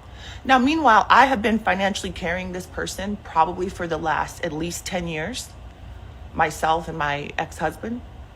Again, this is all proven with receipts, so if whatever, somebody doesn't like what I'm saying, you know, we could talk about it. We can come, we can open up our receipts. I love it. I love receipts.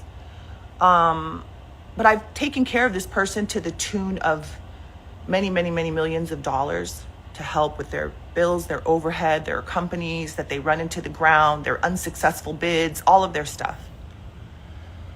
I don't necessarily speak for my kids, but I think I could take probably a good shot at it. They're sleeping right now because it's not even 8:30 in the morning. But my two oldest girls, they're young women. They're young women of the world.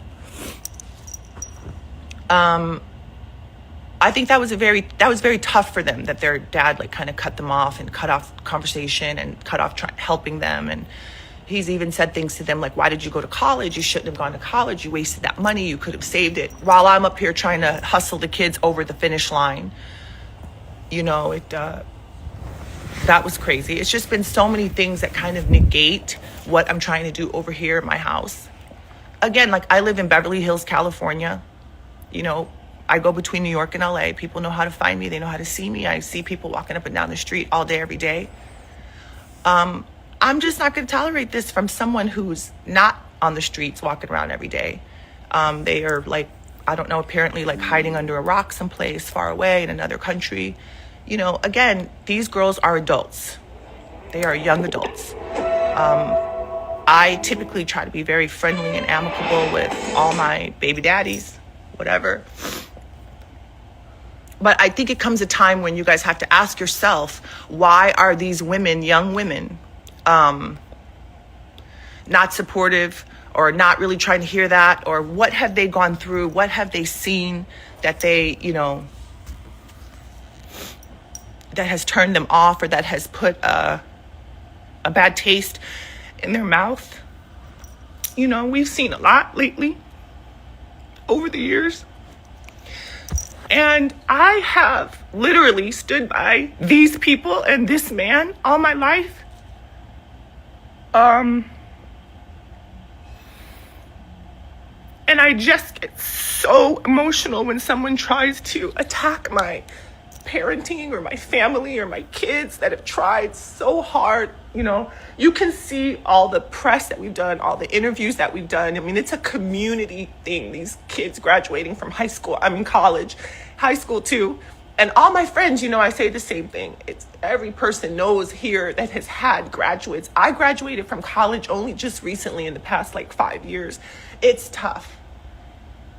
You know, they're teenagers developing into young adults now.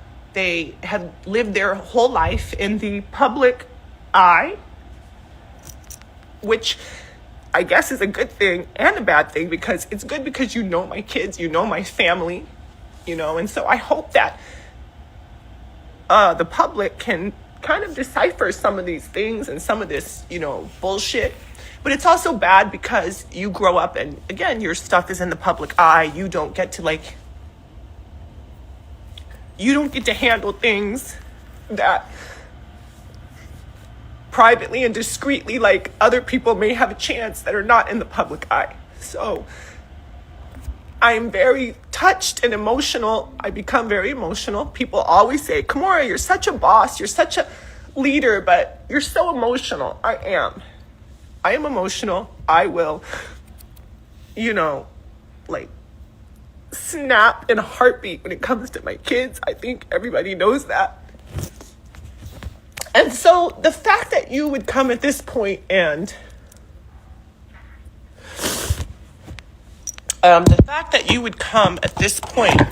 try to attack my kids or my family is crazy. I'm very, very proud of my kids. I love them very much. And I'm not going to tolerate this. I'm tired of it. I literally woke up to this. I haven't had a chance to get on the phone and call people and get the whole thing going. And I didn't even know he had a kid by her. I'm looking at that now, Hansu. I had no idea that nigga had a kid by her. I'm like, damn. No wonder she ain't the best pick of the litter. 3 different damn baby daddies. Lord have mercy. What was it, 2? I think it's 2 different baby daddies, but still. Lord have mercy there. Lord have mercy. I didn't get that one there. I didn't get that. Well, anyway. So I needed to, hear from the horse's mouth, of course. When I heard Russell Simmons doing all that cap, I was like, no. We've seen Kimora talk about it, as well as we, not just the physical part, but more so the mental part of how much manipulation you've done to mentally just keep her around through your money and power. And if she's went and said anything, they would be gone. That type of thing. So, yeah, yo, yeah, man, yeah, man. Russell ain't low. That's really what I was playing about that. Russell is not as low as he would like to be. I don't think he understands that part, but Russell Simmons is not as low as he would like to be, as far as off the radar and off the scene. He needs to just be off the radar and off the scene for a while. Now, a lot of that, can be combated if you just go away and stay away for a little while. Okay, so what we got? What we got here?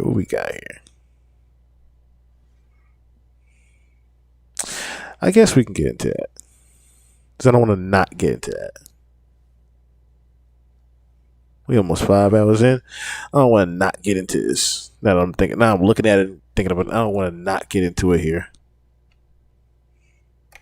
You're saying that you had an alleged relationship. This morning, music mogul Russell Simmons stepping away from his... No, not that. I had the wrong thing.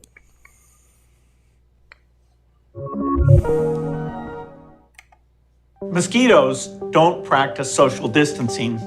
They don't wear masks either. As COVID-19 spreads around the globe, it's important to remember that deadly mosquito-borne diseases like malaria haven't taken a break during this pandemic. Mosquitoes are out. Okay, so the reason why I'm really playing this is because, all right, before I play this, I should say, I do need to put better context, or should I say detail to context. So Bill Gates pretty much, and shout out to King Osmond for this information as well. Bill Gates pretty much, I did a video on him that got removed from YouTube. It was more so, when I did the Bill Gates thing, it was more so to talk about Louisiana and what was going on there. But through my research while looking at what was going on with there, I started to realize that there was a certain pattern from a certain person that I had heard from before. I said, what are the odds that he's a part of that? Huge odds now, in hindsight. They're biting every night, infecting millions of people with malaria, a disease that kills a child every other minute of every day. Most of these deaths occur in the poorest countries with very weak health systems. A recent analysis by the WHO found that if malaria prevention and treatment are severely disrupted by the pandemic, the malaria deaths in sub-Saharan Africa will go back to a mortality level that we haven't seen for over 2 decades. So even as COVID-19 emerges as a top priority, we've got to continue essential malaria prevention campaigns. We've got to get the bed nets out there. We have to keep the indoor spraying going. We have to have the medicines available. In some cases, strengthening the health system is exactly what we need for both malaria and COVID. The progress the world has made against malaria is one of the greatest success stories ever. The COVID-19 pandemic only reinforces why eradicating malaria is so essential. As long as this disease exists, it'll burden the most vulnerable communities. Ridding the world of preventable, treatable diseases like malaria will save millions of lives and lead to healthier, more prosperous communities. And they'll be better positioned to confront any new health challenges like COVID-19 in the future.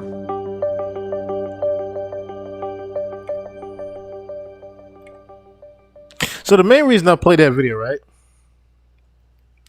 Do you read the blinds guy who writes them be on YouTube show?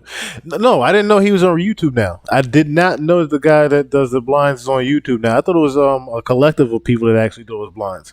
But the thing is, like, those blind items are very telling to, what's going on out here. If you can read between the lines, so to speak, the way the brand is, you can read between the lines of the blind items, you're definitely going to find out some things that you didn't think that you would find out beforehand if you were just looking in the the regular place, of course. But needless to say, Russell Simmons, excuse me. They all like to be. They all like now. Russell Simmons pretty much was. I don't think he was expecting to get ethered by, Kimora that way. Because Kimora said, "Look, I kept receipts. You can tell these people all you want. I got receipts, and you don't want to mess with Kimora Lee Simmons' receipts right now. Trying to be peaceful and love, Miss Kimora. Trying to be peaceful and love." Because we already know that she does not like Diddy. She don't like Diddy. She don't like none of them. That's why she tries to just stay to herself and be in the house. As you should be. As you should be. Chill, do you need the blinds? Guy who writes them be on YouTube now. I will definitely check those two out right there. Okay. So let's see what we got here. What else we got? I guess we go there. I guess we go to this one here.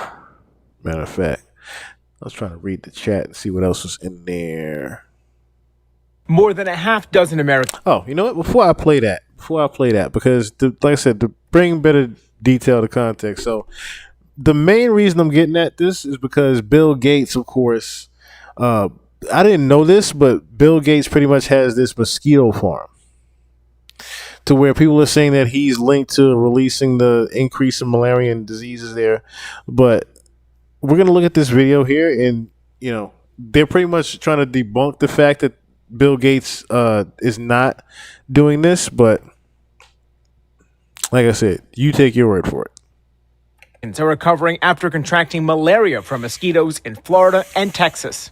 Malaria is rare in the U.S., and the CDC says they're the first cases in 2 decades. Some Twitter users, including this post with more than 6 million views, claim the cases are linked to a Bill Gates-funded mosquito project. So, let's verify. Our sources are the CDC, UK biotech company Oxitec, health officials in Florida and Texas, the Florida Keys Mosquito Control District, the Bill and Melinda Gates Foundation, and the U.S. Environmental Protection Agency. Oxitec does a lot of research on mosquitoes, and the Bill and Melinda Gates Foundation provides funding. All them companies. Some Twitter users, including this post with more than 6 million views, claim the cases are linked to a Bill Gates-funded mosquito project. So, let's verify. Our sources are the CDC, UK biotech company Oxitec, health officials in Florida and Texas, the Florida Keys Mosquito Control District, the Bill and Melinda Gates Foundation, and the U.S. Environmental Protection Agency.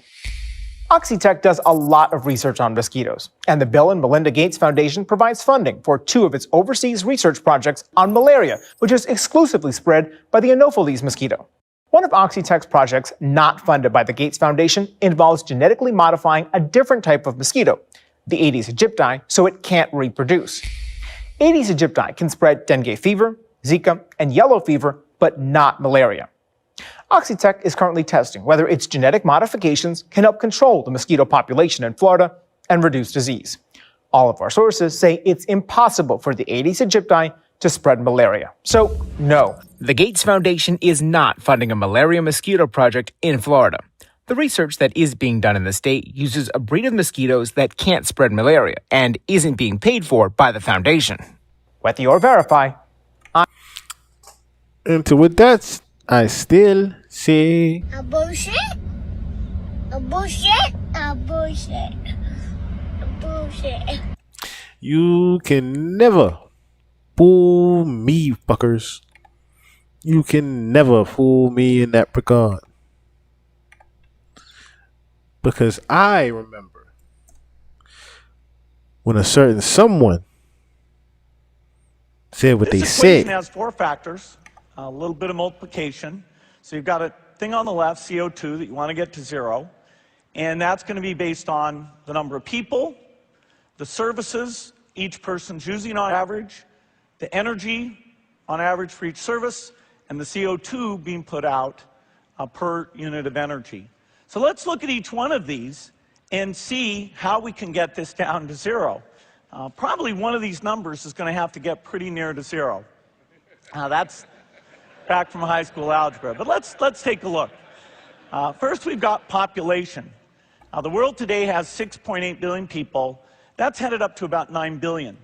Now, if we do a really great job on new vaccines, healthcare, reproductive health services, we could lower that by perhaps 10 or 15%. But there we see an increase of about 1.3. The second factor is the services we use. This encompasses... See how he talked about just regular human fucking beings like that? Just regular human beings. One of these numbers pretty much has to get to zero, you know, as the P is highlighted for population. Like, couldn't get more obvious than that, right? Which, of course, leads me to know, like, I mean, leads me to believe that you definitely had something to do with the depopulation in Louisiana, sir. That's why I named the video that. Did Bill Gates have something to do with the depopulation in Louisiana? Once I put that, red flag. Once I said something about Bill Gates being ha, anything? Nope. You pass that ball. Pass that on. You don't even talk about that. Don't even talk about that. Leave that alone. But see, that's the thing. Bill Gates always got away with that, with nobody necessarily saying anything about him. So I understood why they flagged me. It wasn't necessarily the information as much as we were just saying it was Bill Gates, I think. So, with Bill Gates doing his TED Talk saying that depopulation has to happen, right? With him literally saying, if you had a question mark, then how is it misinformation? Yeah. But Bill Gates did that TED Talk letting you know that depopulation was pretty much inevitable and around the corner for people.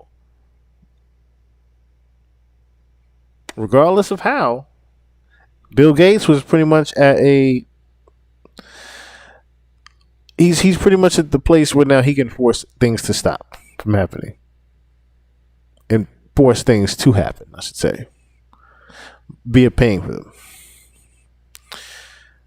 When I'm hearing about just, you know, Hurricane Milton even, I'm starting to wonder who invested in these hurricanes. I'm willing to bet money it hasn't come out yet, but I'm going to do my research on it. It hasn't come out yet, but I got a feeling somebody's got something to do with something. There's always a connection somewhere. And Bill Gates, you know, having the resources to build a whole mosquito farm to combat malaria with and just, you know, set it all free into the air like that. And then him and his wife are behind this. It's very dangerous.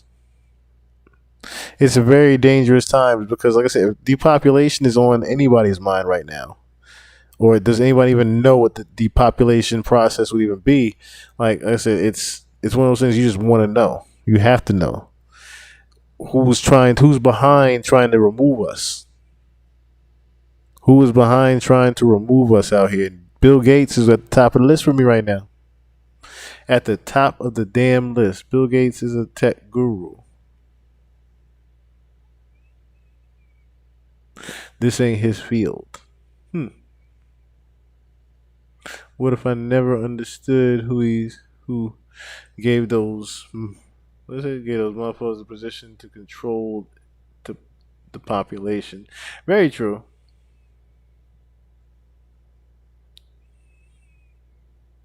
Very true. Very true. Okay, so where is that at? I want to read that real quick. I just want to forget that it was here. Okay. It says Bill Gates announces $168 million to develop new generation malaria vaccine now. Okay, so what year was? They don't even say the damn year. That's funny. Usually they do have it a year at least.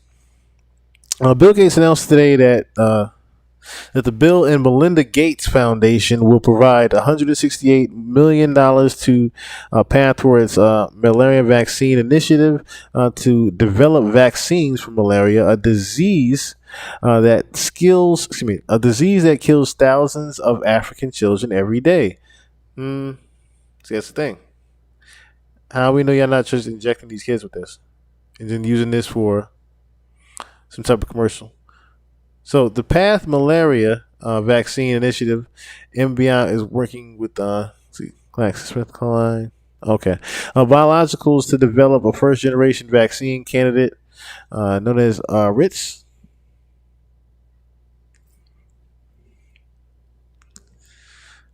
Is that the name? Okay, so just want to make sure I had the name right. With the new grant announced today, I will support the development of next generation vaccines that could provide even greater and longer lasting protection. That's funny how they got thrown in there. So yeah, I think Mr. Gates definitely has. Like this, are you funding vaccines, my brother? That's how I knew something was going on. When they started saying he was funding vaccines as well. I say there ain't enough damn PPP loans in the world. They giving you that money. You ain't raised that shit. You giving that away. Speaking of, matter of fact, I had one more, of course. Just to circle it back on around, of course, with the genetically modified mosquitoes. How do you have a genetically modified mosquito just fucking around in the house? Like, that's just crazy to me. Inside boxes like these on the Florida Keys, a possible key to what scientists hope will slow an invasive and dangerous mosquito species. They're called Aedes aegypti and are known to carry diseases like Zika, dengue, and yellow fever, the females spreading infection with their bites. In the Keys, they make up just about 4% of the mosquito population, but are responsible for virtually all of the mosquito-borne disease transmission to humans. The potential solution starts at Oxitec's lab, where tiny eggs are injected with a modified DNA strain, ultimately producing mosquitoes that have what's called a self-limiting gene. Only the male offspring can survive past an early stage. The boys, unlike their female counterparts, do not bite. They run out of females to mate with, and that's how you bring the population down. This week, Oxitec began the process of releasing 140,000 male eggs in 6 locations along the Keys. That is part of a live experiment greenlit by the EPA. Though some environmentalists are crying foul. Genetic engineered organisms are not something that we can control. Evolution will find its own way. This isn't disrupting anything within the environment naturally? We haven't seen that, no, and we are targeting the Aedes aegypti that is invasive. The company says similar projects in Brazil led to a 94% reduction of the targeted mosquito population and point out their research is peer-reviewed. Locally, residents buzzing about benefits and risks of unexpected consequences. My gut feeling says it's probably not a good thing. You know, we don't know enough about it. The EPA says they conducted an extensive risk assessment based on the best available science and does not expect the trial to have adverse effects to animals in the environment. Does this represent the potential for greatly reducing the amount of Zika or dengue fever that's prevalent in a community? We hope so. That's why we're doing this. The debate on this one's crystal clear here. Okay, so we know this is going on in Florida, Sam. Are they planning to bring this project anywhere else in the U.S.? Yeah, that's the game plan, Hoda. And here's the thing. The mosquitoes only travel a few hundred yards. A possible key to what scientists hope will slow an invasive and dangerous mosquito species. They're called Aedes aegypti and are known to carry diseases like Zika, dengue, and yellow fever, the females spreading infection with their bites. In the Keys, they make up just about 4% of the mosquito population, but are responsible for virtually all of the mosquito-borne disease transmission to humans. The potential solution starts at Oxitec's lab, where tiny eggs are injected with a modified DNA strain, ultimately producing mosquitoes that have what's called a self-limiting gene. Only the male offspring can survive past an early stage. The boys, unlike their female counterparts, do not bite. They run out of females to mate with, and that's how you bring the population down. This week, Oxitec began the process of releasing 140,000 male eggs in 6 locations along the Keys. That is part of a live experiment greenlit by the EPA. Though some environmentalists are crying foul. Genetic engineered organisms are not something that we can control. Evolution will find its own way. This isn't disrupting anything within the environment naturally? We haven't seen that, no, and we are targeting the Aedes aegypti that is invasive. The company says similar projects in Brazil led to a 90... No, actually I didn't. But I am aware of genetically modified humans because they have a commercial. I believe it's in Germany.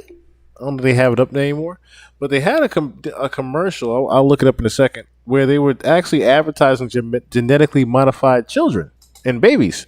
So that took me on a rabbit hole saying, okay, what if Blue Ivy, of course her name is Blue Ivy, what if Blue Ivy is a genetically modified child? 4% reduction of the targeted mosquito population, and point out their research is peer-reviewed. Locally, residents buzzing about benefits and risks of unexpected consequences. My gut feeling says it's probably not a good thing. You know, we don't know enough about it.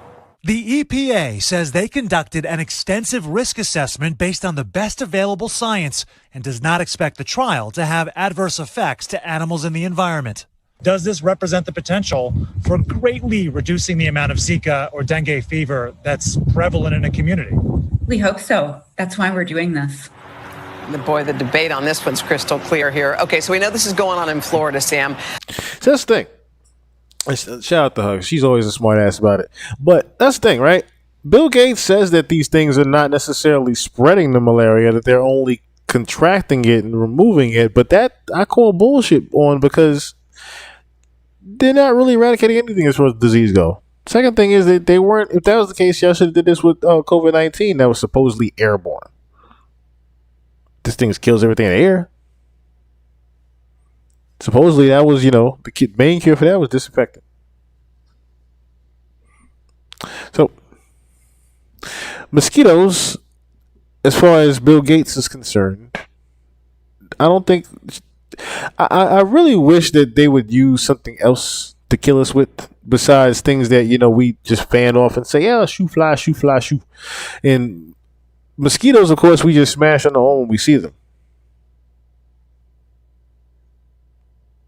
But to have a genetically modified insect, just swarming around you, biting you, and all type of shit, it's kind of fucked up.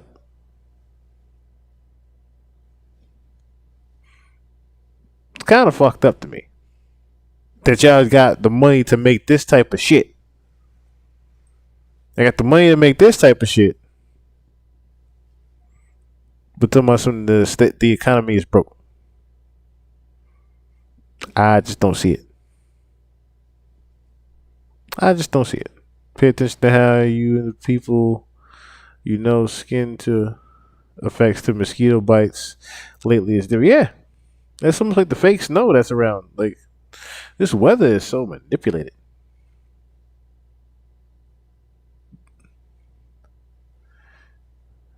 See the queen, genetically modified child that's scared. Yes, I actually do have that. Matter of fact, I might be able to find that real quick while we kind of off Bill Gates. Let me see, GMO babies. I think it was Germany.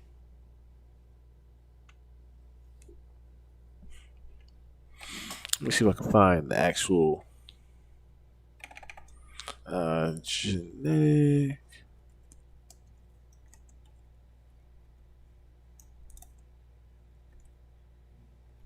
genetically modified babies. See, that video is actually out still. Is this it? No, that's 2019. That's 2019. Let me see if this is the I think this is it. I think this might be it right here. As soon as I wait for the commercial to go by. But I believe this was it. This was the commercial to talk about the children part.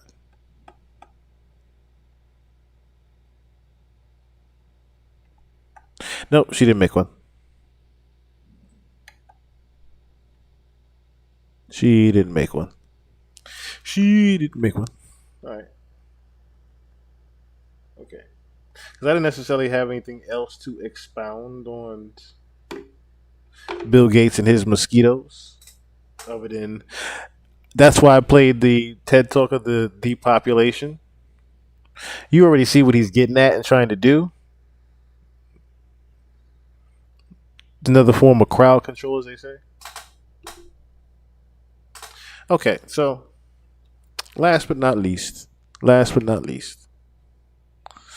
we have someone saying their last words, I would say, and needless to say, these last words again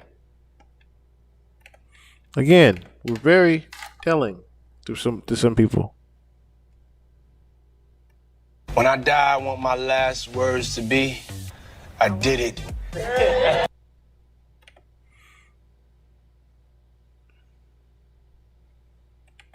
When I die, I want my last words to be, I did it. When his last words to be, I did it. Well, did he? At least you knew. At least you knew. Because there's a lot of people that wouldn't even admit it. But at least you knew. And you knew to go to your grave and say, I did it. I did it. You done did it all, did he? What did he do? As they say. What did he do? Too much, y'all. Too much. But anyway. Yeah, he did it. Yeah, he did it. I did it. That's funny. That's funny. I did it. Who did it? Did he did it? No, I did it. He did it? No, I did it. Did he did it? Did he did everything, man? What did he do? What didn't did he do? I remember that joke too. That was put on words. That was how much I had though. That was pretty much what I had this evening. Trying to think. Did we have more? I don't know. Yeah. Before I come back Saturday, I'll probably come back with a couple of things because I can already see this is about to be a slow news week. So I'm going to make sure that the next one is entertaining as well, much as I can. But shout out to everybody that was up in here tonight. Fury B, my homie, Emil Mendez, Kimber Official, Original Me. Oh, what's going on, Keista Bunny? Gates funded genetically altered mosquitoes released in Texas and Cali. Now there's a disease called Triple E affecting and killing people. So that's the thing, right? And that's the main reason, like I said, I'll play the TED Talk, because he's the main person behind the depopulation process in America. And he is single-handedly funded to do that shit. Single-handedly funded to do that shit. Shouts out to Overthought, Simpletown Radio, Eros 120, The Mind's Eye. The Mind's Eye. You have got to bring yourself on here. We have to do an Instagram call or something one of these days to where you can tell your story. You said you had someone that had a victim story. I would love to hear that story. Would love to hear that story as well. Who else is up in here? What's up in here? Shout out to the Tamiko Show. I said Simpletown Radio, I believe. Kato Morris. Kato Morris. Shout out to you, Kato Morris. I think I said Eros 20 and Kimbo Official. Okay. Trying to see if I'm trying to make sure I get everybody. What's up, Juju? Thank you for tuning in as well. Watch Too Much Reality.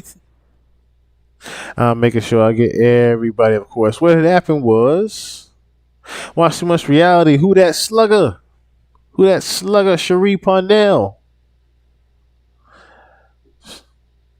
All right. I think we got, and I did see one that I missed here. Norma Dominguez. Let me make sure that's it right there. And I believe that might have been it. That might have been it. All right. Oh, and My Star. I do apologize. Shout out to My Star as well. Tuning in. I think I said Emilio Mendez as well. All right. Well, guys, as always, this was motherfucking fun. So I'm going to say this as I always do. Keep your third eye open. Your head on the goddamn swivel. And understand that fact is never motherfucking fiction. Until next time. Well, I want to get into this real quick, man, before we really even get started into this. And it's because something I seen today. This girl, Tiffany Red, she said that she was filing a claim against Diddy. But it touched me crazy, man, because the hurt that I seen in her voice, in her she crying, man, and she worrying about what this dude could do to her and what he has done to her. Man, listen here. I want to let this young lady know, and I know this is not the place for it, brother, but please allow me to say this to her, man. You know what I'm saying? I started this battle long time ago.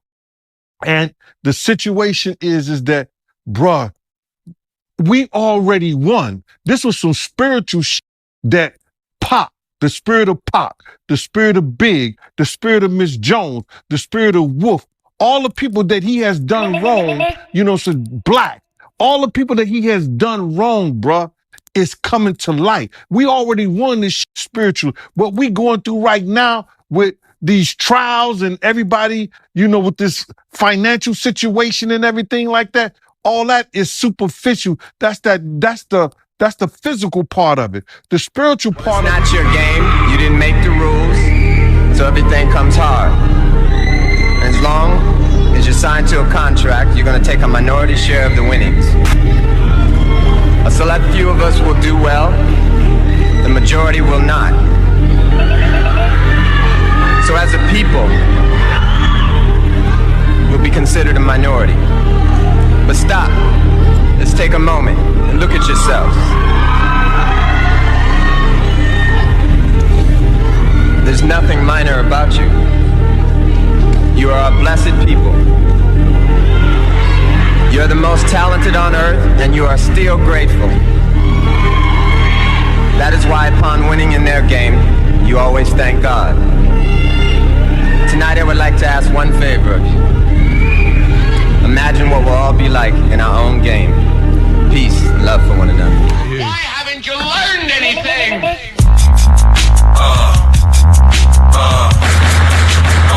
1, 2, 1, 2. 1, 2, 1, 2. Nigga, I run.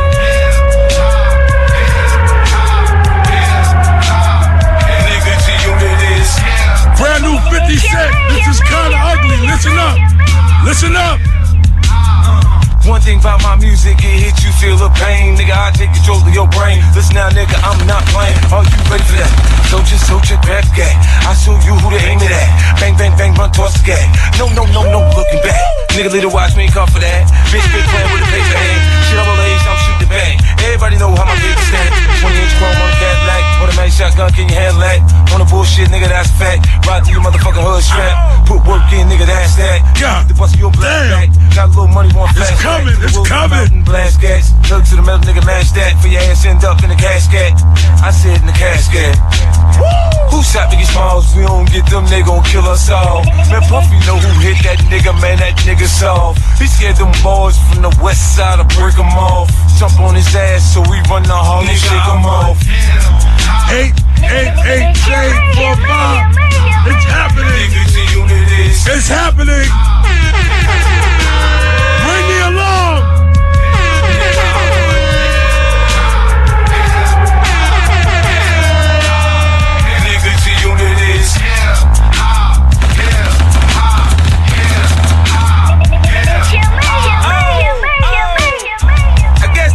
I won't be invited to the white parties in the Hamptons.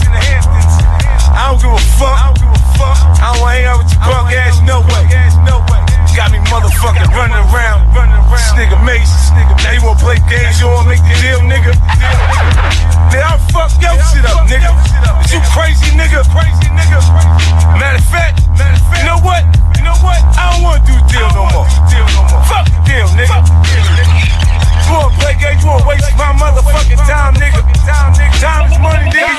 motherfucking money, nigga.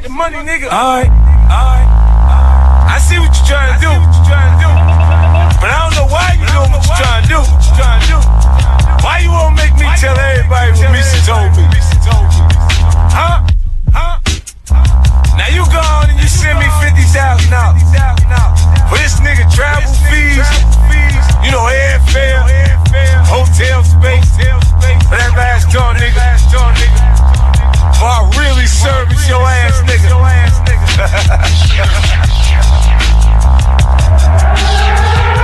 Looks like Puff got 50 count of mad. Yo, 50, you came and scooped the nigga, now I'ma burn it joint down. I got the metro, petrol, the tech blow, echo, and make niggas in the club move like it's techno. Chicks from techno, flow this crazy, I gotta get a check for rap version of crap flow. You hear it in my flow that I done father niggas. I chill, go to church and I don't bother niggas, but I'ma get mine regardless, nigga. And if you keep frontin' like the champ, I'ma tarver niggas. Come on, you got no unit, it's not a gorilla. You got no beef, it's not a Skrilla. Bunch of loud mouths and I'm a Casilla. This murder nigga, I named you killer. Yeah, word in the streets, murder is home, and the broad don't wanna leave murder alone. Come on, go Franklin, then I read the go against Miss Aretha and be ready for it. Either think I'm soft, but check it, this is off the record. If I brought it to a nigga, it'd be off the record. Slow down easy, go down greasy. Nigga take one right, give him 4 rounds easy. Ain't no if man, when I'm in the mix, man. Like I'm ambidextrous, I pop left, switch hands. And love to be it, cause I'm a rich man. I open niggas chest like big style DJs. In the Emmett Dodson EJs. I throw chicks on the bench like the 6 man, 2 drops or more. Blue Fox the floor, new drop bizarre. 2 socks are raw. I flow this crazy, then who dropped the ball? The most controversial Tupac Shakur. I'm giving you niggas murder with all the ice off. I'm grimy like the park with the lights off. I'm not Roy Jones, I never take a night off. Trying to get my money up to get my nigga mice off. And you don't want a problem, nigga. I feel like 97 Harlem, nigga. So calm, so witty, so darn, so pretty. And if I lift the mink up blind the city, I put a 9 in the line. And Dom's coming with me and I'm finished with you. If the 9 slang your bad, you think I'm in the booth still, cause I got the coupe still. Chris back and forth, like how the crew chill. Tell me by the restroom, ring like 2 mil. So on the bad day, it's good for 2 fills. I take her to the back, see the Jacob in the back. She like me, don't mess up my makeup in the back. Her man get rowdy. I just pipe her, then I give her back to a man to wipe her. Most she get probably school clothes in the Chrysler, but you get bizarre. Take it way far like I slayed a raw till I say tomorrow. You remember me for toting that thing around for half a century. They been throwing my name around, chicks get fidgety every time I came around. Nice the enemy, plus I got the anger now. You know I pull up on the block, big great toast. Your mixtape host get straight ghost. This thing in my Bijou, put out so many shots you can feel a breeze through. One of your boys, please do something to give me the right to leave you. A hole in your head so big you can put a key through. Cousin, I'm it. You don't do fester. That leaves too deep, so I might molest you. Don't even come unless you coming for real. Cause right now I got one that you won't even feel. Before you even get the nerve to put a gun in my grill, you better speed on the highway, sleep under the wheel. If you don't let God know, you just slide low when you hear the fire go. Hit the floor. Just run for the door. Yeah. We got the suit for to blow up the lobby. Grab the ammo, cock the shotty. This is back. Tell everybody what it is you really do.